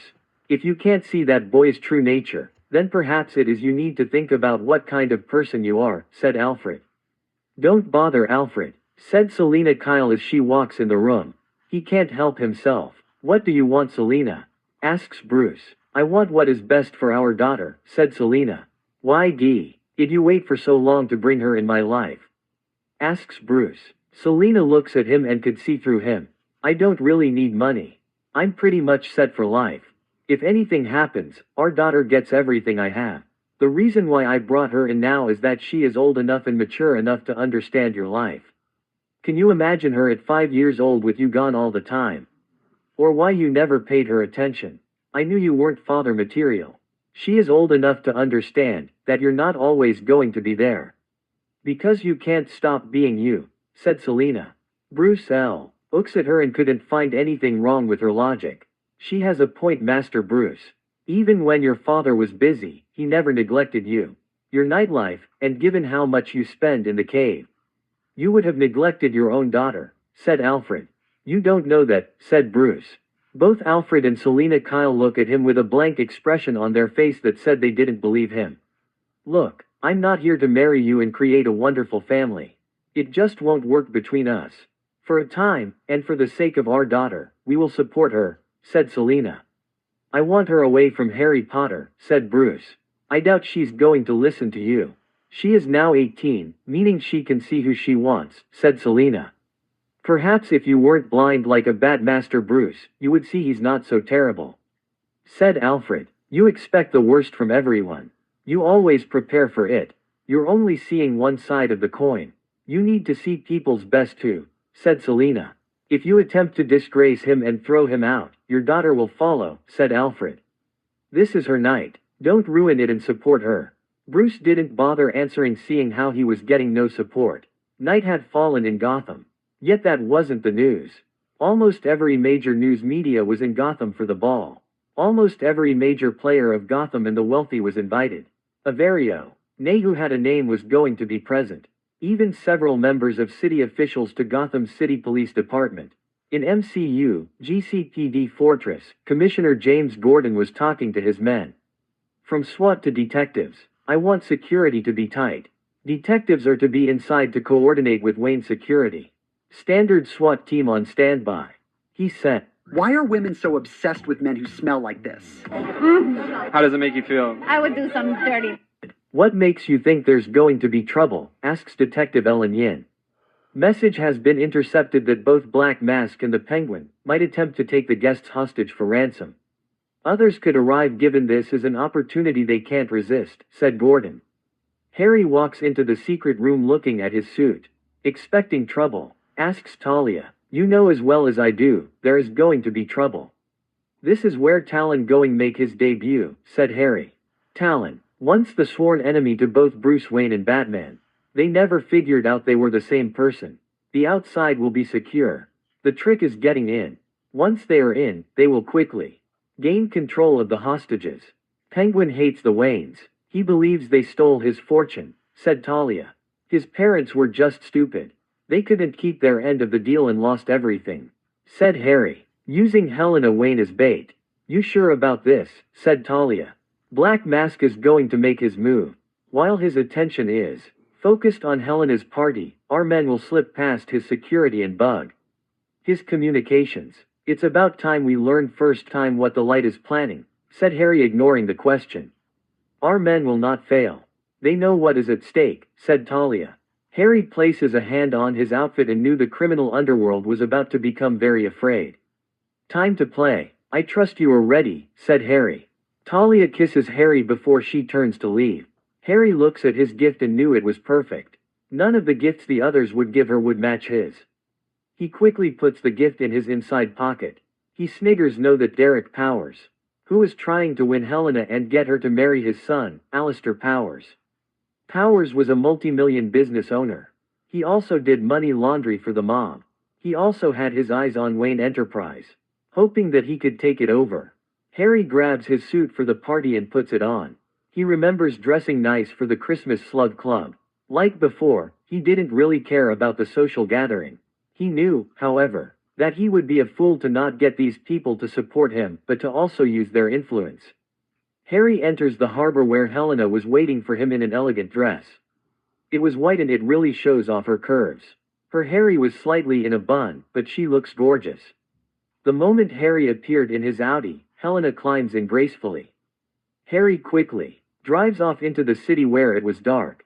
After a 10-minute ride, they enter the city where the party was being held. Harry pulls the car next to the front and the valet men open the door, causing Helena to step out. Cameras flash like crazy upon her arrival. Harry walks beside her and offers her arm. She takes it and they smile and wave, knowing the picture of them together was going to be in Gotham Times and many other newspapers. Like the Daily Planet, Harry could already see Jimmy Olsen taking pictures. Are you hating this as much as I am? Grits Helena through her teeth. I'm sure you can imagine, replies Harry. They walk in where Harry could see Wayne's security position. Just one moment, said the security guard. Facial recognition software, making sure they were clear to enter. It took 3 seconds and he nods his head. You're clear, he said as the doors open. They walk in towards the elevator. Imagine being kicked out from your own party, said Harry as Helena smiles. The elevator closes and takes them up. I'd rather just be alone. Just you and me, said Helena. That's not possible. As a Wayne, you do need to make public appearances, said Harry. I want to be with you tonight, said Helena. Harry holds her. The door opens and they walk into the room where people were gathering. When Helena walks in, people start clapping. Helena walks in with a smile. She starts shaking hands with everyone who was wishing her a happy birthday. Ms. Wayne, said a man as tall as Harry appears in front of them. Derek Powers. This is my son, Alistair Powers, he said as his son appears beside him. Powers, I can't say I know you. You're not a part of Wayne Enterprise, said Helena. Not yet, though I'm hoping to bring my company into yours, said Derek Powers. You're not really here to talk about business, are you? It's her birthday, said Harry. Old habit, said Derek Powers as he puts his arm around Harry and quickly leads him away from Helena. I understand you own some stocks in Wayne Enterprise. Harry could see he has done this before. He was guiding Harry further and further away from Helena, leaving her with his son. Out of the corner of his eye, he sees Selina Kyle walking towards her daughter and Alistair Powers, who was clearly trying to charm Helena. Derek Powers had to keep Harry talking. The longer he kept him away, the longer his son will be with Helena. I am indeed. If things go well, I might be leading Wayne Enterprise, said Harry. Helena Wayne is next in line to lead her family's company, said Derek Powers. I meant as CEO. She, of course, will be running things, said Harry. I see. I am curious to know what you think of Powers Incorporate, said Derek Powers. The company is impressive. It doesn't impress Mr. Wayne as he do. Esn't think your company can match Wayne Enterprise standards, said Lucius Fox as he walks over. Harry shakes Lucius' hand. Mr. Fox, said Harry. Well, Wayne Enterprise standards are high, said Derek Powers. Indeed they are. We make the best stuff out there. We can't have second-rate products now, can we? Said Lucius Fox. Harry could see Lucius was keeping Derek Powers busy with conversation. As Derek Powers was now engaging with Lucius, this allows Harry to slip away, with Derek Powers unable to stop him. Harry walks to Helena where she had a glass in her hand. Seems I got competition for your hand, said Harry. Why did you go along with it? Asks Helena as she looks at him. I had to hear about the incredible genius of Alistair Powers for nearly a minute before my mother came over and sent him away. They can only play that card once, explains Harry. They won't do it again. Though I have to guess they are trying to think of a new strategy. Did he give you anything? Helena shook her head. He will. Be careful, said Harry. Well, as for attempting to win my daughter, I give them an 8. They really do need better tactics, said Selina as she walks over to them. They don't know of you. That makes them vulnerable, said Harry. Selina smiles at him. I trust things are going well, asks Selina. I'm keeping up with my studies, said Helena. Selina smiles at her GHTER and looks at her with a happy look on her face. Be right back, I'll get some drinks, said Harry as he walks over to Alfred as he left the mother and daughter combo together. He heard Selina saw, why something to her daughter and they giggle. Good evening, Master Harry, said Alfred. Hello, Alfred. I was wondering, can you help me out with something? Asks Harry. Of course, sir, said Alfred. I want to give this to Helena after her father gives her his speech. I was wondering if you would hold it as I give it to her, said Harry as he reveals his present to Alfred. Oh my, said Alfred as he looks at the wonderful necklace. Will you help me? Asks Harry. What do you need me to do? Asks Alfred. Just hold on to this. When I walk to Helena, come forward and hold it out. I want to put it on her. I hope she likes it. This wasn't an easy gift to acquire, said Harry as he hands the box to Alfred. No sir, I imagine it wasn't, said Alfred as he takes the box and puts it in his inside pocket. I'll take the champagne, said Harry as he grabs 3 and walks back to Helena and Selina. He could see the Powers father and son watching closely, no doubt plotting to make their moves to give Helena a gift. From what he could see, they were planning on giving her a car. A Mercedes-Benz, a car that was most likely worth $10 million. Harry could only smirk knowing his gift was going to outshine everyone else's. From what he was able to see, Helena was going to be getting a lot of jewelry. Yet no one would give her a better gift than him. Harry walks over to the mother and daughter and hands them their drinks. They look at him and Helena giggles with Selina smiling slyly at him. Harry wonders if Helena told her about what they did in bed. The sound of a helicopter could be heard and the words Wayne Enterprise was emblem inside of its side. It lands outside and quickly the door opens revealing Bruce Wayne. He walks in the room. I'm sorry I'm late, I had some business to take care of. Now where is Selina Kyle? Said Bruce as he looks around the room. Selina raises her glasses showing to Bruce. There she is. When I met Selina Kyle she was art curator. Yet I immediately knew she was incredible. The more I got to know her, the more I fell in love with her. The one woman who captured my heart. Unfortunately, like most couples, we had problems. Mostly because of my work, I was unable to spend as much time with her as I wanted. This eventually caused us to break up. She left me, and I didn't know she was carrying my child inside of her. My daughter, Helena Wayne, said Bruce as he gestures his hand towards his daughter, who I just learned of recently, yet I can say she is my pride and joy. I was never there for you as a father, and I apologize to you. Yet I stand here now, as your father, and wish you many bright futures. To Helena Wayne, happy birthday, said Bruce as everyone applauds. Harry gently taps her lower back and she walks forward and hugs her dad. He hugs her back as everyone applauds. Selena walks forward and the family hugs each other. The cameramen started flashing their cameras. Harry takes a deep breath and tries to calm his nerves. He hated being in the spotlight. Yet for Helena, he would do this. He steps forward and walks towards the Waynes. He was aware that everyone was watching him carefully. Helena, it's been almost a month since we meet. Yet it's been wonderful, said Harry as Helena wipes her tears as she looks at Harry. I know you said I didn't have to get you anything, but it's not every day you turn 18. So I got you something. Something that can only describe how lucky and wonderful you really are, said Harry as Alfred walks forward with his gift in his hands. Harry opens it and removes the necklace from the jewelry box. He holds it up, and those that recognize the necklace, almost everyone, let out a gasp of surprise. Where did he get that? Someone whispers. Jimmy, take pictures. Lots of pictures, said Lois Lane as she couldn't believe what she was seeing. Why is this a big deal? Asks Clark. He bought her a 5-diamond necklace, said Lois. 5-diamond? Why is this a big deal? Asks CL. Ark as Harry puts the necklace on Helena, who was happy and crying as the necklace was put on her. That necklace is worth $250 million, said Lois. Jimmy Olsen really started clicking his pictures, taking shot after shot of Helena Wayne wearing a 5-diamond necklace. $250,000 is a lot. At minimum, said Lois. I'm sure a lot of people here can afford that, said Jimmy.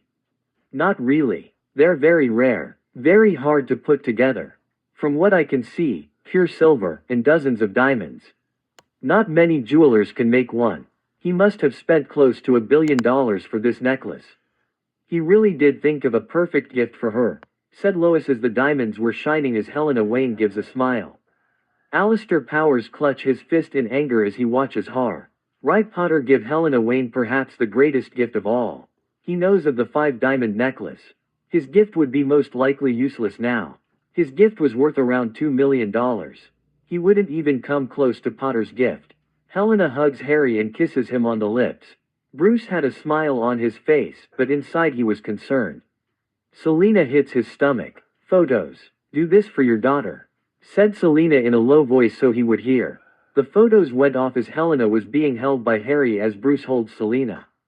People took photos, and without a doubt, this was going to make headline news. Everyone walks forward and shakes Helena's hand, wishing her a happy birthday. The elevator opens and gunshots erupted, causing people to scream a bit as armed men walk in. Hands up, they shouted as a walk-in with assault rifles. Harry could see the detectives all looking to reach for their guns to fight the thugs. Yet there were too many people that would get caught in the crossfire. Sure. T-Man, who was white and stood at 5'2", walks in with an umbrella.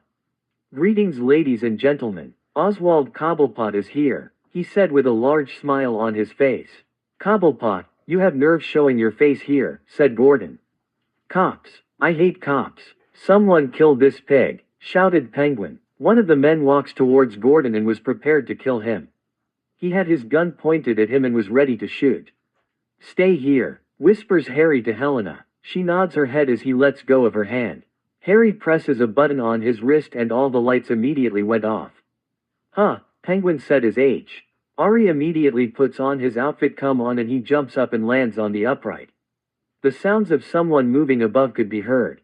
He's here, one of the thugs said as the sound continued to be heard all above them.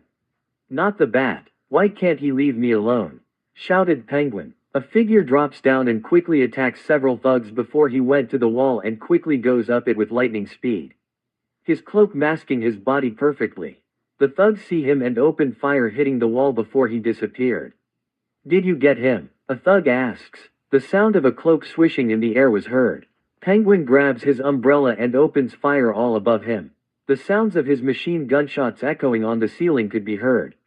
Leave me alone, bats, shouted Penguin. The sounds of a cloak swishing could be heard in response. Huh, boss, one of the thugs said nervously. What? Penguin shouted. Has the bat ever killed before? He asks as he looks down upon his dead comrades. Huh, Penguin said looking confused. A thug yells as he pulled off his feet and lands on the wall and drops without getting up. Penguin looks at his men and realizes he was getting picked apart. It ain't the bat, said Penguin with the slow realization. Another thug yells as the figure attacks him and quickly disappears. The thugs open fire, but soon their guns were clicking, meaning they were out of bullets. The figure drops down in the smack middle of them and everyone could watch his figure, who was hooded and heavily armored, start tearing apart Penguin's men with ease. Penguins quickly run and he grabs Helena Wayne and starts dragging her through the confusion. The last thug was killed as Penguin breaks the window and drags Helena with him. The figure turns to see Penguin dragging Helena. Helena was, indeed, putting up much of a fight as she was being dragged by Penguin, who was holding a knife from his umbrella to her throat. Stay back, Wayne, shouted Penguin as Bruce attempts to come to his daughter's aid. Her sweet Helena's birthday present from me will be a casket. The figure stood by the broken window and walks forward. Penguin quickly scoots down with Helena to the edge of the balcony. All members, be advised. Penguin has a hostage, said Gordon on the radio. Back up, shouted Penguin. The figure ignores Penguin's warning and steps forward. Penguin looked afraid. You want to play? I can play. Choose, capture me, or the girl. Decided, shouted Penguin as he rips the 5-diamond necklace off Helena's neck and throws her over as he jumps off. Helena screams as she was dropped. The figure throws a knife at Penguin, hitting him in the hand, causing him to drop the 5-diamond necklace on the ground as he takes off with his umbrella captor. No, shouted Penguin as he drops the necklace. But he couldn't reach down to get it. The police were now firing their shots at him and he had to bail. The figure runs and jumps over the roof trying to get to Helena. He jumps over and flies down. They were 40 floors up in the air, meaning they had approximately 12 seconds before they reach the ground. Do you think she's okay? Asks Jimmy. The figure appears as he jumps up with Helena Wayne in his arms. The crowd applauds the figure as he brings Helena Wayne back to the party. Once she reaches the floor, her mother and father grab her and hug her. You're new. Do you have a name? Asks Lois Lane as she quickly approaches the figure with a tape recorder in hand. He looks at her carefully. His mask made it impossible to see who he was. Talon, he replies. Hold it right there, said Gordon as he approaches the new vigilante. Good work. No civilian casualties. However, I have to place you under arrest for murder. Talon tilts his head to the side as if he was questioning the commissioner's sanity. Cuff him, Gordon said. Sorry, but I have to, a cop said, but Talon was quicker as the lights gave out sparks, causing several people to turn to the source as the sparks flew down over their heads. The lights turned back on and they looked to see Talon was gone. You okay? Asks Harry as she embraces Helena warmly. Helena nods her head. I don't want to go through that again, said Helena. Seal off the building. No one in or out, shouted Gordon. Bruce was looking at Harry in surprise to know how he was able to change from his outfit to his civilian clothes so quickly. He was going to have to talk to him more about this ability. Harry hugs Helena closely. Here, I would keep this as evidence, but given how the attempt was trying, I have to give you this, said G. Gordon as he hands the 5-diamond necklace. Helena looks at it and a tear falls from her face. Your gift is ruined, she said. It was damaged and bent wrongly. I'll get it fixed, promise Harry as hell. Na looks down sadly at her, perhaps the best gift. No one could give her a perfect gift. I think I want to go home, said Helena. Alfred will take you home, said Bruce as Alfred walks forward. With the hostage crisis over, the mood for the party was over. Harry escorts Helena out of the building where Alistair Powers attempts to get close to Helena. Yet he couldn't because the cops were now seeking people from getting near her, from giving a statement from the reporters who were trying to get close to Helena. Alfred takes them in a car and Helena and Harry climb in the back seat. Once they were clear of the reporters, Helena kisses Harry and was attempting to take off her dress. Not here, said Harry as Helena attempts to climb on Harry's seat to get him to put his cock in her pussy.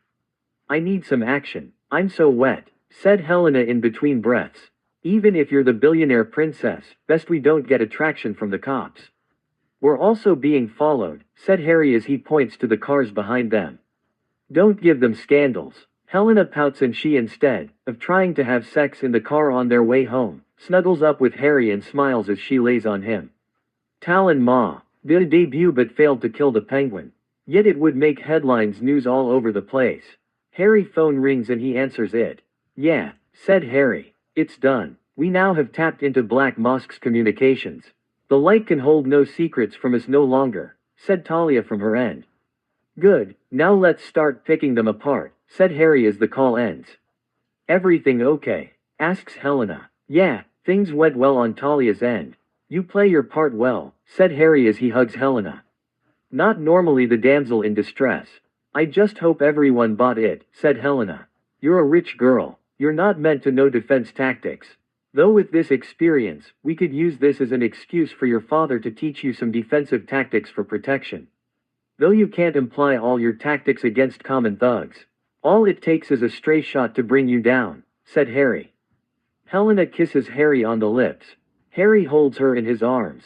They arrive at the new mansion with both of them walking inside. Once in the master bedroom, Helena removes her dress and once in her underwear, climbs in the bed. Harry throws off his clothes and climbs into bed beside her. Bruce looks at the monitor as he studies the actions of Talon. Hard to believe the kid was only 17 years old. He moved around like he's been doing this for years. He was quiet, moving and attacking their blind spots. As much as he wished he did kill the thugs, a part of him knew it was for the best. Bruce turns to the side looking at Jason Todd Robin suit. Haha, joke's on you Batman. Harry was taking the path he would have taken.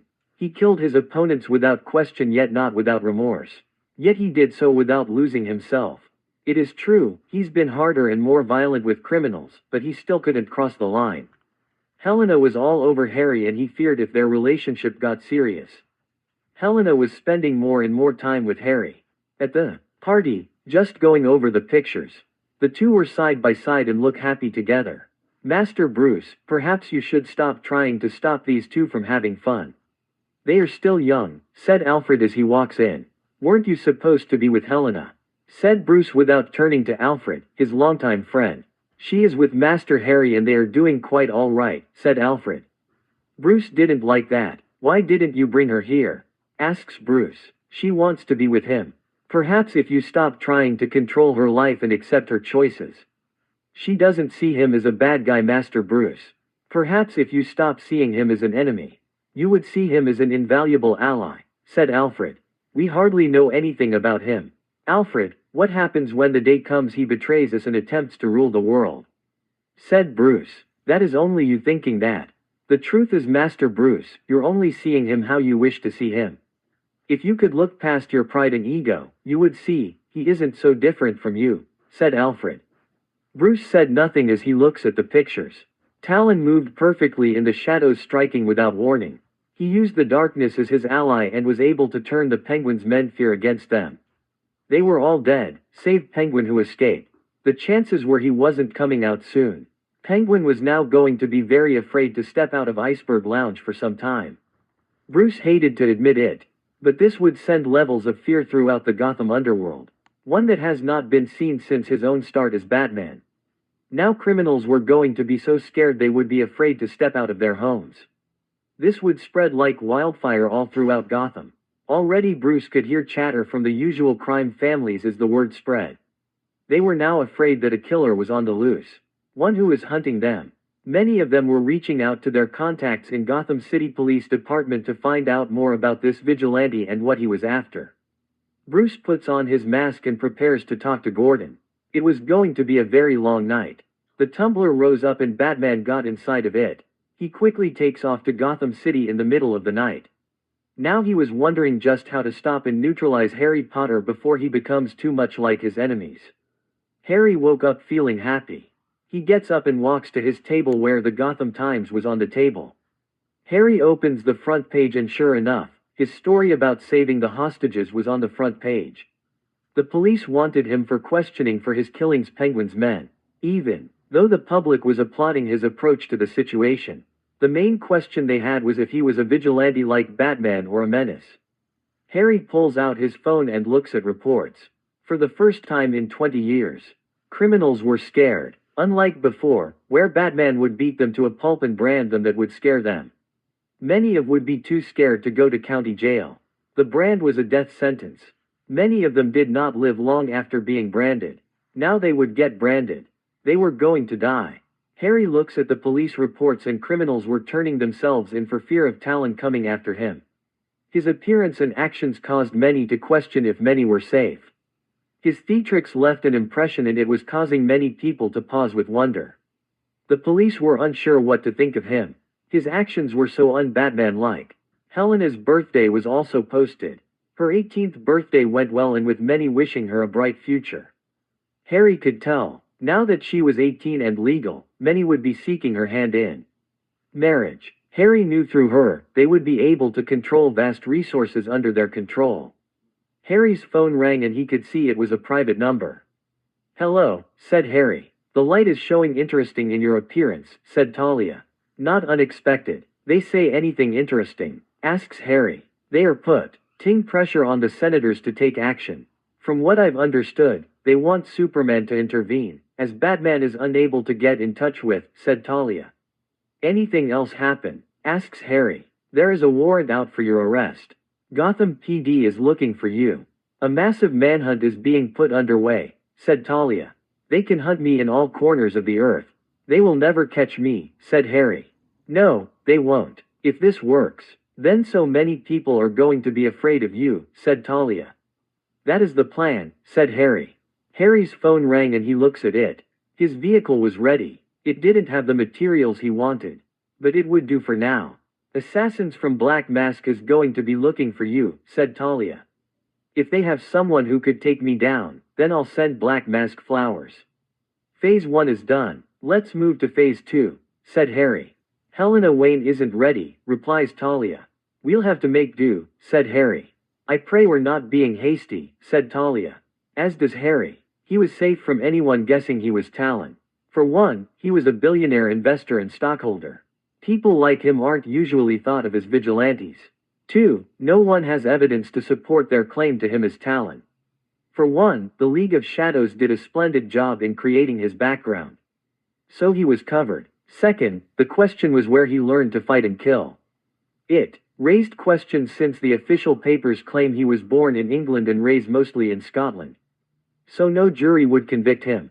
Harry gets up and walks towards the kitchen only to pause and look at a Mercedes-Benz that was outside. Alistair Powers was outside, dressed to impress. Harry opens the front door and closes it. Alistair Powers didn't look happy to see him. "I'm impressed you got past my security," said Harry. Assuming he did bypass his security. If not, then the police were on their way. "I'm here for Helena," said Alistair. "She's sleeping. She did go through an ordeal last night," replies Harry. "Yes, I would have gladly beaten those thugs apart with my own hands if I had the chance," said Alistair. Harry seriously doubted Alistair Powers knew how to fight. He was a smart person, no doubt. But he was also a spoiled rich kid. Almost like Draco Malfoy. Yet there was no doubt he knew of his father's business. This was an obvious lie in hopes to impress Helena. "She'll be glad to hear it. If I recall, you hide in the corner when the thug took her," said Harry. Alistair sneers as he looks at Harry. "Where were you? I didn't see you defend her," said Alistair. "Penguin tased me when he grabbed Helena. I didn't see it happen cause it was dark," lies Harry. Alistair didn't need to know the truth. "Well, I want to speak to her. As you can see, I haven't given her birthday present yet," said Alistair. "I'll tell her when she wakes up," said Harry. The sound of police sirens could be heard in the distance. Alistair looked like he wanted to enter the manor and make himself home. Yet with Harry there, all he could do was just look upset. The police cars started pulling up and they walked towards them. An alarm was tripped, one of the cops said. Alistair Powers was just leaving, said Harry as he turns and walks back to his manor. The police look at Powers, who didn't like what was happening. Harry looks to see Helena standing there in a bathrobe. "Powers," she said. Harry nods his head. Helena sighs at the thought of Powers being near her. He makes my skin crawl, said Helena. Helena Wayne was a very beautiful young woman. Now that her face was going to be all over the news. People were going to keep a lot of eyes on her. Alistair Powers wanted her for her family wealth and her beauty. Perhaps it was a good idea to get married. Though Harry was certain her faith. Was going to protest and be strongly against it due to the fact he mistrusts almost everyone unless he knew everything about them. He's just a punk who thinks he can get what he wants, said Harry. Any plans today? Asks Helena. I'm letting you enjoy the day. Best to let you enjoy today and let the public talk about last night, said Harry. So no training, said Helena. It's not wise to train yourself every day. Take breaks. Enjoy yourself, said Harry. What did Powers give me? Asks Helena. Look for yourself, said Harry. Helena looks at him before she gets up and walks towards the front yard where Alistair Powers' gift was present. Well, he certainly has taste, said Helena. The car was no doubt a masterpiece. Yet Alistair Powers was no means a pretty boy. If anything, he was avenue. Arrogant but relies on his father's money to get what he wanted. When he couldn't get what he wanted, he used his father's connections with hired thugs to intimidate others into getting what he wanted. What are you going to do with the car? Asks Harry, who watches with amusement. Return it to the dealership. With my mom and dad's money, I can get any car I want. It's going to take a lot more than a fancy car to impress me, said Helena. Harry smiles as he returns to the house. Harry turns on the TV knowing the news would still be talking about the Penguins' attack last night. As usual, the news reported what happens as well as the appearance of Talon. Many were wondering where was Batman. Batman, despite being the leader of the Justice League, was hardly ever seen. So they thought he wasn't home in Gotham City. The news wonder if Talon was a new vigilante who rose up because Batman has been out of Gotham for so long. The news wonder because of the Batman's lack of presence, Talon was able to rise from the Dark Knight's shadow. Batman was well known for not giving interviews and there were few pictures of him. Last night the bat signal went up, but it was unknown if Batman was in Gotham. He hasn't been seen for some time. One rumor suggested he died. Another said he is getting old and is retiring. Some suggest he's somewhere else doing a mission and is currently away from Gotham. The only thing the news could report was their mysterious Dark Knight was nowhere to be seen. You've really made an impression last night, said Helena as she sits down on the couch. Your father is going to come over to speak to me, said Harry. Indeed, no sooner had he said those words, the doorbell rang. You're good, said Helena. Harmony, let Bruce Wayne enter, said Harry. Yes, sir, said a female voice that causes Helena to jump in surprise. What was that? Asks Helena. Harmony is my VI. She's not a true AI. She's really advanced. I created her 2 weeks ago. She runs mostly everything I need to be taken care of. She just doesn't have a body, said Harry. Indeed I don't, said Harmony from almost everywhere. Thank you, Harmony, said Helena. Bruce Wayne walks in and he had a blank expression on his face. Yet it was obvious he wasn't pleased. He looks at Harry, then to his daughter, clearly calculating on what to say and how to speak to them. Please tell me you're not going to lecture me, said Harry as he sits down and grabs his mug. No, you did good work. You stop a heist in progress, saved a hostage. Yet you disappear without leaving a trace.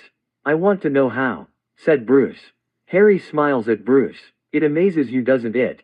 How I was able to become a vigilante in a split second, then appear as a civilian the next.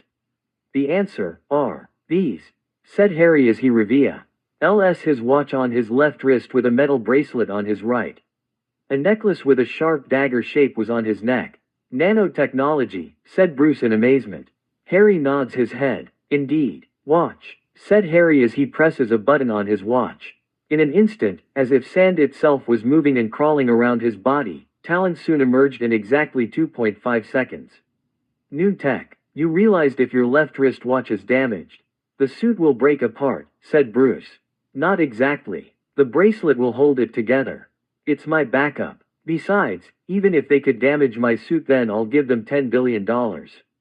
Said Harry. What is your suit made of? Asks Bruce. Kevlar bio weave. It was finished just in time yesterday. I still have to carry weapons and supplies, said Harry. Why do you kill? Asks Bruce. Harry smiles as he turns and sits down. I hear you're truly incorruptible. Is this true? Asks Harry without answering Bruce's question. Yes, I will never do anything to do a wrong to make a right. I believe in my path, as do others, said Bruce.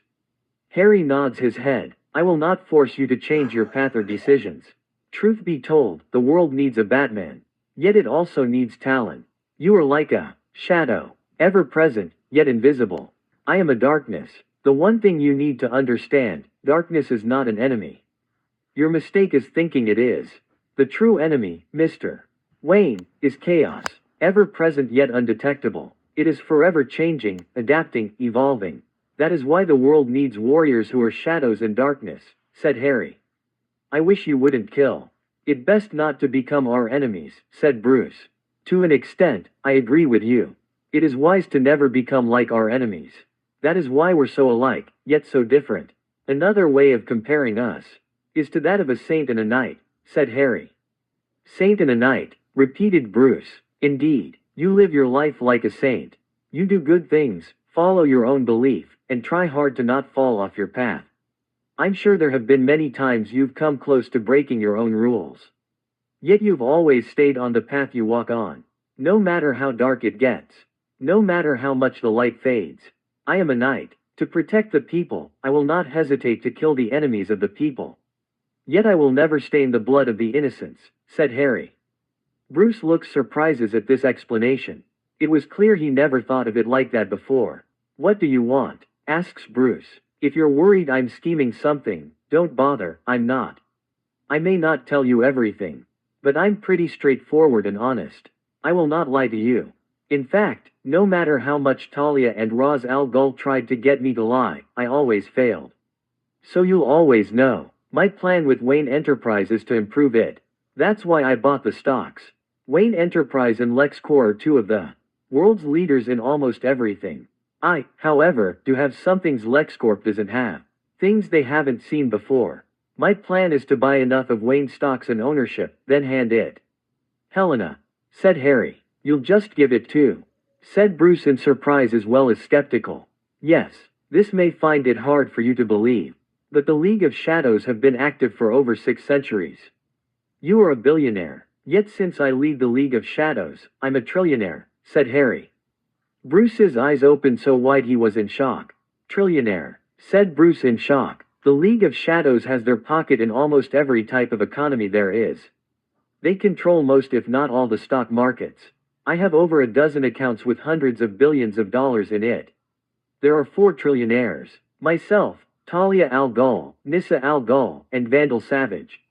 Now do you understand how I was able to buy your company's stock so easily? Said Harry. This building, said Bruce, cost me nearly $2 billion, which is nothing for me. I could buy your entire company and it would be like I'm just throwing away pennies. Said Harry. So why don't you? Asks Bruce. I'm a darkness. I may soon return to the darkness and fade from the light. This isn't uncommon. You know as well as I do, some people just disappear. Said Harry. Bruce looks at him in surprise. Diana Prince was also a billionaire. Self-made to be exact. After she joins the world of men in the Great War, she Ely got some gold from Themyscira and quickly established her fortune. Diana was a primary investor in Wayne Enterprise and Star Labs. Yet trillionaires. Bruce wonders why he didn't realize this before. It, however, makes sense. How both Ra's al Ghul and Vandal Savage moved around so easily with the resources at their disposal. You could seriously help Gotham with your money. Most of the world, said Bruce. Harry nods his head. I indeed too. I also already have started on relief supplies. One thing you will find, I am nothing like Ra's al Ghul. I once thought of him as a great man. When Talia told me his true colors, I no longer respect him. I am to understand that Ra's al Ghul helped shape your path when you were lost, said Harry. He did indeed. I just refused to become what he wanted me to become, said Bruce. Same with me. You follow the path of the saint. I follow the path of the knight. That doesn't mean we have to be enemies. I swear to you, as long as I'm the leader of the League of Shadows, I will make no moves against the Justice League or its allies, said Harry. Does this mean the government won't be targeted? Said Bruce. Harry smiles as he looks at him. He takes a sip out of his mug. One thing the League of Shadows taught me, and you know as well as I do, it is very true. Governments rise, governments fall. The League of Shadows will not align with the governments. You know as well as I do. Many in the government are corrupt and cruel, abusing their power and preying upon the helpless. You know of Task Force X. You know that Amanda Waller is going to use them against the Justice League. She believes a fight between the United States government and the Justice League is going to happen, said Harry. Bruce looks at him in surprise. Will you keep the bloodshed to a minimum? Asks Bruce. I'll try. We both believe in the same thing. You are a shield, meant to protect the innocent. I am a sword, meant to strike down the wicked who prey upon the helpless. We will be stronger when used together. I know you don't want to be in this alliance with me. That doesn't mean you can't accept my help, said Harry. Bruce looks at Harry carefully. Why do you do this? Asks Bruce. Everyone has a drive that pushes them to do something. The 7 sins and the 7 virtues are well known for one who is following a path, said Harry carefully. I do what I do, to ensure what was done to me never happens to another. I fight, knowing I will fail. Yet it's a battle that can never be won but must always be fought against. The mission will never end, said Harry. Bruce looked surprised to hear this. This was something he firmly believed in. The mission was never over.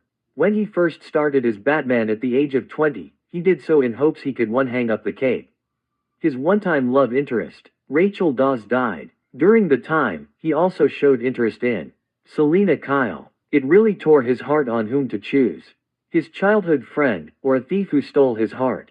Rachel was kidnapped by the Joker, as was Harvey Dent. Joker made him choose who to save. Bruce chose to save the woman who was his love and greatest friend. Only Joker had lied about her location. Instead of Rachel being at the location, Harvey was located. Bruce still attempted to save him, but as the building exploded and gasoline on Harvey's left face side, he was burned pretty badly and he was never the same since then. He went mad after the Joker pushed him that way. When he did something too, he always did on the flip of a coin. Gotham's spirit nearly broke after they witnessed firsthand what Harvey was doing. He was murdering people left and right and putting their lives in fate's hand. It was hard to believe the White Knight of Gotham doing so many horrible things. It was newly appointed Commissioner James Gordon that restored hope to the city. He reminded the people of Gotham that even though Harvey was no longer their White Knight and not the hero they thought he was, they did in fact have a guardian, a Dark Knight, one who was ever present and would protect Gotham forever. Rachel's death forever changes Bruce. It's what kept him going, and whenever he would cross a line, he would think of her and he would know she would be so disappointed in him if he did cross the line. Out of respect for his greatest friend, he continues the fight. After nearly 10 years of fighting criminals, Bruce started to believe the mission was never going to end. Gotham was racking up by criminals and supervillains. Yet Bruce was getting older, and it was getting harder and harder to fight the criminals who were getting smarter and stronger. It was taking his experience and everything he learns to overcome his opponents. Batman was perhaps the world's greatest martial artist. He really didn't have an equal. Bruce remembers when he met Talia al Ghul just 2 years ago. She had infiltrated Wayne Enterprise under the name Miranda Tate, an investor, and she charmed him. He felt he was in love and believed he found the one, despite the age difference between them. The two got along well and she was determined to marry him. They most likely would have if it wasn't for someone crashing their party. That was until Ra's al Ghul stepped into Wayne Manor when they were having dinner. He called her by Talia and demanded to know why she disappeared. Bruce was shocked to hear her name was Talia. He stood up ready to fight his old mentor and nemesis. Talia quickly got in between them and tried to defuse the situation. Ra's then explained this was his daughter, Talia al Ghul. Once he realized that Bruce and Talia were to be married, he surprisingly gave his approval and told Bruce he always thought of him as a son. Bruce, however, was horrified at the truth. He felt he had been betrayed and felt his heart break into pieces. Bruce refuses to take Talia's hand as she tried to create a union between the Al Ghuls and the Waynes. Instead, Bruce kicks her out and told her to never come back. It broke Talia's heart. It showed in her eyes. It was clear she truly loved him. Yet she did as she was told and left with her father. She left the engagement ring that Bruce H. had given her and disappeared with her father. Bruce never heard from her since. She disappeared into the wind. Yet he would still pick her up at places she's been. He also knew she spent most of her time in the compound. That's why he was surprised to see her again when she came to his aid with Talon. I'll give you the benefit of the doubt, for now. Do understand, I need a contingency plan just in case you get under mind control or go to the dark side. So I need to know, said Bruce. Yes, said Harry with a smile. You always expect the dark side of people, don't you? What is your plan in case Superman goes over? I have stocks of kryptonite, said Bruce. You know in 5 years from now, he will become a dictator, said Harry. Bruce looks at him in surprise. He wouldn't, said Bruce in disbelief. He would. What caused him to become one is a tragic story, said Harry. Tell me, said Bruce. Best I show you, said Harry as he gets. Helena gets up as well. She was silent as she watches her father and boyfriend talk. Bruce gets up and follows Harry towards the glass door. It was black, making visibility hard to see past it. Harry places his hand on the panel and the door slides open with a slight hiss. They walk in, but Harry turns to the side and reveals a hidden door when he presses his thumb on the side. A white glow appears as the hidden door opens. It reveals an elevator. They walk in. Harry places his hand on the panel and the elevator goes down. A bit ingenious, don't you think, said Helena. Indeed. Few would think to look for a door next to a door, said Bruce. They were looking at a white wall when they suddenly saw a cavern under the house. You got a cave, said Bruce in surprise. The Palisades. You never knew. You know Gotham is a chain of 3 islands. It's unclear how it was formed. Yet in doing so, the mainland, the Palisades, is covering maybe a half-dozen caverns. It was easy to find them, if you know where to look. 3 of them are well known and people do travel in them. Even if they led nowhere. Then there are those that are hidden. You have one with Wayne Manor built over it. This is another one. I've never been in yours, so I can't say it's large, but it will do for me, said Harry. The elevator stops and they step out to see a cave with black light emitted all over. Only the computer area had LED lights. Why black lights? Asks Helena. It reveals fingerprints and makes it hard for bugs to hide. Not to mention EMP are hidden in those lamps. Though it's just a precaution. Harmony is monitoring this cave 24/7. So I'll know if anyone been here, said Harry. What do you want to show me? Asks Bruce. Harmony, turn off all light and show us, regime, said Harry. The lights go off as a holographic image began to move around them. It was Gotham, only it wasn't the Gotham they knew. Flags of a strange triangle behind a circle appeared. Men in uniforms wearing patches of the flag were matching around with a new type of assault rifle. This is Gotham, 10 years from now, said Harry. It can't be, said Bruce in horror. It will begin 3 years from now, said Harry. He turns to look at Bruce Wayne in the eye for the first time, very serious. One of my targets is Joker. You should have killed him when you had the chance. Yet I will not condemn you for following your path. Joker is the key to Superman's downfall. What do you mean? Asks Bruce. Lex Luthor hires the Joker to destroy the Man of Steel. It is a common fact that Superman and Lois Lane are a couple. Lex Luthor knows this best of all. The Joker stole a U.S. military nuclear bomb and hid it in Metropolis. He also kidnaps Lois Lane. He held her in a room that was a gas chamber. He told Superman that the gas would activate if he enters. He thought he was fast. He went in, but the gas was already all around the room. Especially on Lois. When Superman grabs Lois, the gas was laced with kryptonite. That wouldn't, began Bruce. Harry shook his head. The most common kryptonite is green. It's known for weakening Superman. There are others and they have different kinds of effects. No, what Joker used was yellow kryptonite, said Harry. Yellow. I don't think there is one, said Bruce. There is. It's very rare. What it does is it increases the person's emotions while it can also make the person in question hallucinate. Superman was angry at the time. Lois was in danger. As he was breathing in yellow kryptonite, he became enraged and he was convinced that Lois was Joker. So he attacked her. He attacks and pummels her to death. It didn't last long. He came to, and after what he saw Lois' body, and realizing what he had done, he went after Joker and killed him. Then he killed Lex Luthor in return for hiring the clown. Did Luthor know? Asks Bruce. I suspect he did at the time. The plan, I'm guessing, was for Superman to go mad and the Justice League to fight him as he destroys the city. What Luthor didn't account for was the nuke, said Harry. What do you mean? Asks Bruce. You were in Gotham with the Joker.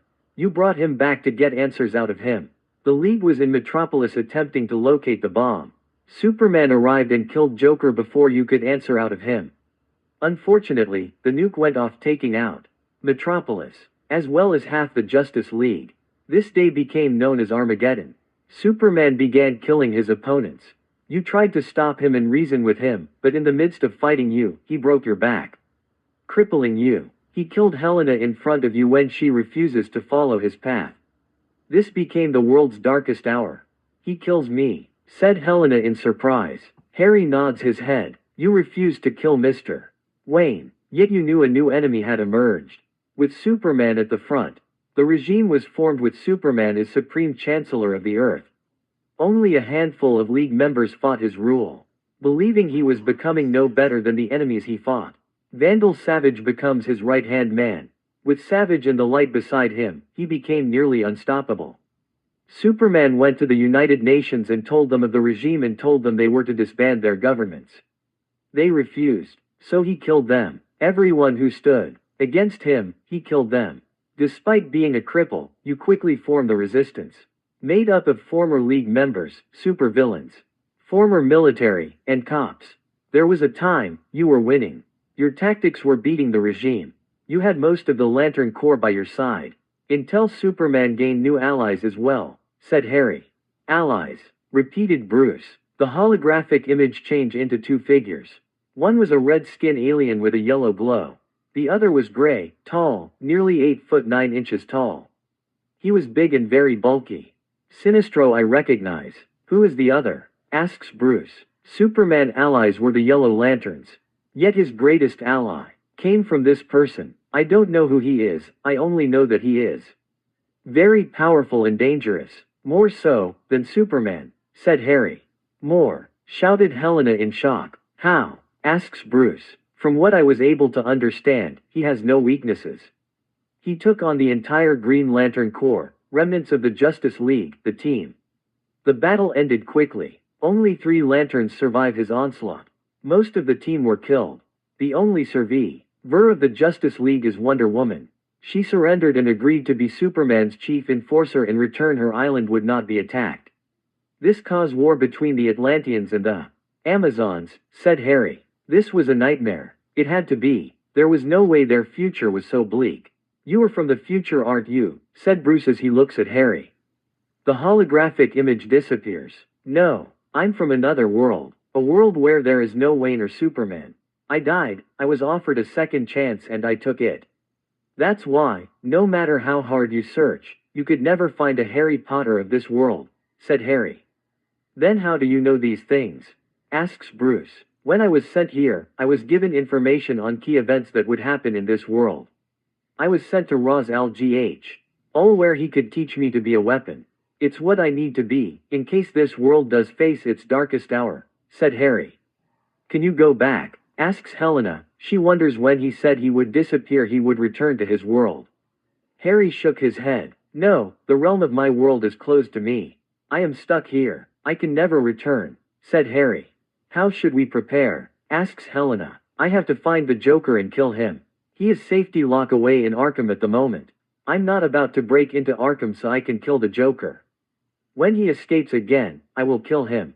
Before this tragedy becomes a reality, said Harry. What about Superman? What do we do against him? Asks Helena. If I fail, then I will fight him. My arrival has already shifted the timeline. If he won't stop, then I'll kill him, said Harry. I know you're good, but Superman is nearly invincible, said Bruce. He's not completely vulnerable. He is weak against magic, isn't he? Said Harry. Well, yes. Then I'm your best bet, said Harry. The Waynes look at him in surprise. You can use magic, said Helena. Harry waves his hand and an owl appears. The snowy white owl flaps its wings before resting on Helena's outstretched arm. Another wave and the owl disappears. You need to be very powerful with magic to fight Superman, said Bruce. My skills should rival Merlin, Captain Marvel, Black Adam, and Dr. Fate, said Harry. No way. Those are very powerful sorcerers, said Helena. Why study with the League of Shadows? You are already powerful enough as it is, asks Bruce. True. Yet, I'm not stupid. In this universe, just as there are those vulnerable to magic, so too are there people and objects that make magic vulnerable. By having both magic and might, I can fight without a handicap. It's dangerous to alter the timeline, said Bruce. It is indeed. I know that firsthand. Alter my own timeline in my world. In a way, it was a grave mistake, said Harry. He saved his godfather only to lose him. In the process, he also helps the return of Lord Voldemort. Yet from what I understand, the timeline has already changed, said Harry. Bruce looks at him carefully. How? Asks Bruce. When Talia left you that night, she left pregnant with your child, said Harry. Bruce was surprised by this. Is she? Asks Bruce at once. I don't know. She never speaks of it. I suspect she did give birth to a son. But she never spoke to what happened to her son. All I know is a name. Damian Wayne. From the time she did speak of her child, I'm guessing he was stillborn. Or he died from the compound's cold. So I don't know what happens to him. Yet I'm sure the child is dead, said Harry. Bruce looks down and was saddened. Wow, I would have had a brother, said Helena. In a way, Ra's al Ghul wanted a true successor. He would have raised Damian Wayne until the ideas it was his right to rule the world, said Harry. Meaning he would have been my enemy and competitor to my father's, my family's business, said Helena. Given how I would have been Ra's al Ghul who was raising him, how do you think he would turn out? Asks Harry. Bruce said nothing. He already had a good imagination. Talia never loved her father. If anything, she resented him. Said Harry as he walks towards a case and opens it. He grabs a box and holds it to Bruce. What is it? Asks Bruce. It's gold kryptonite. Stab this into Superman, and he'll become a powerless human being, said Harry as Bruce takes the box. Don't you need it? Asks Helena. I'm the contingency plan. That's the backup should I fail, said Harry. Why do you trust me so much? Asks Bruce. Because if I ever lose my path and go somewhere I shouldn't be, I know you'll bring me back, said Harry. Bruce looks at him but finally nods his head. It wasn't a healthy alliance, due to some mistrust and the threat of their future looming over their heads. Yet the enemy of my enemy was my friend. This was something they knew and respected. Dad, there is something else, said Helena. What? Said Bruce turning to his daughter. Helena places her hands on Harry's shoulder and was practically jumping up and down. We're engaged, said Helena. The O-N-L-Y thing that could be described on Bruce Wayne's face was shock and disbelief. James Gordon was looking at the security footage of Talon's latest actions. He killed some mob gangsters in an underground casino and took the cash. Gordon watches in amazement, as Talon smoothly moves through the men with ease. The mob boss, Sal Maroni, quickly left before Talon could reach him. So, he manages to escape. The body count was massive. Right there, what is he thinking? Asks Detective Ellen Yin as she pauses the security footage. Talon was standing over a young girl who was holding a gun at him. Shish. He was shaking as she keeps the weapon pointed at him. Talon's cloak masks his body, yet he stands over her. He looks like a spirit or a ghost that had come to haunt them. Talon takes the gun from the girl's hand and punches her in the gut, causing the girl to pass out. He grabs her and disappears out of the club. Why did he take her? Says Detective Bennett out loud. He's a killer. No idea what he is thinking, said Detective Harvey Bullock. Some part of him is human, said Detective Ellen Yin as she looks at the footage. She had a tough time believing this man once saved her life. Now he as killing mobsters that were causing a lot of grief for Black Mask. From what the rumors suggested, he was hiring assassins to find and kill him, with a bounty of $100 million. Is she in the hospital still? Asks Gordon. She is. No sign of Talon making any visits to her, said Ellen Yin. Find out what she knows. Also, try to see what Talon is after. He wants something that Black Mask has. Try to find out what it is, said Gordon. Black Mask has a lot of things. He's not exactly most cooperative with the police, said Detective Ethan Bennett.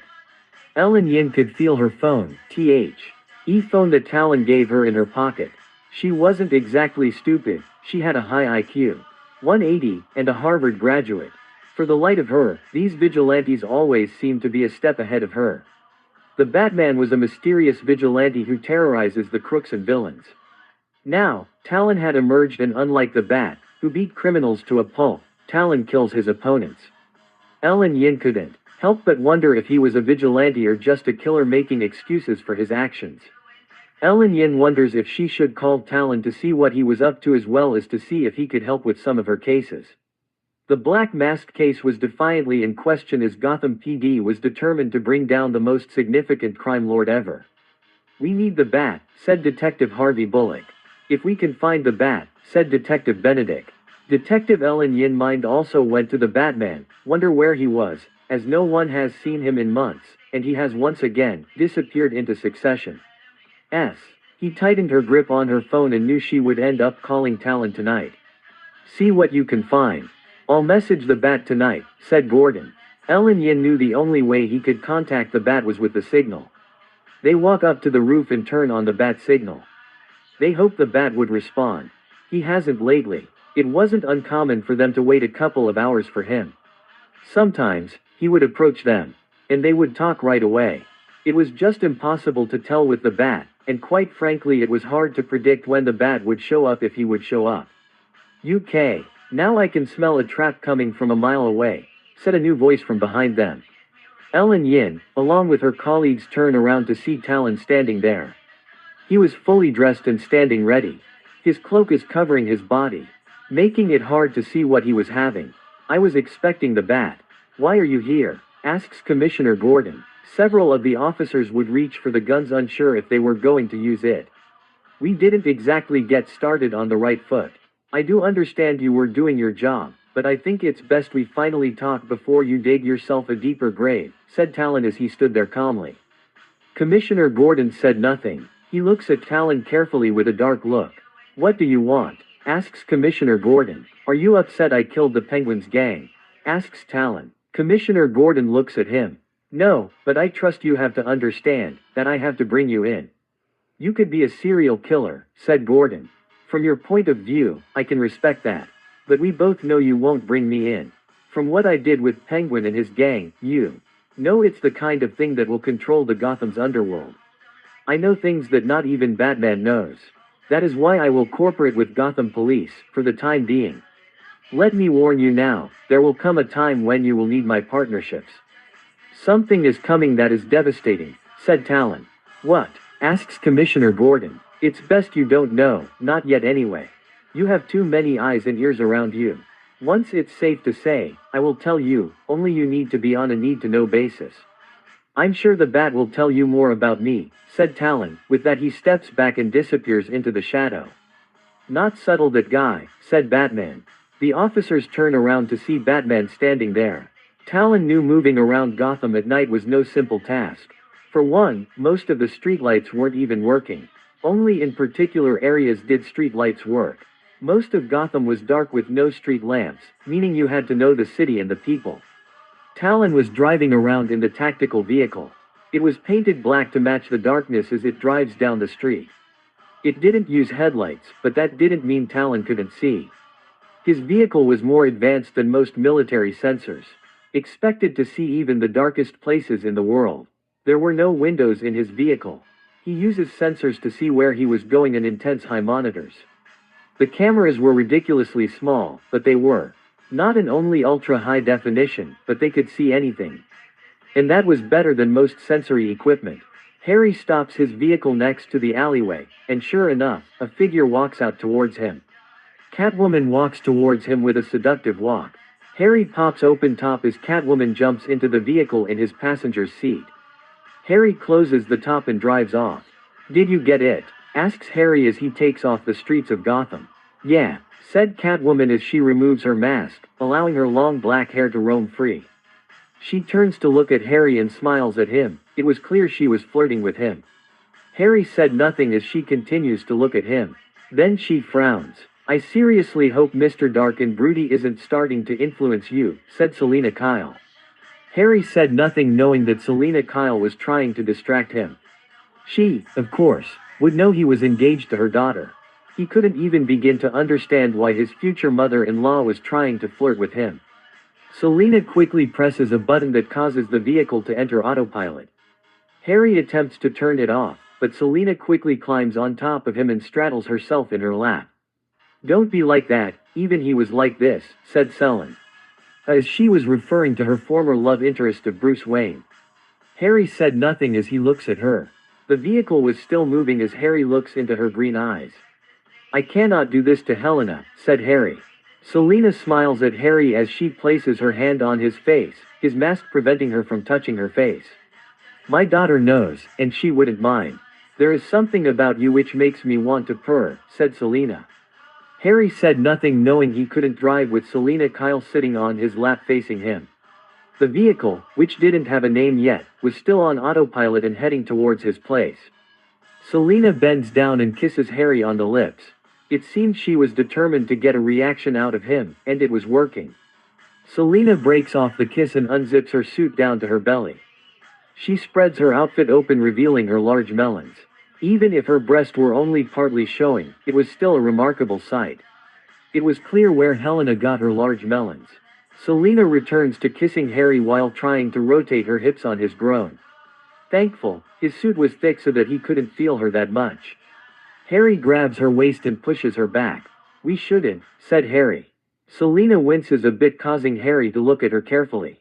Even though he was wearing gloves, he could tell there was something moist on her right waist. Harry looks down and even though her black suit, which made it hard to see, his lenses saw that she was bleeding and she was trying to hide it. Harry rips open her suit to see her wound. She was bleeding, but not by much.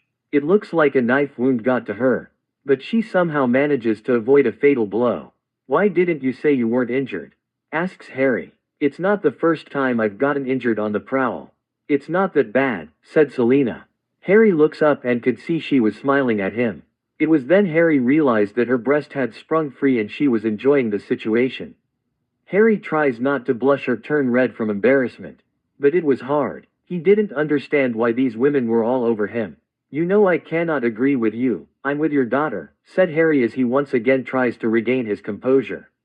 "I know. Publicly, I'll be the lovely mother-in-law as you marry my daughter, and for the record, I do approve of you. You and Helena are so much alike," said Selena. Harry looks at her carefully. "I shouldn't," said Harry. "I know to the public, I'm tied to Bruce Wayne, but what I learned about him 18 years ago, is that I can never be with him, not truly," said Selena. "I'm sure it can work out," said Harry. Selena smiles at him as he said these words. "I know you're just saying that in false hope. No, he'll be the first to admit, he's a rich boy with problems, lots of problems. These problems keep us apart. It's also what attracted me to him in the first place. Besides, I know you and my daughter is going to be happy together for a long time," said Selena. "You don't know that," said Harry. Marriage scared Harry. It made him question just how committed his parents were to each other, given the fact that his mother for a long time didn't like his father. He often wonders if his mother loved his father, or she was with him because she rushed into marriage because of the war they were fighting. He wanted to believe they were happy together, even if their time together was short. When he learns the truth of his parents' early relationship in his 5th year at Hogwarts, it questions what was going on with his life in his past. If he did get married, even though he was currently married to Talia al Ghul, he wanted to be a good husband. Selena smiles at Harry as she brings up her hand to Harry's, and he could feel her custom-made claws on his mask. "I hid Helena from the world because of who her father is. I already knew, even when she was a baby, people from all over would be after her, for her wealth, her beauty, for her connections to her father. I knew they would never honestly care or love her. When I saw you two together, I knew you two would end up together. I can even see you're in the same situation as my daughter. Handsome, wealth, and connections. So I'm sure girls all over have been throwing themselves at you, and because they have, you have always asked if they are after you for who you are, or what you have," said Selena.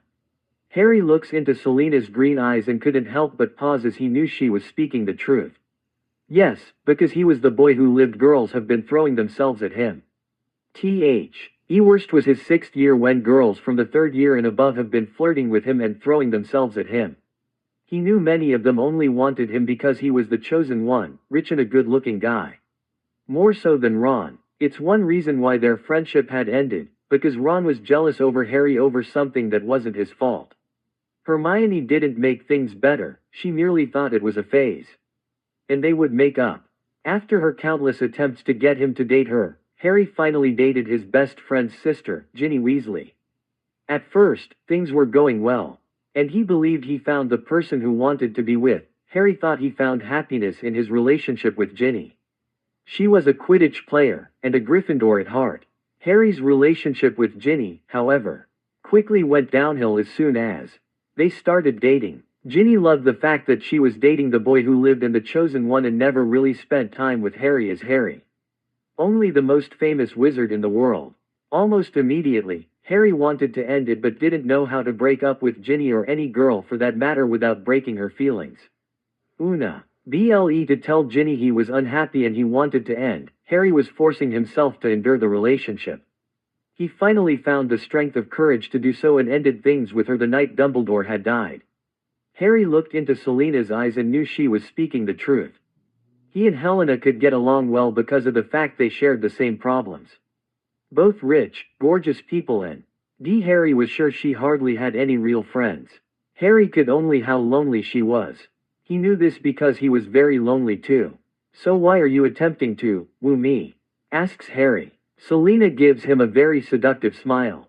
When was the last time you think I was really with someone? She said. Harry paused as he looks at her. Selena Kyle didn't have any affections towards another person, except perhaps her daughter. One could argue she loved Bruce Wayne, that however also went downhill given they didn't have a good relationship. Even if Harry thought Selena should have introduced Helena earlier to her father. He still agreed with the fact that Selena Kyle and Bruce Wayne both agree he wasn't exactly father material. Bruce Wayne would also be the first to admit this.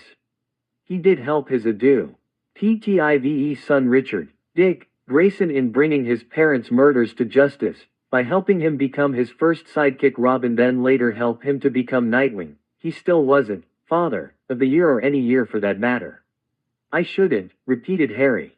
Selena bends down and kisses him again. Harry tried to resist, but he could tell Selena longed to kiss again, to feel love. It was the one thing missing in her life. Harry reaches up and holds Selena as he kisses her back. Selena leans back and smiles at Harry. Glad you like it. I got more where that comes from, said Selena. I really shouldn't. You're going to be my mother-in-law, said Harry. Selena bends down and kisses Harry again. It was clear she didn't care about getting sexually with her future son-in-law. Harry kisses Selena Kyle and holds her in his arms. He's never been into MILF before, but Selena Kyle was making an exception for Harry. The vehicle comes to a stop, and they look around to see they were back in the cave. They were so preoccupied that they didn't realize they had returned to the hideout. Thankfully, no one could follow them because of the fact that they enter an area where it's impossible to follow. They were safe from being discovered. Come, said Harry as Selena Kyle looks up from her little enjoyment. It was clear she was disappointed. The tops pop upwards before sliding backward. Harry jumps out with Selena Kyle behind, who is trying to fix her suit right to cover her breast up. Harry grabs the first aid kit, one that he kept just in case he ever needed to use it. He knew even with High's abilities and regeneration capabilities, he knew even he would get injured and would need help. Selena Kyle removes her top and allows it to fall, then she unclipped her bra and was moving her body seductively at him. Harry said nothing as he looks at her wound without trying to get into the whole sexual attraction she was trying to put off. Harry could see she had gotten shot, her outfit was UI table for stealth and sneaking around in the dark, but it was clear that it offered her no protection. He would have to fix that and make her a tactical outfit that would suit her means well. What hit you? Asks Harry as he tried to see what had caused the wound. Crossbow, said Selena. What? Said Harry looking up at Selena in surprise. Yeah, a lot of crooks these days are using crossbows because they don't make a sound. It's some belief in the underworld that modern weapons don't work on the bat, so they're hoping crossbows, which are silent and not in use as they once were, can do the job. I didn't see or hear it coming. I guess some crooks do get smarter, eventually, said Selena. Harry looks down and could see no considerable damage to her waist. The wound wasn't near a vital organ or anywhere that would be lethal. "Where is Helena?" asks Selena as she watches Harry apply some salve to her wound. She was familiar with Wayne Tech and its medical department. Many of their prod UCTS weren't even on the shelves or any public place, yet that didn't mean they didn't have advanced stuff most people didn't have. Ever since Harry Potter became a partial owner of Wayne Enterprises, Wayne Enterprise stocks jumped 14%. She is currently at the nest. She is undergoing her final trials soon. She is progressing well. I don't know if it's because she is her father's daughter or if you helped train her. But she should complete her final trials soon, said Harry as he finishes patching the salve to Selena's side. It was slowly healing at a fast rate and would leave no scar, thus eluding the possibility that she was there. Not many non-metahumans would have a healing factor. "How long till her final trial?" asks Selena. "It should be in a couple of hours," said Harry as he tries to put away his first aid kit. "Good," said Selena as she pounces on Harry and kisses him on the lips. Harry was caught off guard by this as he felt Selena's tongue dance around his own. RRY honestly couldn't understand why girls would throw themselves at him. It was like this in his world as well. Well, in his world, he was famous and well sought after. He remembers all the time he old hide under his invisibility cloak because of the hordes of girls that would be following him around. Even if he hasn't asked Helena to marry him, Helena was cleared she wanted to marry him and wasn't going to accept no for an answer. They did get along well. It was like they both lived in the shadows of their parents' success and because of it, had a challenging time knowing who their friends were. Helena grew up mostly friendless. Mostly because of her last name, Selena knew she would be an instant target for the mob and countless other supervillains who would want Wayne's wealth, fortune and connections for themselves. That is why Selena hid her daughter from the world. Now that Helena was old enough, she was more than capable of saying she was Bruce Wayne's daughter. Harry was in many ways the same way. His mother and father accomplished much in their life. They were famous after they left Hogwarts, and when Harry survived that Halloween night where his parents were murdered, and he survived, he grew even more fame. He was sure after defeating Voldemort and surviving his reputation would have reached even greater heights. Harry was sure countless reporters and journalists, like Rita Skeeter, would be all over him to get him his story as an exclusive. It was a sure way to get rich quick. Countless people in Britain and Europe and most of the world would have bought those books just to read his story and success. He was sure he was already in headlines, as he was the youngest seeker in a century to ever play for any school or league or professional team. Harry always wanted to find a girl to settle down and live a healthy life. He had enough excitement in his life. However, even he couldn't deny he loves the excitement, the adventures, the thrill and rush he got. It's why he was back in action as a vigilante. Harry couldn't deny it any longer. He loved these girls and woman attention all over him. Harry kisses Selena back with equal passion. He felt a bit guilty for doing this to Helena. But he couldn't deny that he was loving the feeling Selena was giving in him. Selena quickly works on getting out of her outfit. Harry holds her and kisses her back with the same amount of passion she was giving him. For a woman who was not yet in her 40s, Selena Kyle had a magnificent body. Selena Kyle was naked as Harry's suit quickly disappears into his watch. While he was wearing a suit under his outfit, Selena Kyle quickly pulls down his pants and drops to her knees at the sight of his cock. Because of her constant sexually teasing, he was getting hard and arose at the view of her naked body. "You're big," said Selena as she looks at his cock. She grabs it with her hands and strokes it. Selena was breathing heavily, and flips her hair to her side, leans forward with her mouth open, and starts sucking. Harry places his right hand on Selena's head, and she continues to bobble her head on his cock. Harry could see his cock was stretching her mouth as she continues to suck his cock. He could feel his cock getting bigger and thicker the more Selena was sucking. It was getting to the point that her small mouth was starting to stretch wider than he's ever seen a girl mouth stretch. Selena finally breaks off and pulls back as she breathes in fresh air, but she still keeps stroking his cock. Harry could see his pre-cum and her saliva dripping down her down her chin where they slowly either drip to her breast or down her neck. Harry looks at her and Selena stands up and quickly straddles Harry as she places her legs beside his legs. She quickly aims his cock at her entrance and takes several breaths. I have to be honest, your cock is the biggest I've ever taken, said Selena. Harry holds his waist, and she quickly lowers her body and sinks her pussy on his cock as it begins to penetrate her canal.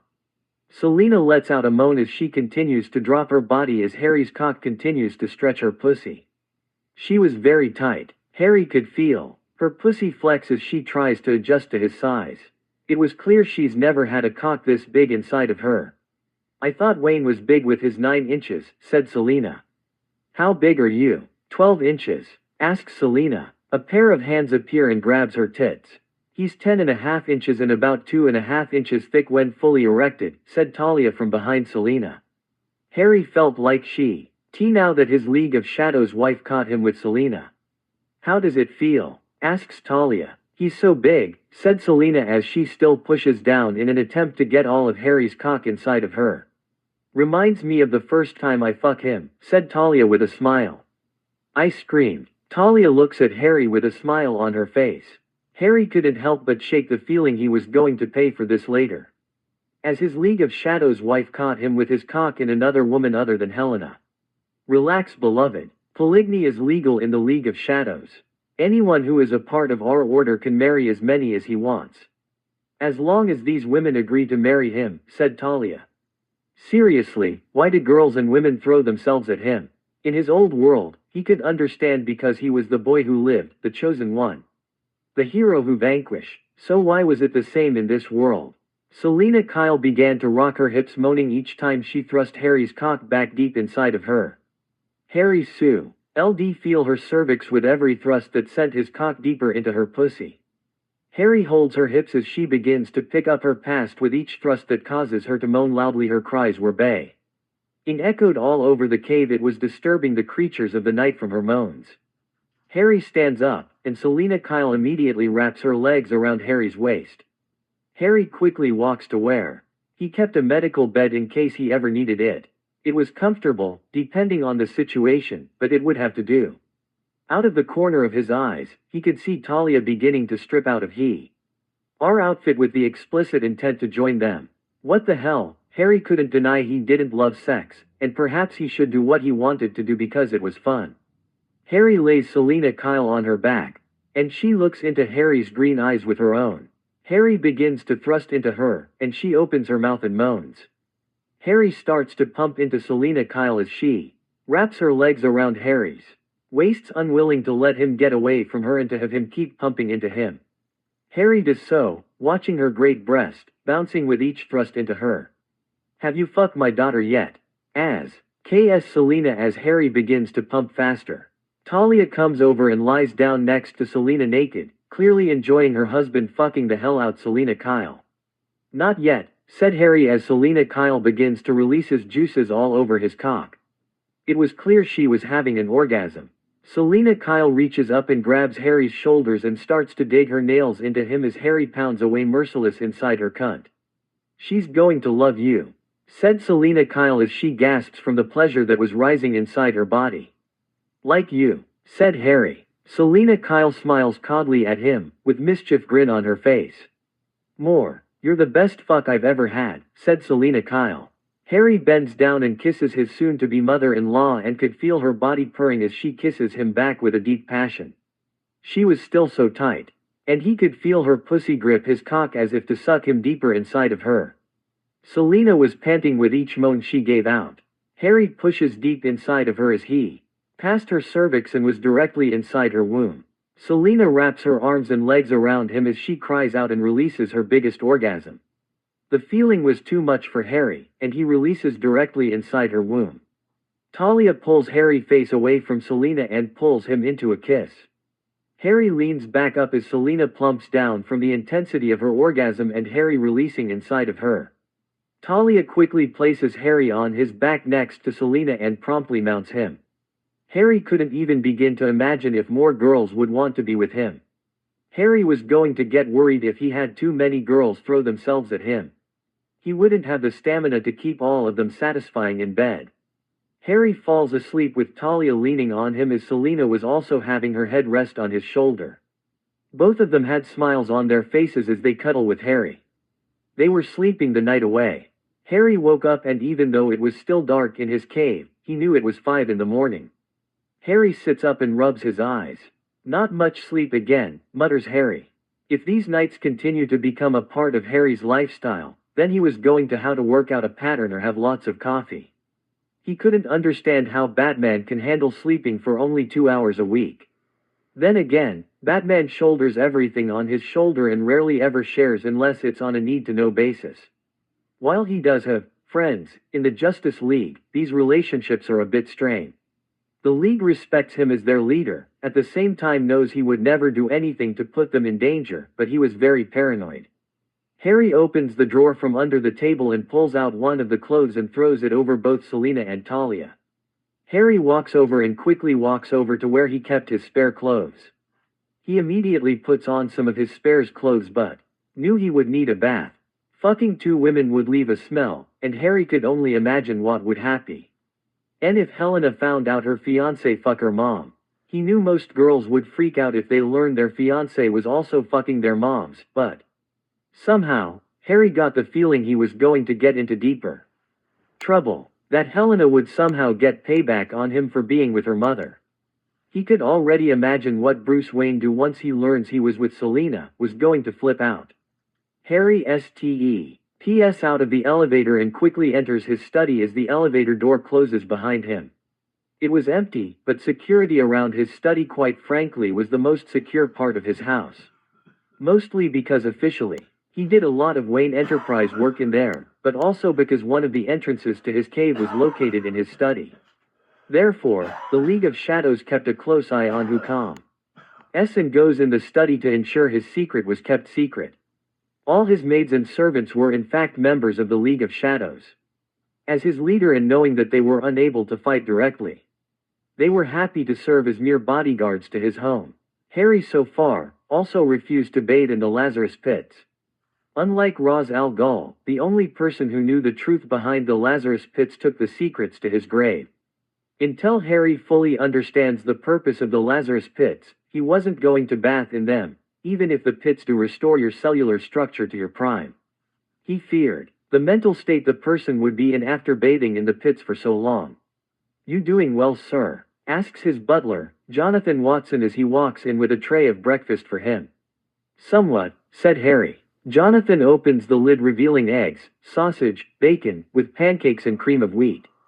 Jonathan Watson was Harry's butler, and he knew of Harry's other lifestyle. After years of serving in the British Special Forces, rising to the rank of commander, where he served as a combat squad leader and combat field medic, he retired from the armed forces and entered the butler service. First working in a hotel and rising as a manager, his skills were so good that when Harry was looking for a butler, he and Helena quickly chose Drive Jonathan Watson for his skills. "Do you have any other guest?" asks Drive Watson. "Yeah, they're downstairs, sleeping," said Harry, wondering when Selina, Kyle and Talia would wake up.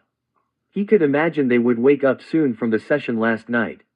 He seriously hopes they wouldn't end up getting pregnant. That would be a bitch to explain to Helena, and even worse, to Bruce Wayne. Helena wasn't home, as she was in the Trident, the underwater base of the League of Shadows that were hiding in the Gotham River. Bruce Wayne was leaving Gotham this morning to deal with business in the Washington, D.C. with the armed forces and government officials. T of activity is the owner of Wayne Enterprise. Dr. Watson turns to leave, and barely 10 seconds passed when he felt a pair of woman hands wrap around him, seductively he might add, that told him that his partner wanted some more action. "How are you, sweetie?" said Talia as she nibbles her lips on his neck, showing her affection for him. Harry smiles as he grabs Talia's hand and holds her close. The couple months Talia has been living without being under the shadow of her father has been good to her. Harry could see life returning to her eyes with each passing day.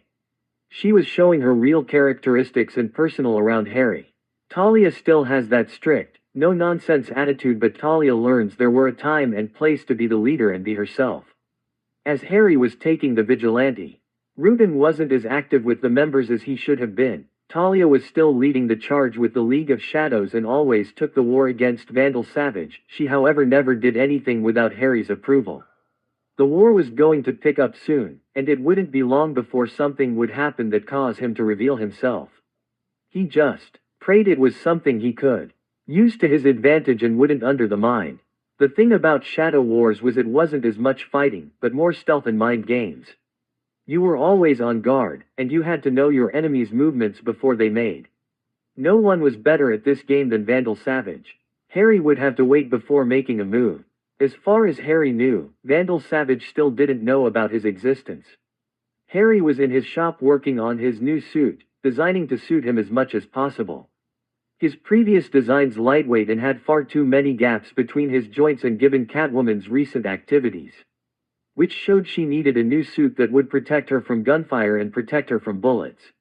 Her common black thief outfit made her far too vulnerable to gunshots. It was meant for stealth, not fighting. To be frank, she was playing with all 9 of her lives. Harry looks at the situation and realizes it wasn't just gangs and crime families that was the problem. There was so much pollution going on in Gotham that was soon going to be very dangerous to breathe the air in Gotham. Harry was already looking at something to clean the air, as well as notify the Major and the Department of Labor. The problem was, with so much crime and anarchy in the city, not many had the strength and courage to fix the problem, unless things improve where they could step in. One such example was the docks. Once a famous tourist site, it was now plagued by pollution, causing a lot of people to avoid it. The only people who were by the docks were those too unfortunate to live in the sea. ITY and the Italian and Russian gangs who were fighting each other for control of the docks. Gotham River was so polluted, it was a running gag that it could melt human flesh if you dip in it. It wasn't right, but with the amount of pollution in it, it was only a matter of time before the river did have a severe effect on humans and the environment. Harry looks at Bruce Wayne's batsuit and could see many flaws with it. One problem was, he was getting older, and well within his early 40s. He was also starting to slow down, but was perhaps the most experienced and most dangerous man on all of Earth. Bruce Wayne, however, needed more armor to protect himself from harm during his crusade. Harry, however, was young and fit, and wasn't even in his prime. Lessons from Batman's crusade and mistakes. All the injuries he's gotten during his near 20 years as the Caped Crusader was a valuable lesson for him to learn. Harry looks at the outfit he was going to be wearing underneath his new armor. Ripstop nylon with double graphene bio-weave. The substance of graphene was recently discovered with amazing qualities. It was 6 times lighter than steel, but it was 200 times stronger. Given the fact he wasn't going to be wearing body armor that completely covers his body, instead of running around between 15 to 20 pounds of armor, he was going to be running with at least 2.5 pounds of armor.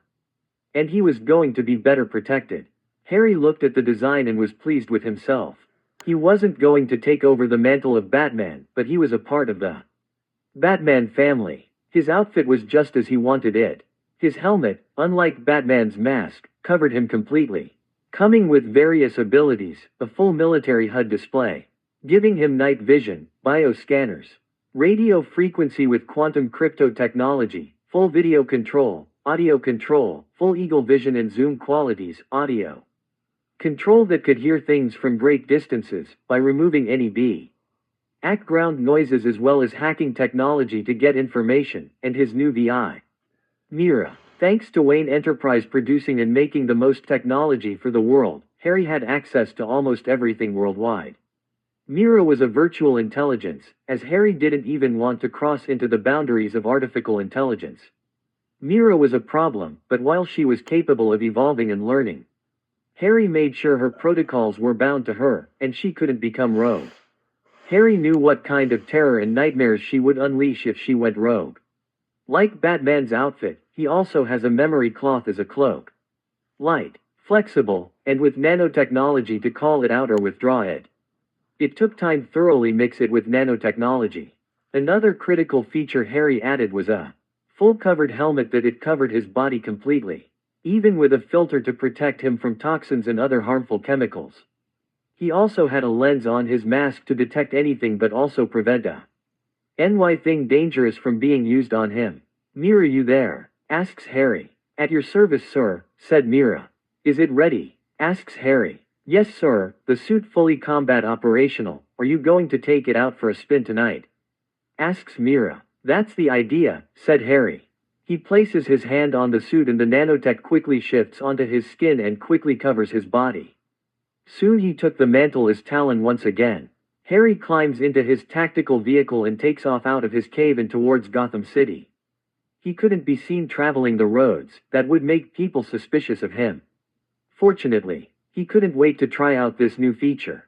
Holographic display. It would allow his vehicle to become invisible, or take the appearance of another car, which would come in handy if he needed to travel down the streets of Gotham. Harry's helmet retracts itself backward, allowing his face to come out. Harry presses the button, and his car appeared to be a late 2000 Toyota. He drives due the streets of Gotham while looking at his tactical computer. No crimes tonight, and the Nightwave frequency channel had nothing going on.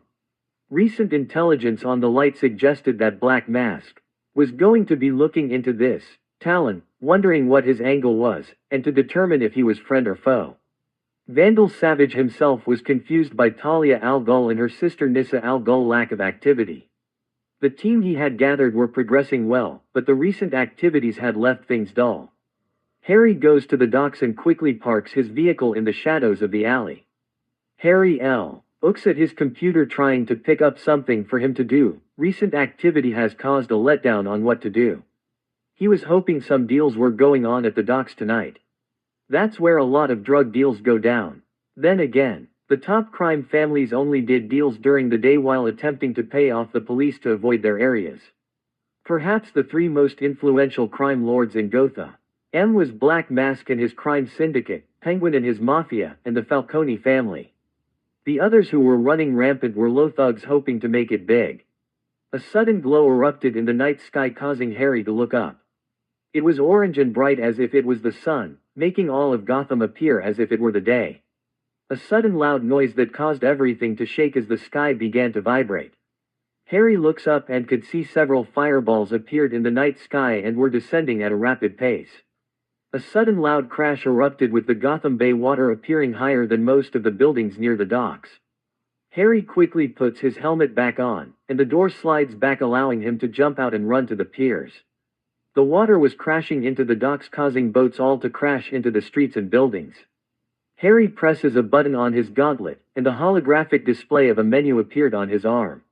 He presses a button, and his specialized sub quickly rose up from the waters. Harry jumps in and promptly takes off towards the crash site. Harry stops above where the meteors had initially crashed and jumped into the water, reminding himself how much he hated his water and how dangerous it was to be in here. He swims down and continues to swim to investigate what was going on. He didn't have anything better to do. After swimming for some time in the murky Gotham River, he started to see a green glow at the bottom of the river. Harry quickly swims towards the green rocks that were glowing and grabs one in his hands. His HUD display told him this was kryptonite. There was a large chunk of it all over the river bed. It wasn't here before, meaning it came with the meteor. Harry swims forward and could see an alien pod that had crashed into the bottom of the river.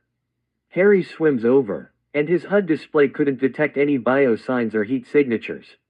The pod was empty, but there was writing on the side of the pod. Harry looks at it carefully and records the words written on the pod. A sudden alarm beeps in Harry's HUD display, telling him that an intruder was in his sub and was heading back to the pier. Harry pulls out a tracker and places it in the pod before sending distress to Trident for the League of Shadows to collect the pod and the kryptonite. Talia would understand the message. Harry presses a button on his utility belt, and he feel his magnetic pull to his sub, dragging him upwards as he follows the sub. Harry soon arrives on the surface and quickly sees the intruder either was brave to take his sub for a joy ride, or didn't have the slightest idea what they were doing. Harry reached the sub and quickly climbs on board. The sub was going faster than it should have been. Harry looks up and suddenly realized the sub wasn't slowing down and was going to crash into the pier. Harry jumps off just as the sub crashes into the dock and half a dozen boats. Harry emerges from the water and quickly walks forward. His sub was undamaged, but the boats weren't and had exploded, leaving a fire around the docks. He peers inside his sub, but the intruder was gone. Harry quickly walks forward and looks on the ground. It was light, but there was a trail of water leading towards the warehouses. Harry steps forward as his cloak as it quickly masks him as he walks within the shadows of the buildings. Harry walks forward following the trail of water. And it was clear this person was heading to the warehouses. It was too soon to determine who this person was, and what their goal was, but Harry had to find this person soon.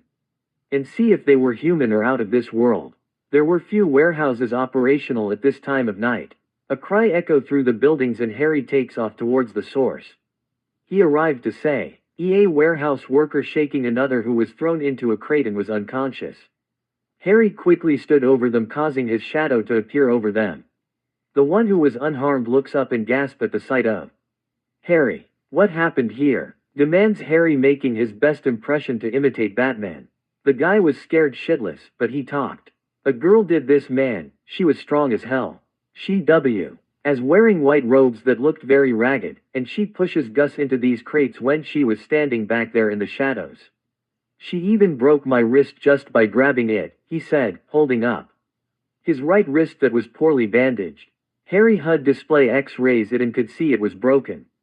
"My other coworker gave her his coat before he took off running." "Where did she go?" asks Harry. "That way, deeper into the city," said the worker as he points in the direction of where she ran to. He looks back, but Harry was gone. "How did he?" he mutters. Harry was on the rooftops heading toward the street where he knew there was a lot of traffic. The sound of police sirens, as were his cars honking and crashing with the occasional sounds of explosions, echo all around Harry. This girl was not subtle. Harry's HUD display was disrupting the sound to get a lock on its location. The sound of several gunshots broke as Harry appeared on top of the building looking down. The blonde girl was flying upwards. And it was clear she had no control of her powers. Gotham Police was opening firing upon her, but the bullets merely bounce off her. This wasn't surprising, a lot of people were scared of metahumans. She floats upwards and grabs on the building to stop herself from flying upwards. She looks down, but the police kept shooting at her. SWAT members started arriving, and they were quickly set up to secure the perimeter. She climbs up only to pause as she looks upwards and looks at Talon. "Kryptonian," said Harry. She pauses as she looks at him. Harry quickly sidesteps as she fires. A heat vision attack, unable to control her powers. A sudden explosion caused Harry to turn and see it was one of the Gotham City Police Department's new automated surveillance blimps, had taken the hit. And was now crashing down upon the city. The girl cried out as Harry turns back to see she was flying upwards again and didn't know how to stop herself. Another GCPD blimp was, unfortunately, destroyed when she crashes it. Talon takes to the air, no longer hiding his ability to fly, and takes off after the young girl where she was falling. He catches in her his hand, and she was shaking in his arms. She kept repeating the same words over and over again. "Take it easy, I'm not here to hurt you," said Harry in Kryptonian. She looks at him in surprise. "You speak it," she said in shock. "I should have said something sooner. But yes, I can speak Kryptonian. I am a human called Harry Potter." "Who are you?" asks Harry. "I'm glad you speak Kryptonian. It was extraordinary to hear a new dialect." "My name is Cora Zor-El of House L from Krypton," she said. "I'm going to descend, hold on to me," said Harry. She does so warmly, and Harry could feel her breast smashing against his chest plate. Rye begins to descend as Superman came down and pushed one of the blimp into Gotham River as Hal Jordan and John Stewart used their rings to prevent the other blimp from crashing into the city and drags it over the river as well. Harry lands on the ground with Kara Zor-El in his arms. The police and the bystanders were all looking at the girl in surprise and fear. Unsure what she was capable of and what she could do. Ignore them. Unlike us, they don't have powers, so they are afraid. Just don't startle them and try to control your emotions. It is clear before you arrived, you didn't have any powers, but now you do. Just stay calm. Nothing will happen to you as long as you're with me, said Harry.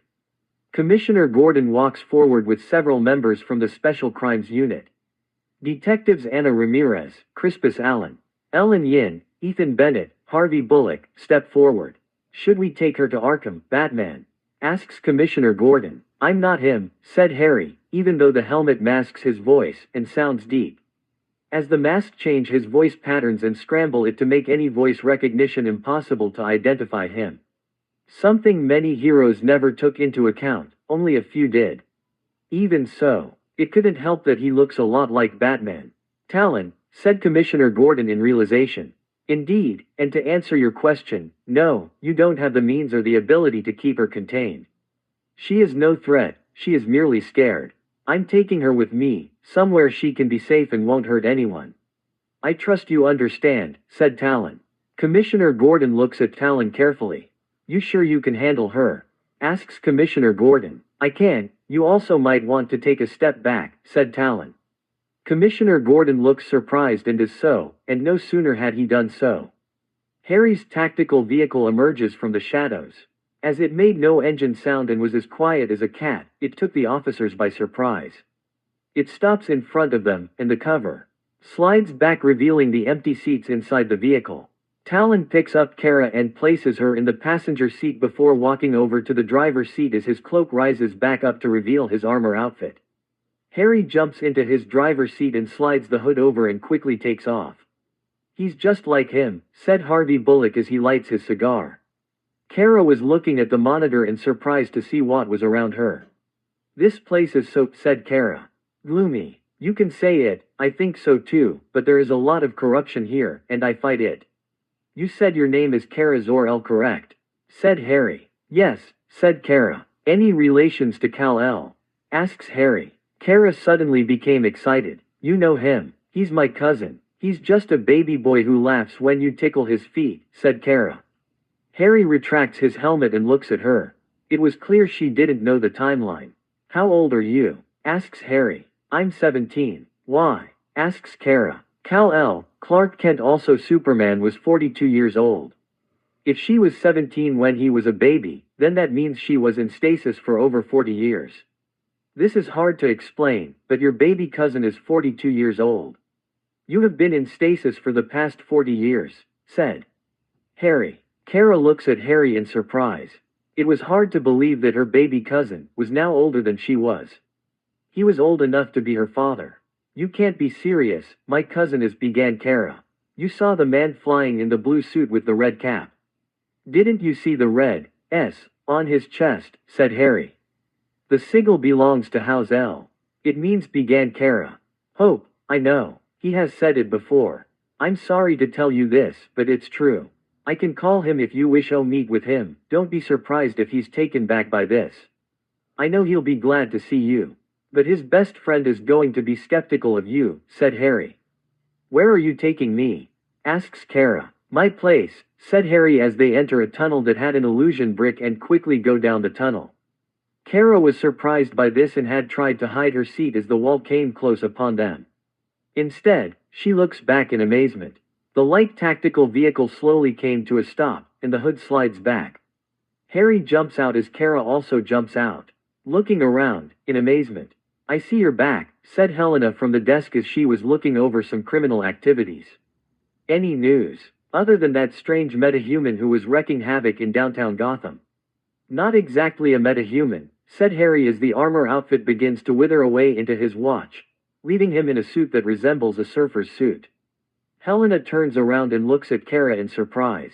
She's new. What is it with you and women? I know what you did with my mom last night, said Helena. Now Harry was uncomfortable. This was one thing he didn't want his fiancée to find out. Relax, I knew it was going to happen. You should have seen how my mom was looking at you. I swear she never looks that way at a guy before. Honestly, what is it with you and women?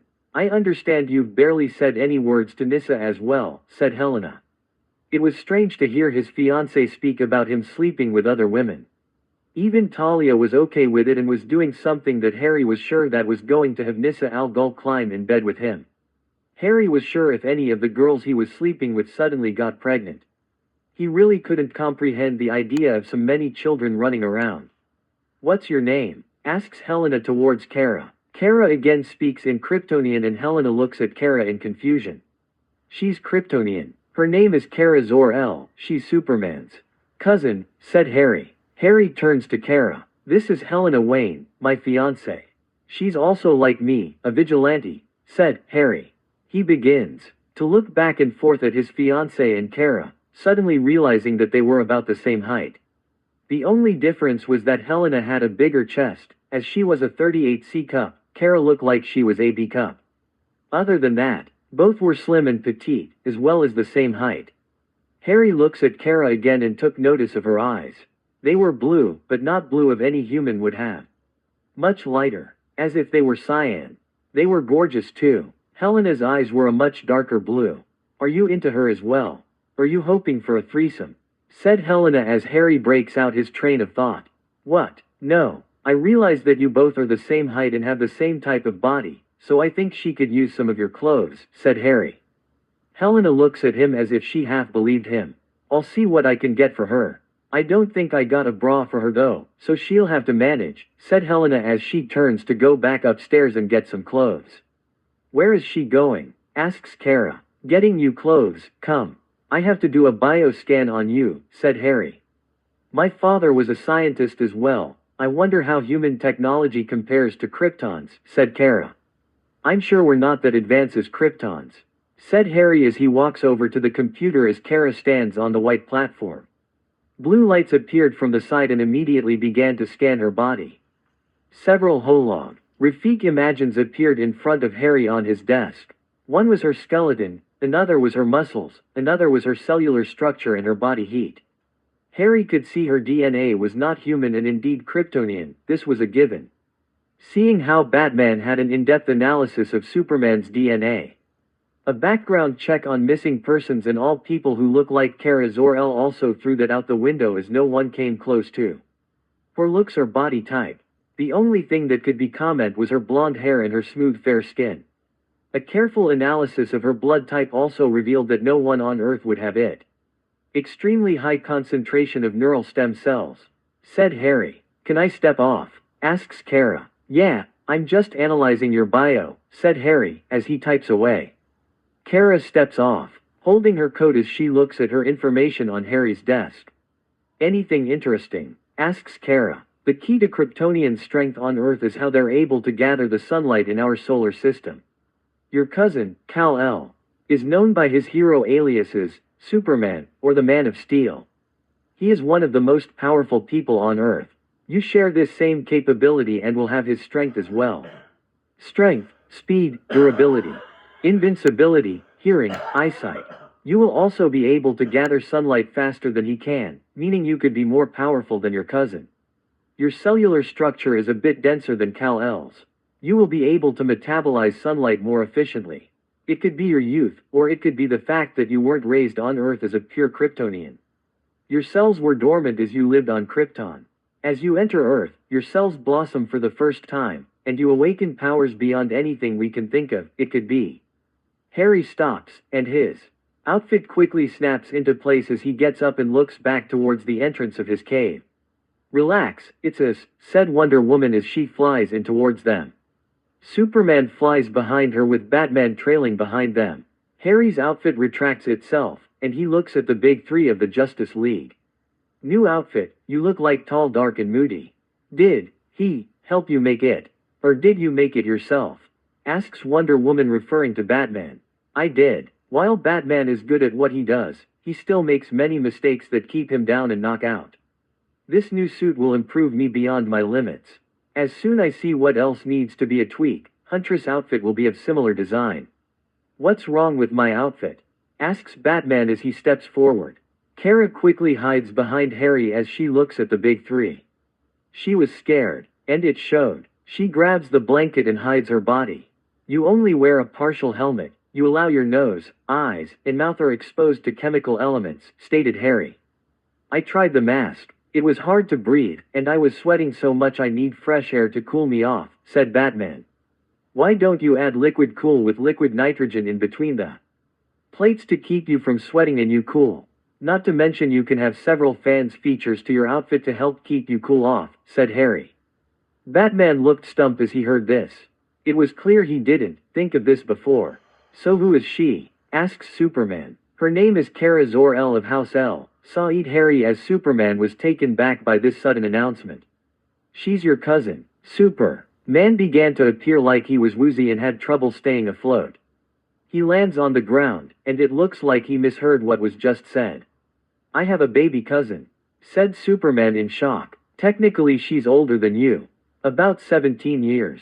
She was in stasis in the cosmos until she crash-landed in Gotham Bay about an hour ago. Her powers have just woken up, and she doesn't fully understand how to use them. Which is what caused the mayhem in downtown Gotham earlier. If she can't control her powers, what makes you think she can stay here? Said Batman. She can't. At least not yet at least. She will need a teacher to train her how to control her powers, as well as tutors to teach her the languages of this world. She only speaks Krypton, and that's difficult for people to interpret, said Harry. How are you able to speak to her? Let alone how do you know who she is? Asks Superman. I speak all languages in the universe. I only have to hear it, to understand it, said Harry. That's impressive, said Batman. Is she alright? Asks Wonder Woman. She's on a new world with no friends, and she's been shot at by our law agency. How do you think she is? Said Harry. Kara digs her hand into Harry's back, and it was clear she was uncomfortable. Harry assumed she thought they were here to kidnap her. We need to ask her questions, said Batman. Yes we do, but not by you, said Harry. Batman looked taken back. He didn't used to someone challenging him. I can ask her questions, said Wonder Woman. I was thinking of Hawkgirl asking her. As a Thanagarian and an outsider, she would best know how to talk to Kara without making her uncomfortable or frightened. You, said Harry turning to Batman, would only frighten her and make her feel worse. We need a more, gentler Han. D in questioning her than you interrogating her. Batman said nothing. He has a point, said Superman as he looked sideways at Batman. I can train her, help her control her powers. We Amazons are born with many gifts and know how to train so we can master them. Given the fact that we also have demigods amongst us, I think it would be a good thing, said Wonder Woman. When can we start? Asks Batman. As soon as you all turn around. Snaps Helena, who made her presence known as she was holding one of her bathrobes in her hand. You aren't just going to stand there while she's practically naked, are you? Superman and Batman looked surprised to hear this. Superman quickly uses his super speed to turn around and holds his head up to show he wasn't looking. Batman looks at them before he turns around and puts his head down. A clear sign he was thinking, and he was thinking hard. You can trust her, she's got you something to wear for the time being, but we're going to have to get you some clothes for you. Said Harry to Kara without looking at her. Kryptonians don't get hot or cold on Earth. Something about their biochemistry allows them to keep their body temperature at a certain level. Do you have an idea when we can train her? The sooner she learns to control her powers, the better, said Wonder Woman. It's not that easy, said Harry. She still has to learn some basic English for others to communicate with her. Unless Superman can speak Kryptonian with her. I can't speak Kryptonian, admitted Superman. So I'm the only one who can speak to her right now, said Harry. Okay, she's wearing a robe, but, said Helena as she sniffs Kara. She does smell. She might need a shower or a bath. She was naked when she swam Gotham River, said Harry. Wonder Woman looks at him. And Harry could only assume Helena was too. I didn't see her naked, said Harry in protest. Some warehouse workers did, and her sudden strength spooked them, and her appearance. They thought she was Swedish. Batman and Superman turned to face them. Harry turns and presses his holographic button to see the written message on Kara's pod. What does this say? Asks Harry towards Kara. Kara walks forward and looks at the written language. This vessel contains my daughter, Kara Zor-El of House L, from the now-dead planet of Krypton. Treat her as you would your own child. She will prove to be a treasure to your world, said Kara. Harry repeats the message back to the trio, and they listen. Treasure, you sure of the translation? Said Batman. I doubt it would say something else. Why would? The message contain, treat her as you would your own child. She's not trouble, and she's not terror. You are a cynic, aren't you? You can't help yourself but expect the worst, can you? Besides, she deserves the benefit of the doubt for the time being. Not to mention she needs to adjust to Earth life, as well as get her an identity, so the government and the light doesn't find out about her and seeks her out. Though I'm sure they are already going to take notice, said Harry.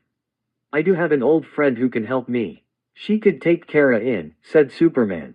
I'm sensing but, said Batman. She has a low income.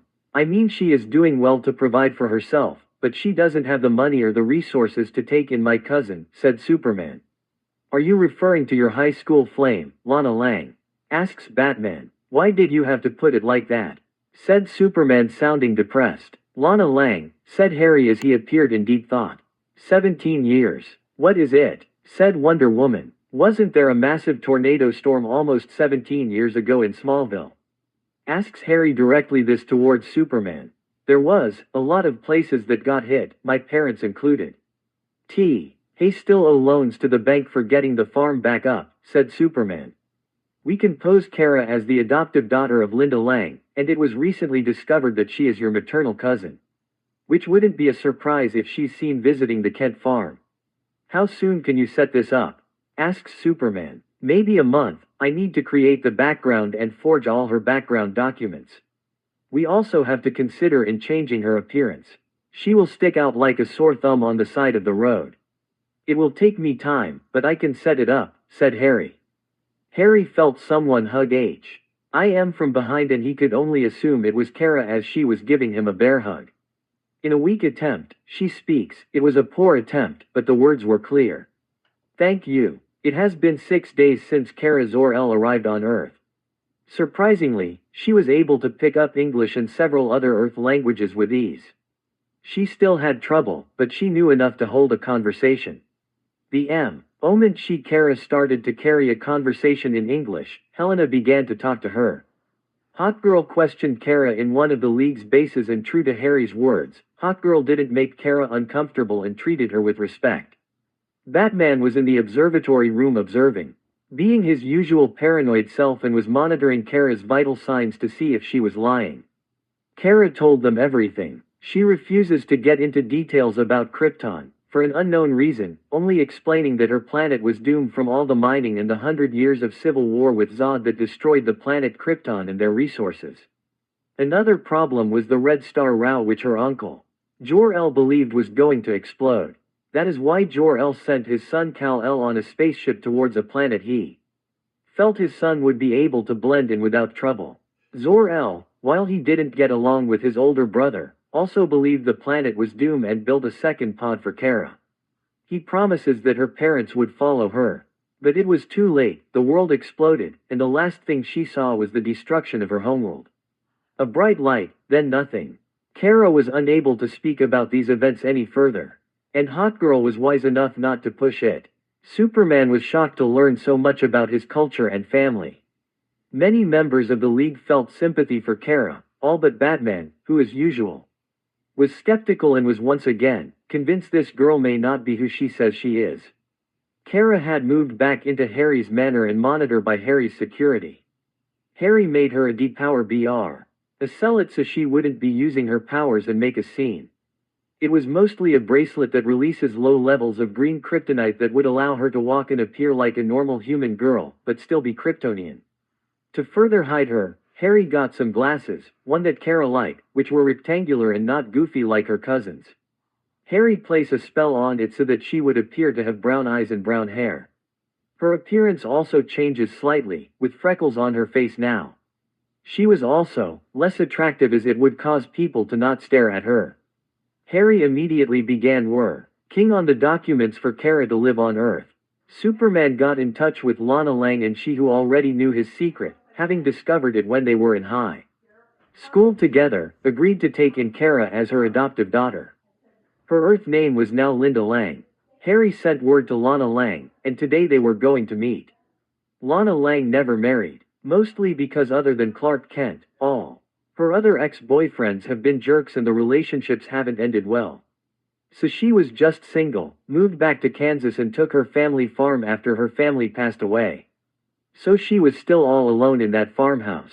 Before they went to Kansas, however, Harry and Helena were going to take Kara to Metropolis to go on shopping and spend some time letting her get used to what it meant to be an Earth girl. Kara wasn't wearing her glasses this time and was wearing teenage girl outfits. To their dismay, Clark Kent was coming with them, as he wanted to spend time with his cousin. Harry and Helena were only smiling on the inside, as this would cause the Man of Steel to become defeated by one thing he could never overcome, a teenage girl shopping desire. Something that Clark Kent had long forgotten. given that he hasn't dated a teenage girl for nearly 30 years since his senior year at Smallville High. He has only recently been trying to make things work with Lois Lane, and that was difficult. Given the fact Lois Lane liked Superman, but was just friendly with Clark Kent. It was also interesting because she was into Bruce Wayne, but wasn't too much into Batman. If they could swap their egos apart, it would be perfect. Harry was wearing sunglasses, as was Helena Wayne. Kara didn't use her glasses to disguise herself and was walking around with her blonde hair, and she Sue. Elle didn't stop but look around, interesting at every shop and building.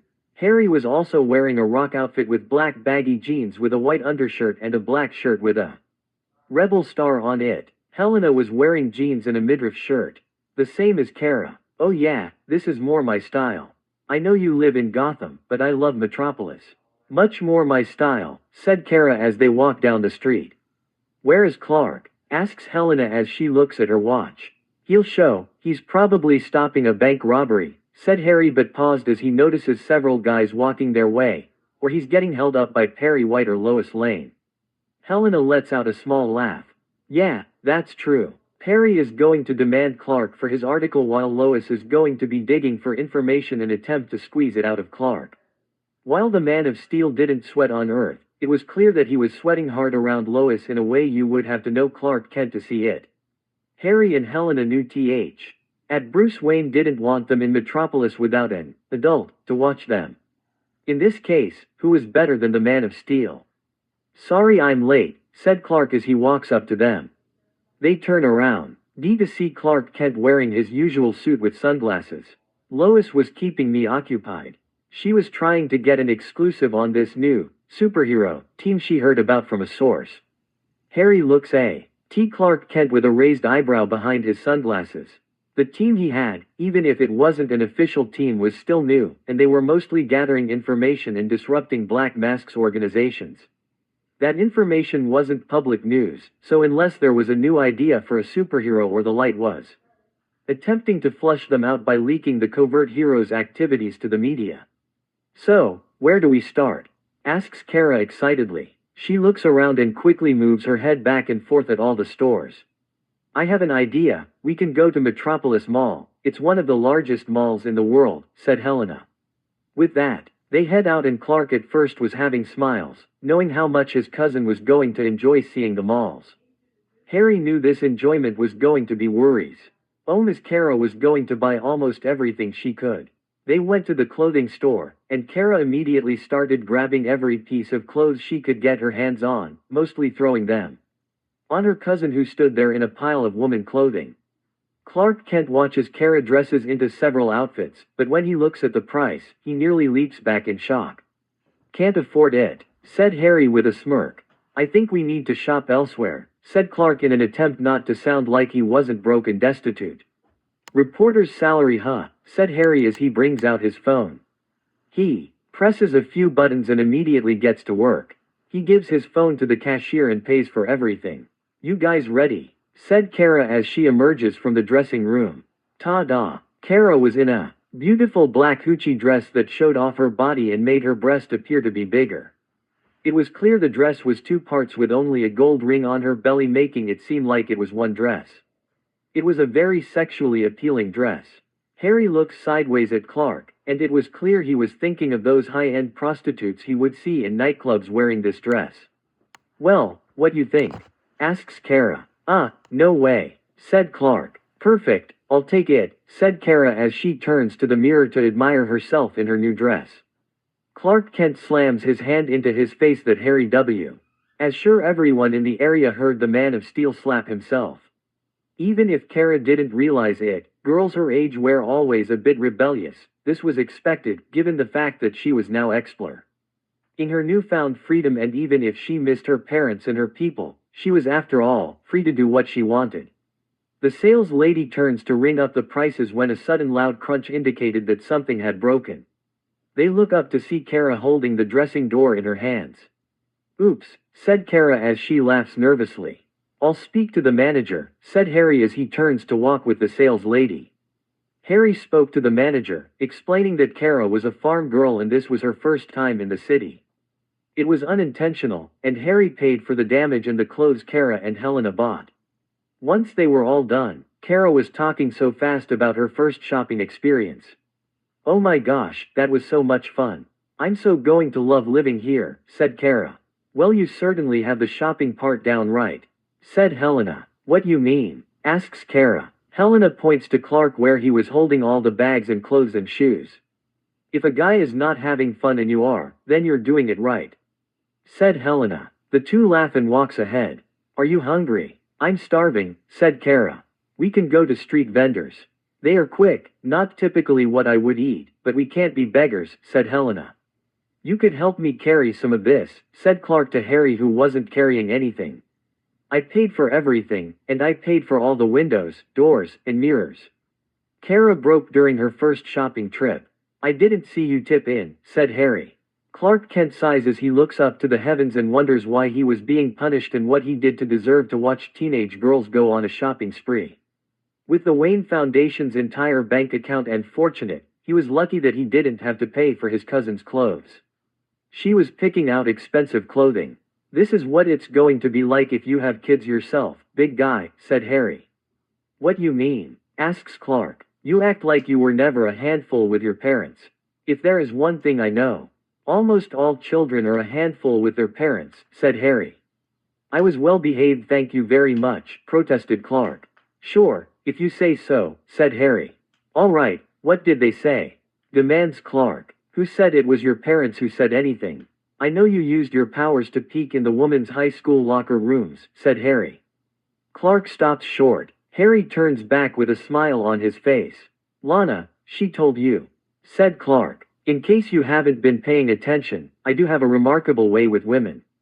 I swear, the moment I meet them they tell me their secrets," said Harry. "So you used her," said Clark as he glares at Harry angrily. "Of course not," said Harry. He looks up towards the sky and looks at the peaceful atmosphere that had no clouds.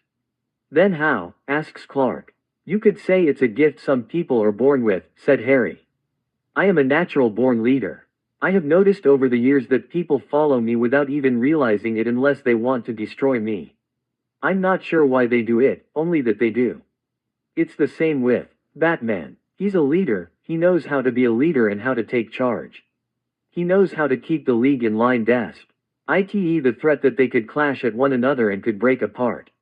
Speaking of which, I need to speak with Fate," said Harry in a low voice so no one would hear them. "Why?" asks Clark looking severe. "I need a favor from him," said Harry. "Can I ask what it is?" asks Clark. "For now I want this kept between me and Fate. I would ask Zatanna, but I feel she can't complete the task. Constantine would do, but I hear he's a royal ass," said Harry. Clark looked at Harry and was in deep thought. "What is it you need help with?" asks Clark. "I rather not say right now," said Harry. "Is it something about the mystic arts? Or an enemy you need to locate?" asks Clark. "Neither, it's more personal," said Harry. "You could ask Jason Blood. He's an expert in the mystic arts, nowhere near Fate's level. But he's also a specialist in many things that few know about. If he can't help you, he will be able to point to you in the right direction of someone who can," said Superman. "Is Fate hard to work with?" asks Harry. "I respect him, but it's best to say he's got personal problems to worry about," said Clark. "This is so good," shouted Kara as she bites more of the hot dog in her hand. Harry could see that Helena had bought one of the bacon-wrapped hot dogs and she put grilled onions with mustard on it. Kara was eating it, and she was happy. "I'm glad they're getting along well," said Clark. "Yeah, that's a good thing," said Harry. He looked sideways and could see a man who was reading a newspaper as he was sitting down at a coffee shop was having an unusual interest in them. His eyes were watching them from the side. Harry scans and identifies the man's face with his glasses. "What is it?" asks Clark. "One of Luther's goons," said Harry as the face scanned the man. "He was a small-time crook. Any idea what he wants?" asks Clark with a dark look. "No, but give me a second," said Harry as he scans the man's phone for information. The one thing that Harry loved was how good he had gotten with technology. People weren't smart like he was and didn't take the necessary security around their phones. Harry looks at the information on his sunglasses HUD. Contacts, information, even where he has been since he got this phone. Harry smiles as he turns away. Some people needed to hook phones up to devices to unlock. It was the way Forensic did things. Harry, however, was smarter than that. While that was the most common way to get it done, Harry could access the phone's digital MAC address. The MAC address was a backdoor for computers and phones. Anything, asks Superman. I'll give it to Batman. I rather not spend time looking through this information, said Harry. They stop and look at LexCorp in the distance, one of the tallest buildings in Metropolis. Lex Luthor headquarters, and the place where he spent his entire resources in developing anti-Superman weapons, and he paid countless supervillains to take down the Man of Steel. The day was almost over, and Harry didn't take Kara to dinner. Mostly because she still didn't know the difference between the spoon and fork. Harry remembers when he first orders pizza for them, Kara almost swallowed the entire pizza. It was a funny sight seeing Kara with her mouth stuffed of pizza as she attempts to eat it. Harry brings out his phone and presses a few buttons. Talia always had him shadowed by members of the League of Shadows. The bodyguard looks at his phone and puts it away. Don't do anything, and don't react, said Harry in a low voice so only Clark would hear him, and Kara. She had her super hearing as well. But she was engaged with Helena about Earth clothing. An explosion from the street gutter causes people to look at it.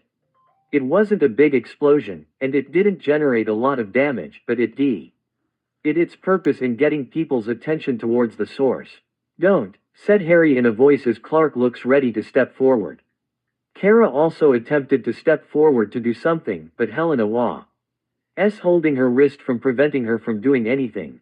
Harry knew Kara was more than capable of moving forward and interfering without Helena doing anything about it, but it was only by their friendship that she remained put. Should I, said Clark. This is a light incident, not something for the Man of Steel to do. Besides, it served its purpose, said Harry. Clark looks at him then looks at T. Luthor's goon who was face down on his table. Clark was using his X-ray vision to see that the League of Shadow had killed the man. Some of his properties were also taken. Clark looks at Harry with a dirty look. You going to be like Mr. Grumpy, going to lecture me too, said Harry as he turns to walk away as the police sirens told them the police were on their way. I wonder what your parents would say if they knew you were doing. Began Clark. They're dead, and they wouldn't have cared. I killed the corrupt, not the innocent. I'm also no Boy Scout, I am a warrior. If you want to understand, ask Wonder Woman. Said Harry leaving Clark Kent, HTE Man of Steel in silence. They walk away and towards Metropolis Central Park where Kara was enjoying her day. That was so much fun, said Kara. As they walk into the park and sit down on the bench.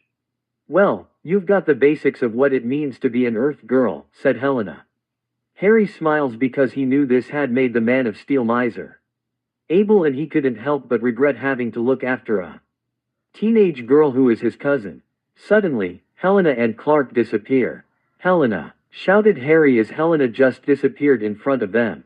Her smoothie she was holding falls on the floor and quickly as Kara looks at where her friend was sitting just moments ago. She looks up and sees Clark was gone. The girl's clothes crashed onto the ground as the Man of Steel was no longer holding them. From the way it appeared how they disappeared, it was like they were suddenly beamed to the watchtower. What happened? Asks Kara nervously. Harry didn't answer and instead pulls out his phone and does a bioscan that quickly told him there were no adults anywhere nearby. Or anyone for that matter. Harry waves his hand, and their clothes were teleported into his manor. Kara holds her hands to her ears.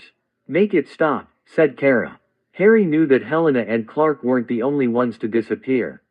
By the sounds of it, and from what Harry was assuming, a lot of people suddenly disappeared.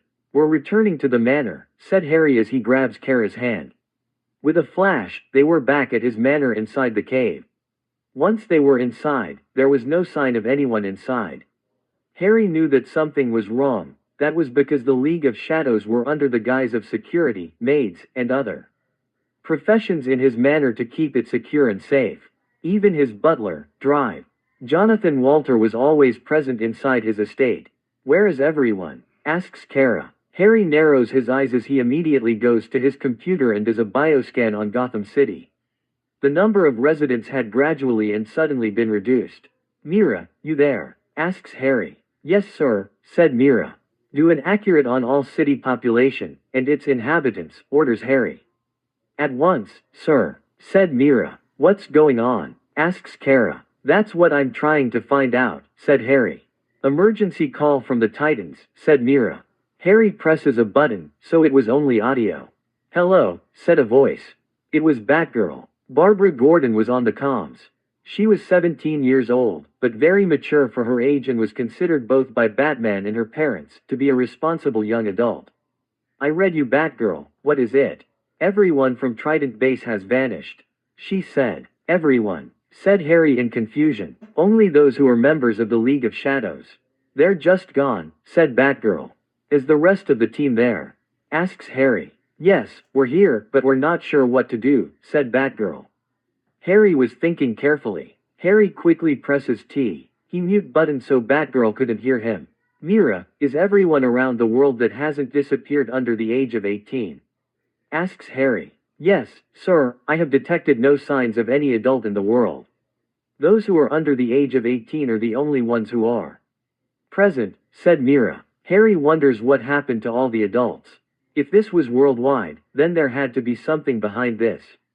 Did time flow change when they weren't aware of it? Or were the adults teleported to another dimension? Or did someone take them elsewhere? Too many questions and not enough answers. Harry press S is the button on the computer to speak to Batgirl. Take who is with you, and return to the cave. I'll meet you there. Coordinate with Nightwing on putting together on the information you have on this events. I'll be there shortly, said Harry. What is going on? Asks Kara. No idea, but I'm sure the light is behind this, said Harry. Harry presses another button, and sure enough, kids were panicking. And there was a lot of chaos going around. Chaos. Harry paused as he thought about this word.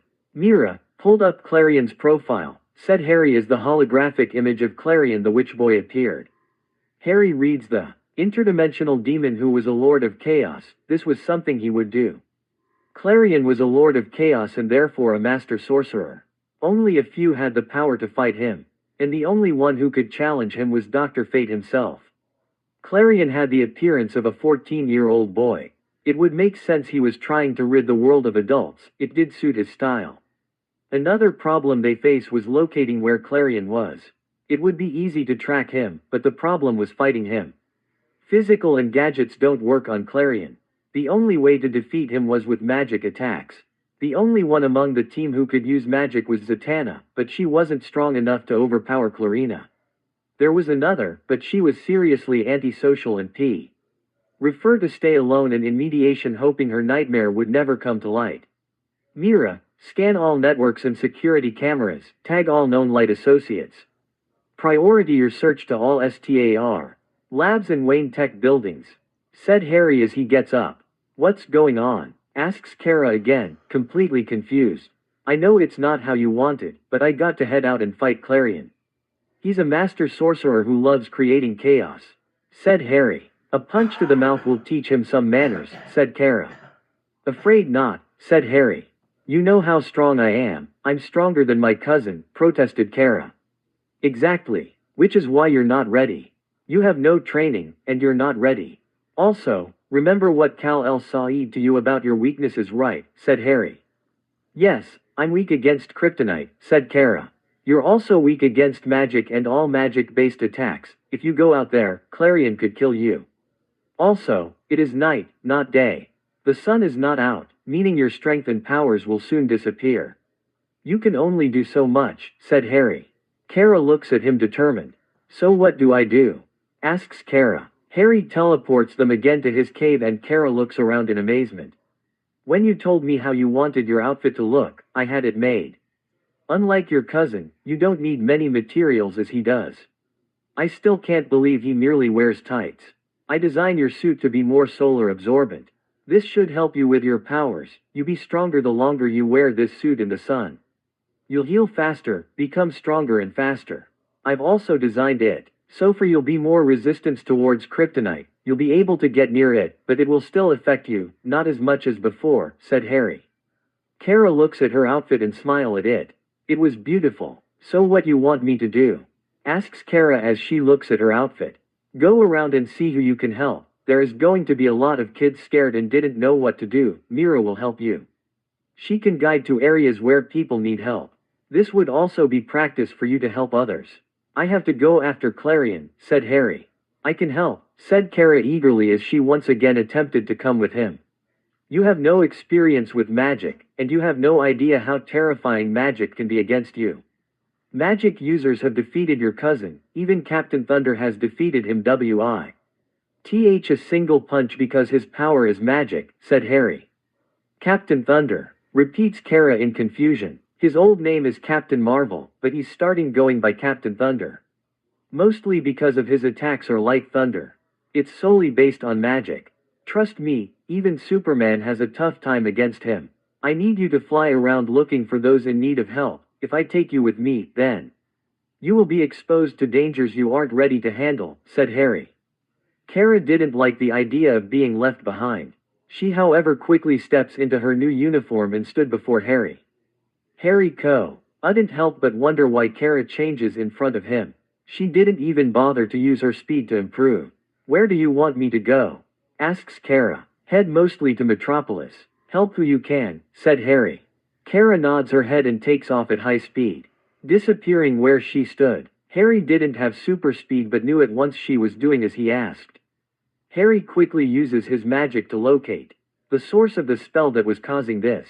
Harry's ears heard something in the shadows, and he quickly grabs one of his throwing knives and throws it at person unsure how they got in only for him to see that the person had caught the blade in midair. The figure walks forward and looks at Harry. The person was the splitting image of Talia al Ghul. While Talia was renowned for her beauty, Talia had more of a tomboyish feature while this person in front of him had more of a feminine trait. Nissa, said Harry knowing this was the first time they had met face to face. Nissa al Ghul was Talia's younger half-sister. The two were only 3 years apart, but Talia has always been the older sister too. Nissa and both shared a strong dislike and hate for their father, Raz al Ghul. I'm sorry to come here like this, but everyone under my command has vanished, said Nissa in her soft voice. It's all right, I can understand that, said Harry as he relaxes. Do you know what is going on? Asks Nissa. This was most likely said out of concern for her sister whom she loved and cherished more than anyone. Nissa respected her sister the most, and she was the only person who she would listen to. I have a general idea, and I'm sure Clarion is behind it. That is not what I'm concerned about, said Harry as a screen lights up beside him. I am sure this attack is nothing more than a distraction and only temporary as Clarion is only meant to divert the attention of the Justice League away from something that is happening. I'm sure this is to cover up a theft with the world focus on the missing children. Missing children? There are no missing children, only the adults are missing, said Nissa. Not within this paradox, I'm talking about the other dimension, said Harry. Nissa looks at him in surprise. 2 worlds, one for adults, the other for minors, breathed Nissa. There is a way for you to get in touch with your sister since you are her only known blood relative. You can reach out to her. You have to alert her at once and tell her what is going on, said Harry. How? Asks Nissa. Harry conjures a mirror in front of Nissa as she grabs it. It was small and beautiful. This is a 2-way mirror, your sister has the other one. Even if 2 dimensions separate us, the mirrors will still be able to connect, and you'll be able to communicate with her. Tell her to prioritize her search on all Wayne Tech and Star Labs facilities. Prioritize her search on anything members of the Light has attempted to get their hands on in the past or anything that is top secret. Nissa nods her head. How do I contact my sister? Asks Nissa. Just say her name, she should answer soon. I must go, said Harry. Harry, a hidden wardrobe that contains his new outfit. The outfit he wore recently was for Batman, to make others remember that there was still a dark night in Gotham. It was black robes as before, but this time he had a black trench coat with it. Wonder Woman was kind enough to give the adamantine bracers and greaves he wanted, and he had them painted black to match his outfit. Harry grabs the specialized face guard and puts on his hood. He couldn't help but wonder if he was some magical ninja or something. Harry's outfit immediately changes, and he quickly puts on his new outfit. He quickly grabs the mask and puts it on, which only covers his face. The Eskrima sticks he quickly Lee pockets before grabbing his utility belt and grabbing his set of throwing knives and shurikens. Harry turns around to see Nissa staring at him. "You're a sorcerer," said Nissa in surprise. Harry oaks at her before realizing the League of Shadows didn't know about his magical abilities. They only knew about some of his powers. "Yeah, the League doesn't know about this. For the time being, I rather keep it quiet. I'm not sure how the League would react if they knew I could use magic. In this case, I can't hide it. Clarion is the one doing this, I have stopped him. Physical and technology doesn't work on Clarion, which leaves only magic to fight him.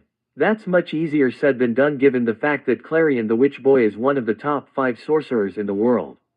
This means I have to fight him before I am ready to reveal myself I am a sorcerer," said Harry. "My sister won't care," said Nissa. "Perhaps, but some secrets are better kept secret," said Harry knowing that this was true. "You should tell her," said Nissa. "I know, but I don't want to freak her out," said Harry. "It's not as bad as you think," said Nissa.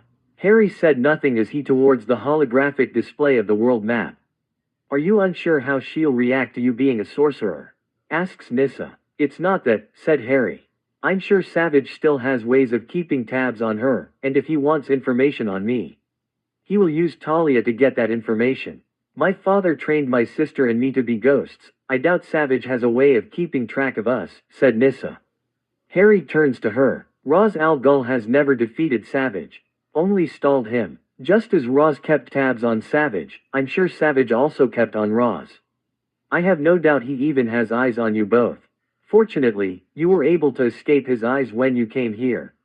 And this little distraction from Clarion happened.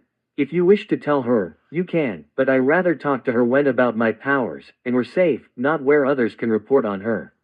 I'll tell her, but I can't right now, not until we know who the mole is for Savage," said Harry.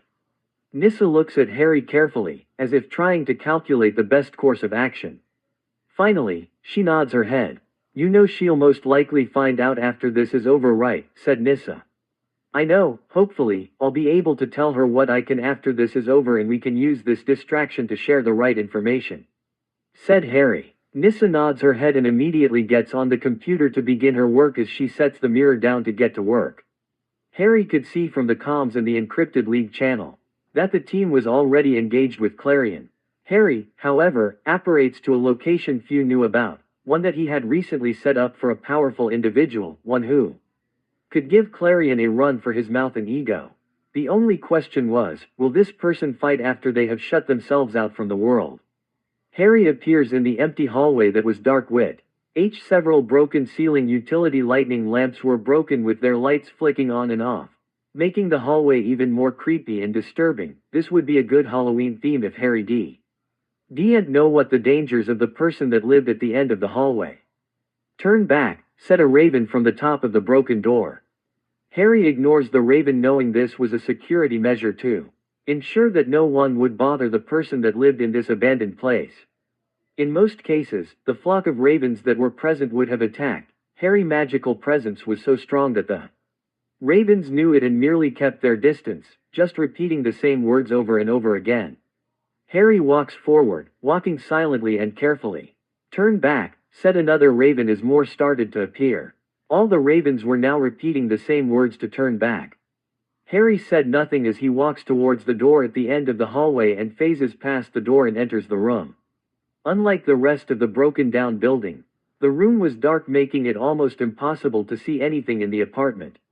"Hello, Rachel," said Harry slowly. "Go away," said Rachel from the shadows. "It's Harry," said Harry. "I know. Now go away," said Rachel. "I need your help," said Harry. "I'm not interested, now go away," said Rachel. Clarion has created 2 dimensions splitting the adults and children into 2 worlds. Only a master of the mystic arts can fight Clarion, and you're one of them. You're a powerful sorceress, Rachel, and I need your help. I hid you per your request, but I did tell you. The day will come when the world will need you. I don't know what your secret is, but believe me, I know you want to help people." "I need help to fight Clarion," said Harry. "I am not leaving," said Rachel. "You can't stay isolated forever, Rachel. You need friends. You are a good person. Stop trying to hide that about yourself and accept your strength. I have a new plan, one that I think you'll enjoy." I do think you've been shut in too long, and you need to see what is around. There are those who will accept you, regardless of your secrets, said Harry. With that, Harry apparates out, leaving Rachel Roth alone once again. Rachel opens her eyes and looks behind her to see that Harry left before she could say anything. She looked down and knew deep down if she was going to be honest with herself. She was indeed lonely and missed the comfort of others. Harry appears in the swamp on Roanoke Island, North Carolina, and could see the team fighting Clarion, and they were not faring well. Only magic caster they had was Zatanna, but she wasn't even able to phase Clarion out of his barrier. Clarion, shouted Harry, that boomed across the heavens. Clarion and the team look up. Your reign of chaos ends now. With that, Harry opens his palms up, and Clarion's smirk turns into a frown as Harry unleashed a powerful purple beam of raw magical power upon Clarion's barrier that immediately began to create large cracks that said the barrier was close to breaking. No, no, no, shouted Clarion as he looks around to see his barrier was dissolving. Get him, Teakle, shouted Clarion as he CES his hands outwards to reinforce his barrier. Harry turns to the orange cat that reminded him of an evil version of Crookshanks before it grew in size and became a large saber tiger. Teakle roared at Harry, but Harry uses his other hand to the familiar and unleashes a blast of raw magical lightning upon the cat that would have made Zeus proud. Teakle cried out in pain as it was blasted backward and quickly resumes its original shape. Teakle, shouted Clarion. Clarion turns to glare at Harry darkly and coldly, looking at Harry with his glowing red eyes. I can't believe you would attack a defense cat. You and I both know that cat is no mere cat to you, witch boy, said Harry in a loud voice, and we both know you can only harness your power as long as your familiar is unharmed in consciousness. Clarion, said Harry as he unleashes a powerful blast of lightning upon Teakle. Clarion saw the blast and had no choice in the matter. He knew the power Harry was unleashing upon his familiar would be powerful enough to kill his familiar. Even if Clarion were immortal, he would die if his familiar was dead. Clarion quickly teleports in front of his familiar and quickly conjures a barrier to prevent Harry from killing his beloved familiar. Clarion was starting to sweat and realized he couldn't complete his original objective. This sorcerer was insanely powerful. Have a taste of some real magic, shouted Clarion as he clapped his hands together and released a dark red claw hand towards Harry. Harry quickly reaches inside his trench coat and pulls out his Eskrima sticks before slapping them together and turns it into a bow staff. Harry draws back and promptly hits the dark magic back upon Clarion, reinforcing Clarion's magic upon him. Clarion, paled at the sight of his attack, rebounded upon him. He quickly cast another shield to block it, but the magical force was too much for him to handle. Harry raises his hand, and Teakle was trapped in a purple dimensional cube. Teakle, shouted Clarion. He turned back at Harry and was very angry. That's not fair. I'm not taking away your toys. You and I both know what will happen if I destroy your familiar, witch boy. I hope this little fun of yours is worth it, said Harry as his voice once again booms across them. Is he on our side? Asks Kid Flash as he suddenly appears next to the team. Who cares, he's kicking Clarion's ass, shouted Beast Boy. Nightwing, who was watching, knew this new guy could be trouble for them. He was handling Clarion with no problem. Fate shall intervene, shouted Dr. Fate in a loud feminine voice. A golden light emerges, causing everyone to turn to look at Nabu's arrival. From the looks of things, it appeared Zatanna had put on the helm to become Fate to defeat Clarion and end his curse upon the world. Fate appeared next to Harry as he glares down upon Clarion. "Aw crap," said Clarion. Fate was about to attack when his outfit suddenly disappears, revealing Zatanna, only to reappear again. Nabu looked confused as he looks at her hands. "You're not all here, Nabu," shouted Clarion. "When the world's divided, so did the helmet. The girl is weak with baby magic who cannot handle the strain of your power. She sacrificed herself for nothing, and you will die," shouted Clarion as he unleashed a spell upon Fate. Only for a magical shield to appear in front of Fate, absorbing the spell. Fate and Clarion look at Harry. "Fate, you end Clarion's spell. I can keep him busy and prevent him from interfering. The sooner we return this world as one, the better," said Harry. Fate nods his head and quickly dives under the ground. "Stop me," said Clarion as he looks at Harry. "How do you plan to stop me?" Harry merely turns to stare at Clarion before his familiar Teakle rose up still trapped eye. And the purple dimensional cube in front of Clarion. Oh, said Clarion as if he forgot the obvious for a moment. Clarion claps his hands, and a dark singularity appeared, and he launches it at Harry, but Harry brought Teakle to block it. And as expected, Teakle turns into his monster form in an attempt to attack Harry. Harry didn't even bother to move as Teakle hits barrier and was launched backward once again. Giovanni, Fate, Zatanna appeared from the ground and had the yellow crystal in her hand. Yam ehtowt emiseb eno ekno aram. No, shouted Clarion as the world gave a flash of light and everyone once again was returned to normal. Several chains quickly appeared and wrapped themselves around Clarion with ease as he easily restrained. The world returned to normal as the other dark sorcerers appears around the rest of the Pentagon in the complete circle. They showed signs of being defeated. The Justice League and the team all looked relieved to see one another. Harry brings his hands up, and a white circle appears. He then lets them go. It is done, said Harry. What did you do? Asks Zatara. He has reunited every child to their rightful parent, said Fate. Oh well, they don't ma. Evil immortal sorcerers like they used to, said Clarion. He snaps his fingers, and the golden Ankh disappeared. Teakle quickly appears into Clarion's arms, and Clarion quickly fades with a witch's crackle. He's escaping, shouted Kid Flash as he uses his super speed to try to catch Clarion. Aren't either of you going to stop him? Shouted Kid Flash towards Fate and Harry. To what end? Said Nabu. Clarion is chaos personified. There is no stopping him. He cannot be contained. Harry raised his hands and quickly puts the other 6 sorcerers in a binding spell that would keep them there. ND would prevent them from using any magic. Did we win? Asks the new Robin, Tim Drake. At a cost, said Aqualad. Fate, said Zatara. He knew he stood no chance against Fate and he couldn't fight at full strength without hurting his daughter. Great Nabu, please, I beg of you, release my daughter. Everyone turns to look at Fate for his answer. Harry looks sideways at Fate to know what was going to happen. No, said Fate simply. This took everyone by surprise. Witnessing the havoc at this hour, it is clear the world needs Dr. Fate, and the girl's natural affinities for the mystic arts makes her a suitable candidate to wield my power. The team began to protest loudly with Kid Flash being the loudest. Speaking about the previous wielder of Dr. Fate, Kent Nelson objecting to enslaving the girl to Nabu's power.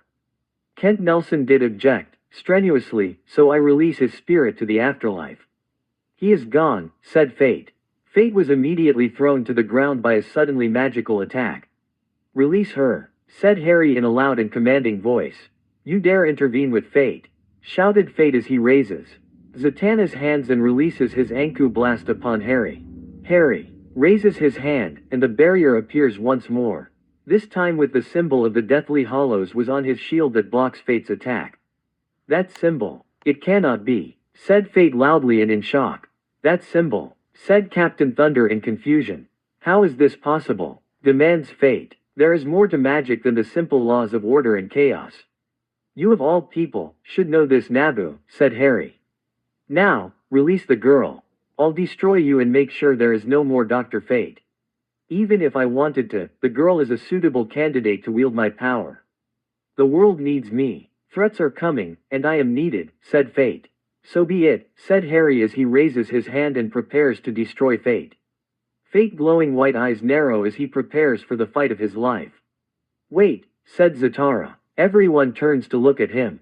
Take me instead, Zatara, shouted Wonder Woman. Zatara raises his hand to silence the Justice League and the team. I am already in my prime, with my skills progressing no further.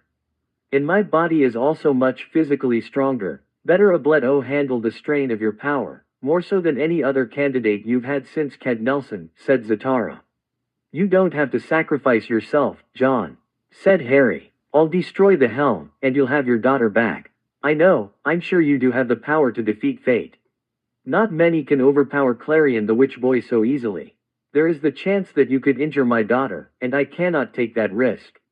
I rather sacrifice myself than risk my daughter receiving any injuries. I only ask you this, great sorcerer, look after my daughter. She has great potential in her, and I want you to train her. She can be Great, said Harry. Even powerful as fate. As powerful as myself. I know, that's why I recruited her. Her potential is nearly limitless. She has gotten stronger in the past month since I've taken her under my wing, and her growth astounds me. It's the same reason why fate wants her. She hasn't realized her powers yet, but it will be frightening when she masters them. What you both say is all true, however, if I take off the helmet, that one will destroy it, and you cannot put on the helmet. So why would I release the girl? Said Fate. My word, Ekit Mditsny, said Zatara. I won't allow this, said Harry as he floats down. Fate and Zatara, as does everyone else, looks at Harry. You will intervene, said Fate. You are a Lord of Order, is taking a girl away, who needs her father. Something a Lord of Order would do, or a Lord of Chaos will do. Asks Harry as he looks at Fate. Fate looked at Harry and knew despite how much he wanted to appear again, he was bound to the laws of order. True, it is not order, but I am in need to return to this world to protect it once more, said Fate. I know, and the truth is, you are needed. I would gladly give myself up to save Zatanna. The problem is that you merely assume control of the body and take away people's futures. I will allow you to become Fate again if you allow me to cast a spell upon the helm that allows you to be more in tune with the wielder and yourself, said Harry. What spell? Asks Fate. The power of Fate is something the world needs. You also need to join the Justice League. They are in need of someone who is a master of the mystic arts. I know there are some in the Justice League who wants me to enlist. Said Harry as he looks at the members of the Justice League who had gathered: Flash, Batman, Superman, Wonder Woman, Green Lantern, Giovanni, John, Zatara, Red Tornado, Captain Thunder. Unfortunately, I have no interest in joining them. The League is not for me and there are other things that require my attention, said Harry. Hey, I'm a master of the mystic arts, shouted Captain Thunder. Harry turns to look at him. He seemed to falter under Harry's gaze. Being bestowed with divine enchantment does not make you a master of the mystic arts, stated Harry coldly. Captain Thunder looked frightened upon Harry's. You are nothing more than a child who was blessed with empowerment by the wizard Shazam. True, your powers are at the highest level possible for one of the mystic arts. It doesn't change the fact that despite all the gifts that have been bestowed upon you, that you are still a child in a grown man's body. Fate knows magic you don't even know or understand, said Harry. Which is something we're going to discuss, said Wonder Woman. Captain Thunder could suddenly feel the gaze upon the League and knew he was in trouble. Then what would you have me do? Asks Fate. You represent order. Clarion represents chaos. I am the one in between. I must keep balance to the world. To bring balance to that girl's life, I will only ask you this, Naboo: if John Zatanna is to become your wielder, then you will also allow him to take off the helmet when he pleases, in return that he shall continue to wear your helmet, said Harry. As much as that would bring order, it will take me time to return to my former strength. I need to remain longer. The longer I stay, the more power I can rejuvenate, said Fate. I have a spell for that, one that will allow you to rejuvenate your magic still. If you agree to this, I will allow you to return. I only ask you of this: try to be a friend, not a parasite, said Harry. Fate looks at Harry knowing that he was in dangerous waters. The boy before him was godlike in the mystic arts. Only those who had trained in the mystic arts could see the aura surrounding him. It was beyond anything he has ever seen before. Given how he handled Clarion, he would be in the same situation or perhaps worse. He knew there was no place he could flee to where he wouldn't be hunted. Finally, Fate nods his head. He reaches up and removes the helmet from the girl, allows Zatanna to appear once again. Upon seeing her father, she hugs him. Harry floats down and immediately grabs the helm. He places the spell on the helmet and for the briefest moment allowed himself to communicate with Naboo. Harry stood before Naboo in what could only be described as a heaven gateway. What is this? Asks Fate. There is something else I have to ask of you. A personal request if you don't mind, said Harry.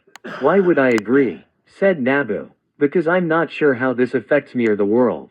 I need answers, and I can't just sit back and do nothing. I want you to look into something, said Harry. Why do you need me? Asks Naboo. As powerful as you are, I'm sure you can easily acquire the answer. That's why I want you to look into this. I want you to look into me. To be specific, Why do I have such a strong and powerful effect on people, specifically on women, said Harry. I don't understand, said Nabu. I have a fiancé, someone whom I'm going to marry. If there is one thing I know is that when you devote to a woman to spend the rest of your life, they don't want you sexually active with other women. I seem to be drawing women to me. Powerful women at that, and they bend around me. I want to know why. Am I affecting them unintentionally, or is it something else? Said Harry. As powerful and wise as you are, you cannot find the answer yourself. Asks Fate. Harry looks at Dr. Fate. Believe or not, Dr. Fate, most people don't truly understand themselves as well as they like to think. If they did, they wouldn't need secrets now, would they? Sometimes, to see things, an outside party needs to tell them what they see. I need an outsider, someone like you, to tell me what you see. How am I able to influence people around me and make them bend to my will without even trying? I need answers, and I fear if my powers can be used to destroy the world, said Harry. Nabu said nothing as the helmet only remains floating in its golden light. Harry could only assume to be glaring at Harry. Is this what you meant about myself? Asks Nabu. Even the wisest, the bravest, even smartest of us, even if we're all-knowing, can be fooled. If you wish to see beyond your field of vision, you need another to see for you, said Harry. Harry turns to disappear and return to reality without waiting for Nabu's answer. You are wiser than you appear, Harry Potter, said Nabu, causing Harry to freeze in his track. Harry looks at Nabu carefully. Even if you are here, and have the power to destroy me, I can see your past. I know who you really are here and why you are here. I will help you, and I understand your mission. I can only say this, there will be grave suffering you will be forced to endure in this journey of yours, said Nabu. But there are those who will save me from my darkness, that alone is worth fighting for and believing in. The connections and bonds I have, give me a reason to fight another day, said Harry with a smile as he disappears. Perhaps we all could learn something from you, Harry Potter, said Nabu. Harry returns to the real world to see Giovanni. John. Zatara put on the helmet of fate. Zotin. Na was crying and going hysterical about losing her father. Harry teleports in front of Zatanna and holds her in his arms as Zatanna cried out for her father not to put on the helmet, but her father does so. Harry places his hand on Zatanna's eyes, and she immediately loses consciousness, falling asleep in Harry's arms. Leave them to fate, said Dr. Fate. He rises into the air as do the dark sorcerers. Tell the girl, she will see her father again, said Fate as he and his prisoners disappear. You really should consider joining the League, said Hawkgirl. Not many can overpower Clarion the Witch Boy so easily. Easy? You think that was easy? Said Harry. Clarion's purpose was to disguise his methods of chaos to stall for time. This spell lasted over nearly 8 hours before it ended. Meaning whatever the light wanted, they got. How do you know about the light? Asks Nightwing. I know more about the light than you do, Dick, said Harry. Nightwing looks taken back at this revelations. You know who we are, said Kid Flash. I've always known, now is not the time. My guess is the light was after something they once tried to acquire, but the League stopped them. Has there been any items the light has attempted obtained within the past month they wanted? Asks Harry. Batman looks at Harry carefully. I'll look into it, said Batman. As will I, said Harry as he disappears quicker than anyone could stop him. Harry reappears in his manor and could see the world was back to normal with everyone in their post. The moment they saw Harry, they turned to him. Is Talia here? Asks Harry at once. She is. She is consulted with her sister and comparing notes, said his butler Drive. Jonathan Watson, I'm sure you already know what happened, but I need to compare notes with Talia, said Harry as he puts Zatanna in Dr. Watson's arms. I'll put her in the spare bedroom, said Watson as he carries Zatanna off towards one of the spare bedrooms. Harry knew when Zatanna woke up, she was going to be hysterical for the loss of her father. Even at 14 years old, while she craved her own life, she needed and loved her father. Bruce Wayne may have promised to take in Zatanna, but he wasn't a father material, which is why Selina Kyle kept their daughter Helena away until it was safe for her to meet her father. Bruce Wayne was more concerned with the criminally insane than his own family and business. It was slowly starting to corrupt him. Harry's clothes slowly emitted a white glow and he was back in basic sleeping clothes. It has been a long night, and he needed the sleep. No sooner had he turned the corner. Did someone thrust themselves at him, nearly knocking the wind out of him? Harry could see a dark-haired beauty hugging him, hysterical. "Hey Helena," said Harry as he hugs his fiancée. "Did you end it?" asks Helena. "Yeah, it's over for now," said Harry. "What happened?" asks Helena. "Clarion, he created a distraction so the light can steal something," said Harry. "What?" said Helena. "Something from Star Labs," said Talia as she walks forward.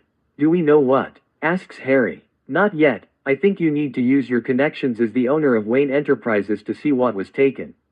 "We only got this image," said Talia as she holds up her phone and the holographic image of Riddler wearing a Star Labs coat and had quietly walked out the front door with a military-grade briefcase. The person in the car was Sportsmaster unmasked and in civilian clothes in a blue 1970 Mustang. There was a biohazard sign on the case, but both men were grinning from ear to ear over the fact they got the case. Not one person attempted even to stop them, not with the mob of parents outside Star Labs screaming for information on the missing children. "Did we get the serial number on that briefcase?" asks Harry. "Yes, but the distraction caused by Clarion will take time, and if we alert Star Labs that there was a theft, it would be chaotic. Not to mention, given the fact that they were able to infiltrate Star Labs so easily, they have a spy inside. Most likely someone on Lex Luthor's payroll," said Talia. Lex Luthor had a net worth of just $42 billion. Unlike Bruce Wayne, who had a net worth of $87 billion, Luthor was a genius in the business world and was a skilled engineer, but he had blown most of his money early on in his attempt to destroy Superman. When he couldn't overpower the Man of Steel, he sought to discredit him instead. It has worked, partially. Lois Lane was a thorn in his side as she was a skilled reporter who told the story on both sides, and she did it with a style that kept the public opinion on Superman's side. "So how do we get this information?" asks Helena. "We ask someone we trust. Someone who isn't on Luthor's payroll. And someone who can look into any theft without raising any suspicion," said Harry. "Dr. Silas Stone, one of the directors of Star Labs and board members of Star Labs," said Talia. "He is known for assisting superheroes from time to time, mostly the Flash. It would be unwise for us to visit him in broad daylight. I'll visit him when he goes home," said Harry. "When?" asks Helena. "In 5 minutes," said Harry as he disappears from views. Helena stood there dumbfounded. "Want me to follow him?" asks Kara as she floats down. "No point, he'll be long gone before you can get to him, also given how late it is. I doubt you'll be able to stay in flight for very long," said Talia. "True, the yellow sun does grant me many powers and abilities.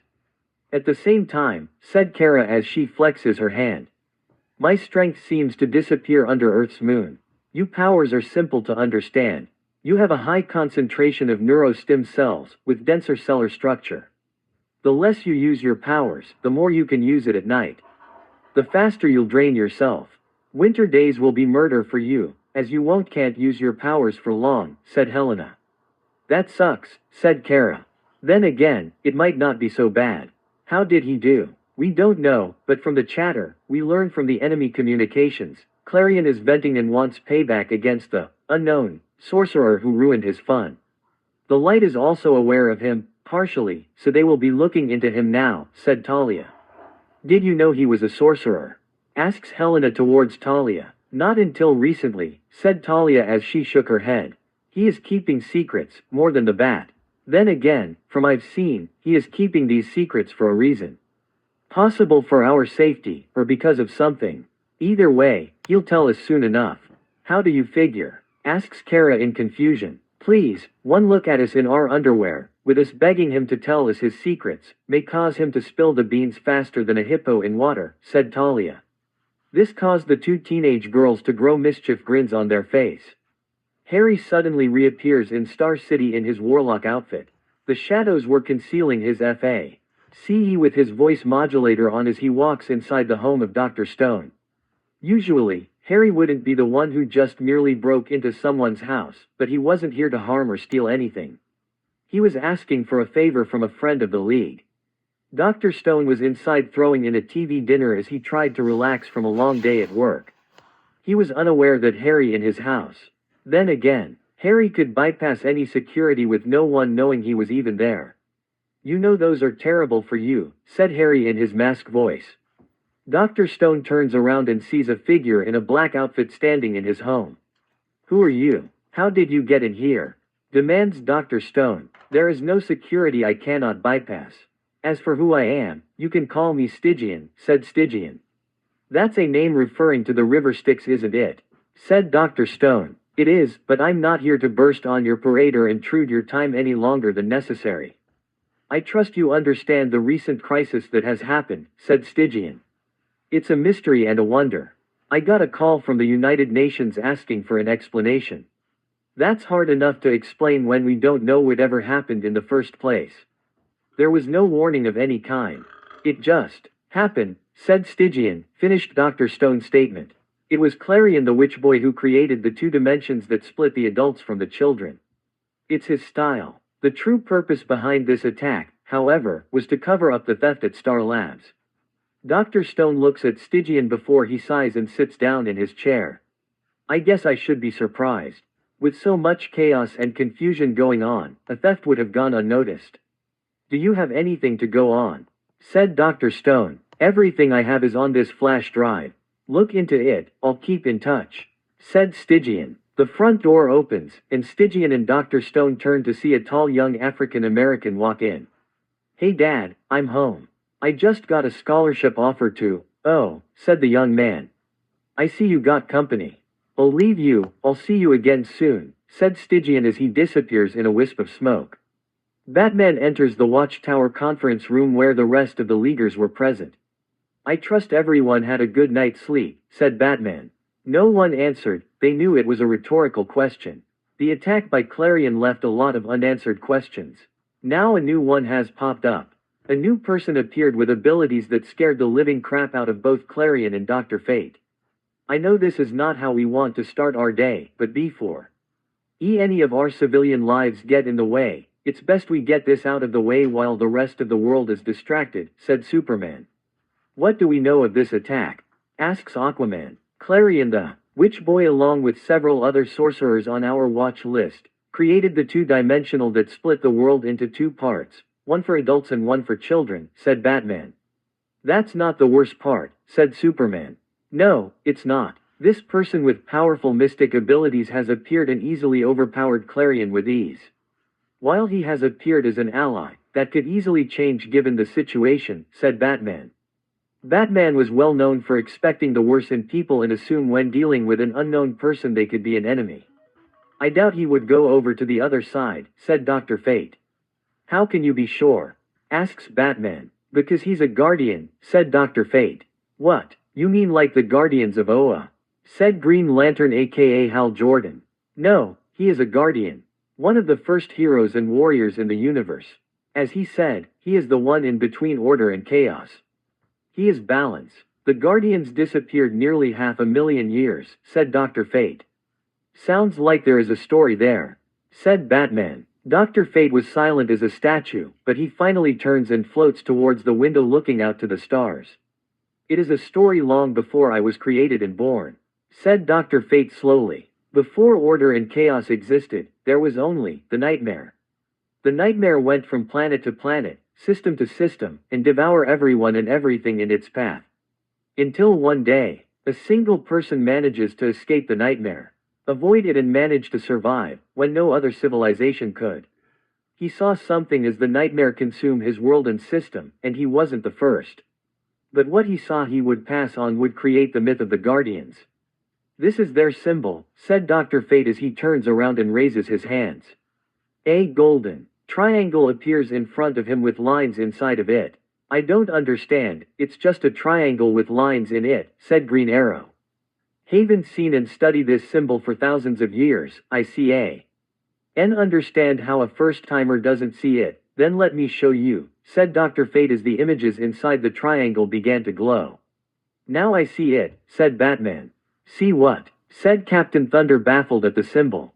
There are their symbols within the triangle. Each represents the Guardians, and its aspects, said Dr. Fate as a line that was moving from up to down moves forward and appears in front of the League. What does that look like to you? Asks Dr. Fate. A stick, said Captain Thunder with a laugh. Dr. Fate looks at him.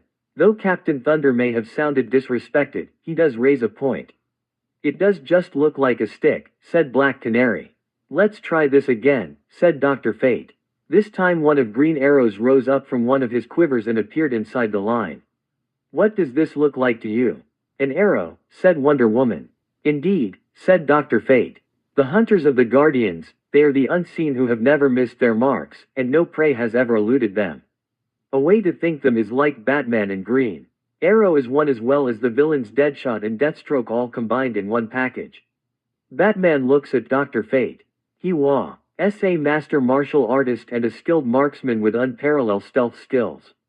Even Superman couldn't hear him all the time when he wanted to. Green Arrow was the best marksman in the league who can hit any target perfectly. Batman knew this combination would be dangerous to even. This, what do you see here?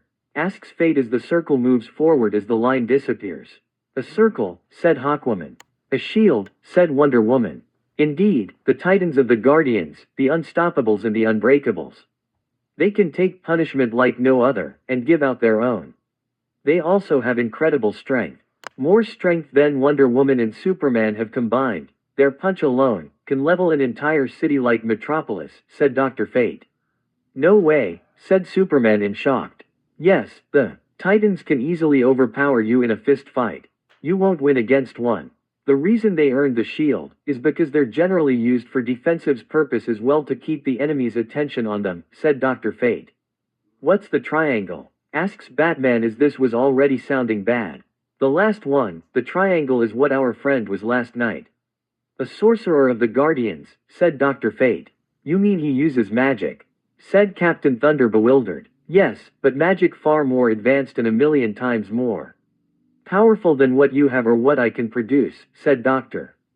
Fate. That is why Clarion the Witch Boy fled as quickly as he did. Clarion didn't stand a chance, and he knew it. A guardian sorcerer is someone not even I want to fight and would much rather let them die. Oh, what they please than risk invoking their wraith. Do they have any weaknesses? Asks Batman at once. Dr. Fate turns to look at him. Only personality or habits, nothing that can directly hurt him in a way Kryptonite does with Superman. Batman stares at Dr. Fate and couldn't but feel a sense of dread feel inside of him. What can you tell me about the Guardians? Asks Batman. Dr. Fate looked up and was in deep thought. Not much, their existence is a mystery in of itself. All I know is the first one was known only as the Light, and many who heard of he considered his power legendary. He vanished as did his Guardians and the universe plunged into chaos once more, until the Guardians of Oa emerged to keep the balance and the peace. Even the Order of Fate is no match for a Guardian, said Dr. Fate. Are they that powerful? Asks Superman bewildered. He was always considered to the strongest hero of Earth and by many, in the universe. Afraid so, said Dr. Fate.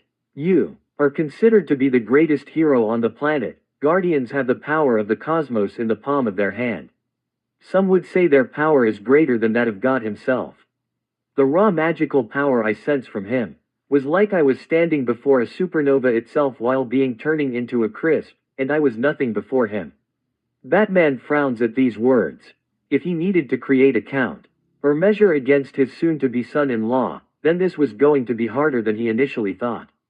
Well, I'm glad to see you all getting along, said Saber. Wearing the Guardian Warlock outfit. A pure blackout with purple lines and runes on the shirt made everyone turn to him. He floats down and stands before the rest of the league.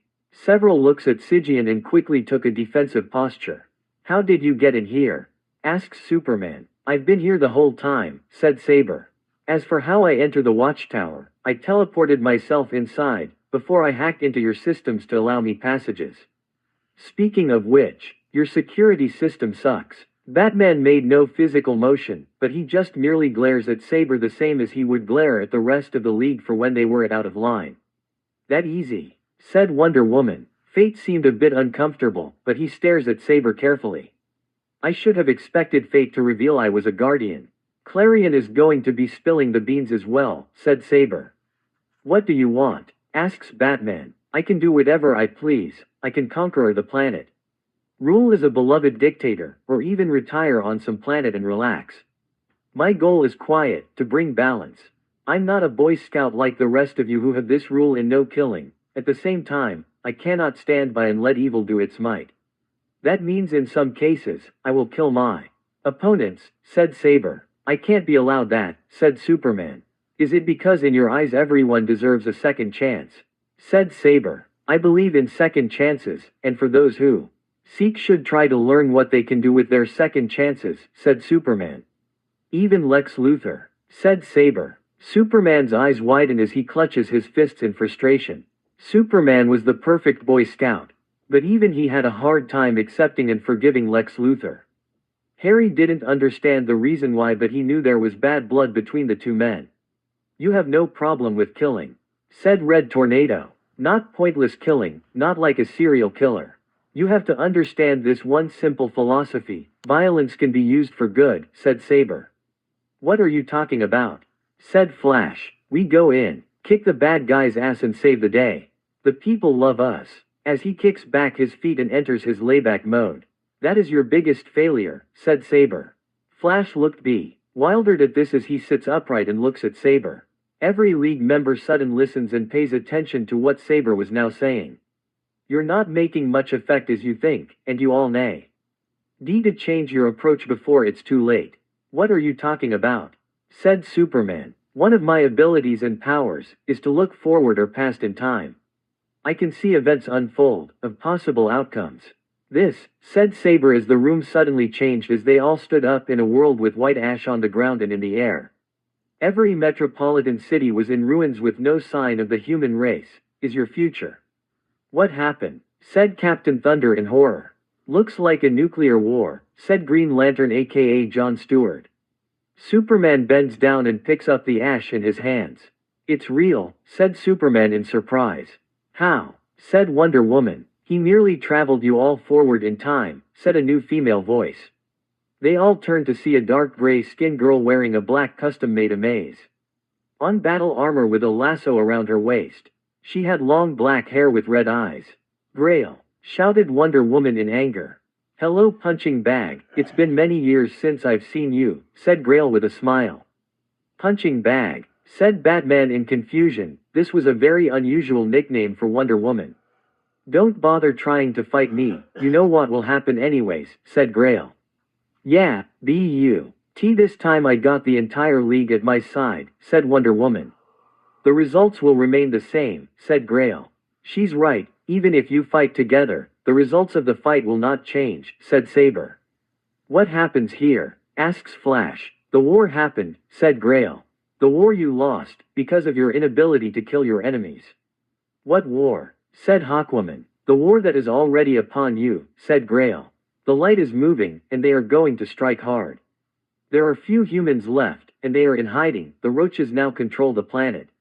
No one comes here anymore. Earth is officially dead. And Vandal Savage is in hiding somewhere, not sure what he is planning. I'm right there, said Vandal Savage in a deep voice. Everyone turns to face him. Well, now I can kill you with my Omega beams, said Grail as her eyes began to glow red. I am more than aware that you can kill me in an instant, said Savage. I have waited for this moment for 100 years since the war came to an end. The war you caused, said Grail as she floated above them and looked prepared to obliviate him where he stood. Her red eyes began to glow, hinting she was about to unleash her Omega beams. Yes I did, said Savage, not even bothering to deny his crimes. I did what I thought was right. Survival of the fittest is what I believed in. I have lived for over 50,000 years. I have watched and lived cultures and empires rise and fall. I thought the Justice League was in the wrong, so I created the light. Now I am its last official member, unless you count Clarion W. Hose disappeared into the realm of chaos once more. So why are you here? Said Superman. To help you, to save the past and alter the future, said Savage. Why would you do that? Demanded Wonder Woman in a loud voice. As much as I am responsible for this atmosphere, I am unable to fix it, and that is a problem. My entire life is problematic for me, and I cannot enter the past. Grail can exist outside the flow of time and can return to the past at will, but she has been hunting me ever since the apocalypse I created, so I haven't been able to ask her for help. You Justice League might be my one help in altering the future. Saber is right, you must kill, and if you can, please kill my past self. I have finally learned that I am truly insane and have no right to carry out my plans. Eve, and if you stop my plans, I will make more and more and keep fighting. There is only one way you can win, you must kill my past self, said Savage. Why can't we just throw your past self in prison? Said Superman. I am immortal, said Savage. Throwing me in prison is pointless, not only will I be able to break out, but even if you keep me in, I can easily control it. Not to mention I control every prison in the world by the time you return. Here, said Savage as he tosses Saber a small USB Fit Plus. Saber catches it in his hands. I managed to preserve that after the world was destroyed.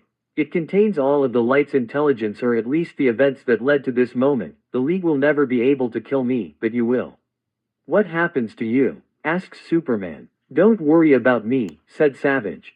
I have lived enough lifetimes to know that in truth, while I fear death, I truly wish to embrace it now.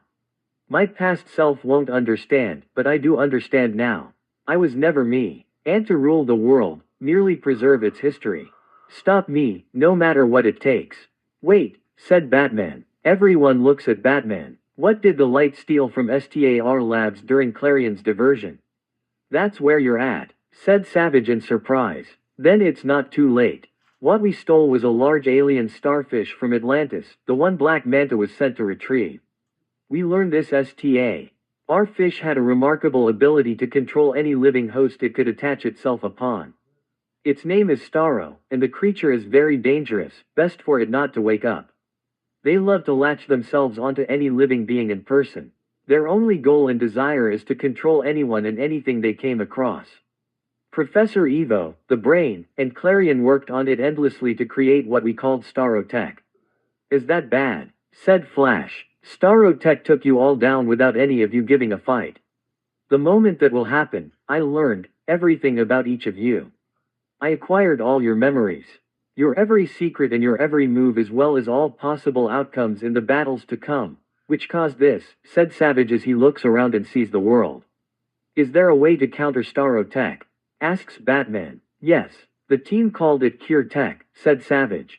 You will come across it eventually. How they manage I do not know, but they will succeed. Time is against you, and the longer you remain here, the harder it will be to return. One last question, said Batman. If you are wondering who the mole is within the Justice League, all I can tell you is this: it's not someone who is standing here at this moment, said Savage. Mole. Almost everyone shouted in response. The scene changed, and they were back in their conference room. Is there something you want to tell us? Said Aquaman as he looks at Batman. Don't blame Batman on this, said Saber. I was the one who came forward and revealed to him that there was a mole in the League. You what? Said Green Arrow. The only ones who knew besides me was Batman, Superman and Wonder Woman, said Saber. And you didn't think to tell us, said Black Canary in anger. Someone was reporting to the light about the League's movements, said Batman. This wasn't about trust, it was about secrecy. Every league was investigated thoroughly since this information was brought to me, said Batman. The fact you had to ask means you haven't figured it out, said Green Arrow. Not yet, but we do know this: no one in this room is the mole, said Wonder Woman. Then who? Said Red Tornado. Most likely they came from Cadmus. Cadmus has already proven the capability of cloning Superman, said Saber. Superman turns his head away in both frustration and anger at the results of Superboy. I'm willing to bet whoever is the mole is a Cadmus clone. Could it be Superboy? Said Martian Manhunter. Possibly, said Dr. Fate. He could be the mole and never know it himself. I don't think so, said Saber. What you mean? Asks Black Canary. The information and intelligence suggest this mole existed before Superboy was even born, said Saber. Meaning it's someone under us and someone who we trust but least expect, said Batman. Saber puts his hand under his chin and thinks carefully. I think I know who it is, said Helena in Saber's earpiece. Who? Said Saber. The League turns to look at him. There is one person who is not affiliated with the Justice League in the team and is running solo, but he operates under both and comes and goes as he pleases, said Helena. Red Arrow, said Saber in response. Hold on, Roy, said Green Arrow as he stands up from his chair in response. You're accusing my protege. Oliver, said Batman as Green Arrow grudgingly sits down. Batman turns to look at Saber. Explain yourself. Huntress. Get up here, said Saber. The Zeta tube light could be seen from the hallway. Alert, an unknown individual has arrived. Intruder alert, said the computer. League override, 7 Alpha 11, said the female. Confirmed, said the computer. Huntress walks in the room wearing a fully armored suit with a helm where you see her body whatsoever. The eyes had Einforced lens so they couldn't see her eyes, but they knew she could see them. Her outfit was pure black with hints of dark purple. Batman stood there knowing who had just arrived. All right, explain why you suspect it's Red Arrow, said Superman. Ever since he has been denied to join the League he has been rash and reckless. He's working on his own and every time he talks to the League he demands a membership. Every time he is denied, he gets more and angrier, and it's getting hard to say that he's just frustrated, isn't he? What if he has a Cadmus programming that he is following subconsciously to get accepted into the League? Red Arrow has access to both the Justice League and the team's files, and he's not affiliated with either. The rule should be simple: if you're not a member of E-Team or the League, then you shouldn't have access to information, said Huntress. Green Arrow sat there looking frustrated and angry. I hate to say it, but she does make a valid point, said Martian Manhunter. If Red Arrow is indeed the mole, then his behavior would explain why he's so irrationally. He does have access to our systems and information. He could easily pass information to the light without us knowing. It would also explain why he's been so hard to discover because he is unaware of what he is doing. Then we need to find him and find out what he knows, said Hawkwoman. Does anyone know where Red Arrow currently is? Said Batman. No one had an answer. I don't think that's wise, said Saber. What you mean? Asks Superman. Even if we suspect him, then it would alert the light. We could use him to be our spy as well. First, we got to make sure our suspicions are dead on. This means we need to find out exactly how the light is controlling him, but we have to do this discreetly, said Saber. I agree. Stealth and patience is the key here, said Batman. Then how do we capture him? Asks Hawkwoman. We set a simple trap, said Huntress. He wants to enter the watchtower, right? Invite him here under the premise of a mission. The moment he arrives can find him. You can use this if you want to make it easy for him. Huntress pulls out a small bottom and places it on the table. What's that? Said Green Arrow. It's a truth serum, said Batman as he looks at it. Very powerful. This isn't even on the market, let alone on any file. I hope we are wrong, but it's better to be safe than sorry, said Huntress. Batman grabs the bottle and looks at the pair. There is something else, isn't there? Said Batman. Yes, said Saber. I want to make a new team. Oh, nay, that is not officially affiliated with the League, but is willing to cooperate with the League. I have already found a base for this team. Savage is right, when we change one path, another will emerge. I'll talk to you more in details about this team, said Batman after he stares at Saber a bit. I'll leave you to it, said Saber as he and Huntress disappear into a wisp of smoke. The Justice League stood there unsure of what just happened. Who is this guy? Said Flash in a loud voice. Don't bother going after him, said Dr. Fate. He'll do what he always does, and that is what he wants, and no one can stop him. So we have to do what he says, said Martian Manhunter. It would be wise, said Dr. Fate. If we wish to understand him truly, we have to follow the path he has given us. Batman said nothing as he stood there glaring at the League. Saber and Huntress emerge back in their cave as Saber holds the flash drive that future Savage gave them. Do you trust what Savage gave us? Said Helena as her headgear retracts back, showing her face and letting her hair become free. I couldn't sense any lie Savage said to us, said Harry as his helmet was retractable. Harry's UTFIT begins to retract itself, allowing Harry to step out of his armor. Still, I have reasons to be worried. Savage may be an immortal with goals of world conquest, but he's also insane. At least he acknowledges that fact, said Helena. True, said Harry. What's on your mind? Asks Helena. I'm carrying too much weight, and it's making me uncomfortable, said Harry. I prefer moving lightly and quickly without any armor. You know as well as I do that you need armor, said Helena. All it takes is a stray bullet to take you out. I know, said Harry. I need something that is reinforced and capable of stopping a knife, yet is light to the touch. We could try this new bio-weave Kevlar that Wayne Industries produce, said Helena. Carbon fiber, said Harry slowly. What about it? Asks Helena. My new suit, said Harry. Silk with carbon fiber dragon plates overlapping each other. That could work. You could add additional protection, said Helena. An electrical, magnetic pulse. Fox has developed an interesting tech he calls the Eero. I'm thinking of adding it to my suit for additional protection. Never made it to production, said Harry. Nope, said Helena. Not on any records either. We could modify it to outsuits. It won't make us invincible, but it should help with building a nearly indestructible suit. Would protect us from firearms and assault rifles with armor-piercing rounds. Sniper shots. That's going to be tricky. We might survive, but we will be taken out of action. Let's talk to Mr. Fox, said Harry as the two change into their casual clothes. An hour later, they were being driven to Wayne Tower, the center of Gotham and headquarters of Wayne Industries. Harry and Helena walk inside and enters the private elevator towards the executive floor. Mr. Potter, Ms. Wayne, said Lucius Fox as they walk into his office. What can I do for you? There are some projects we need to see, said Helena. Something wrong? Asks Lucius. I want to see what my family company is about. And the direction we're going in, said Helena wisely. Lucius nods his head. I can understand that, said Lucius. This is, after all, one day going to be yours. I got something to show you. The trio walks around the Wayne Tower looking at all the technology, medical and anything that Wayne Enterprise was responsible in the making. We have multi-billion of dollars in our products, said Lucius as he shows the young pair a new phone Wayne Tech was developing. The couple looks at it and could see it was indeed high-tech. Non-military, said Harry.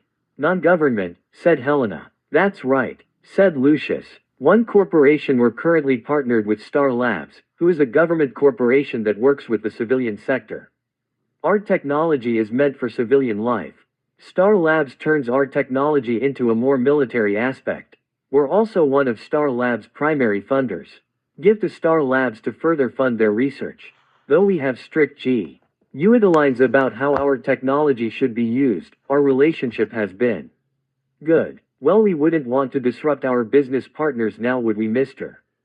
Fox, said Harry. Well, Mr. Wayne objects mostly to improve technology as a whole, said Lucius. We have many cities and cooperative contractions with other companies, technology, medical, everything that is needed for the general public. They walk into the Applied Science division where it was empty with only automated drones floating around. I see not everything my dad has isn't here, said Helena. Afraid not, Lucius said with a smile, though his tumbler is very interesting. There are some ideas that I have for Mr. Wayne, though. He gives his approval before I start on any project. I have some ideas myself, said Helena as she presents a USB flash drive to Mr. Fox. Mr. Fox takes it and looks at them. No eyes on anything, said Helena. Some of our projects are best left in the dark. I understand, said Mr. Fox. Also, said Harry as he hands Mr. Fox a cube. I think Mr. Wayne deserves a better suit. I'll get to work, said Mr. Fox. Thanks for watching.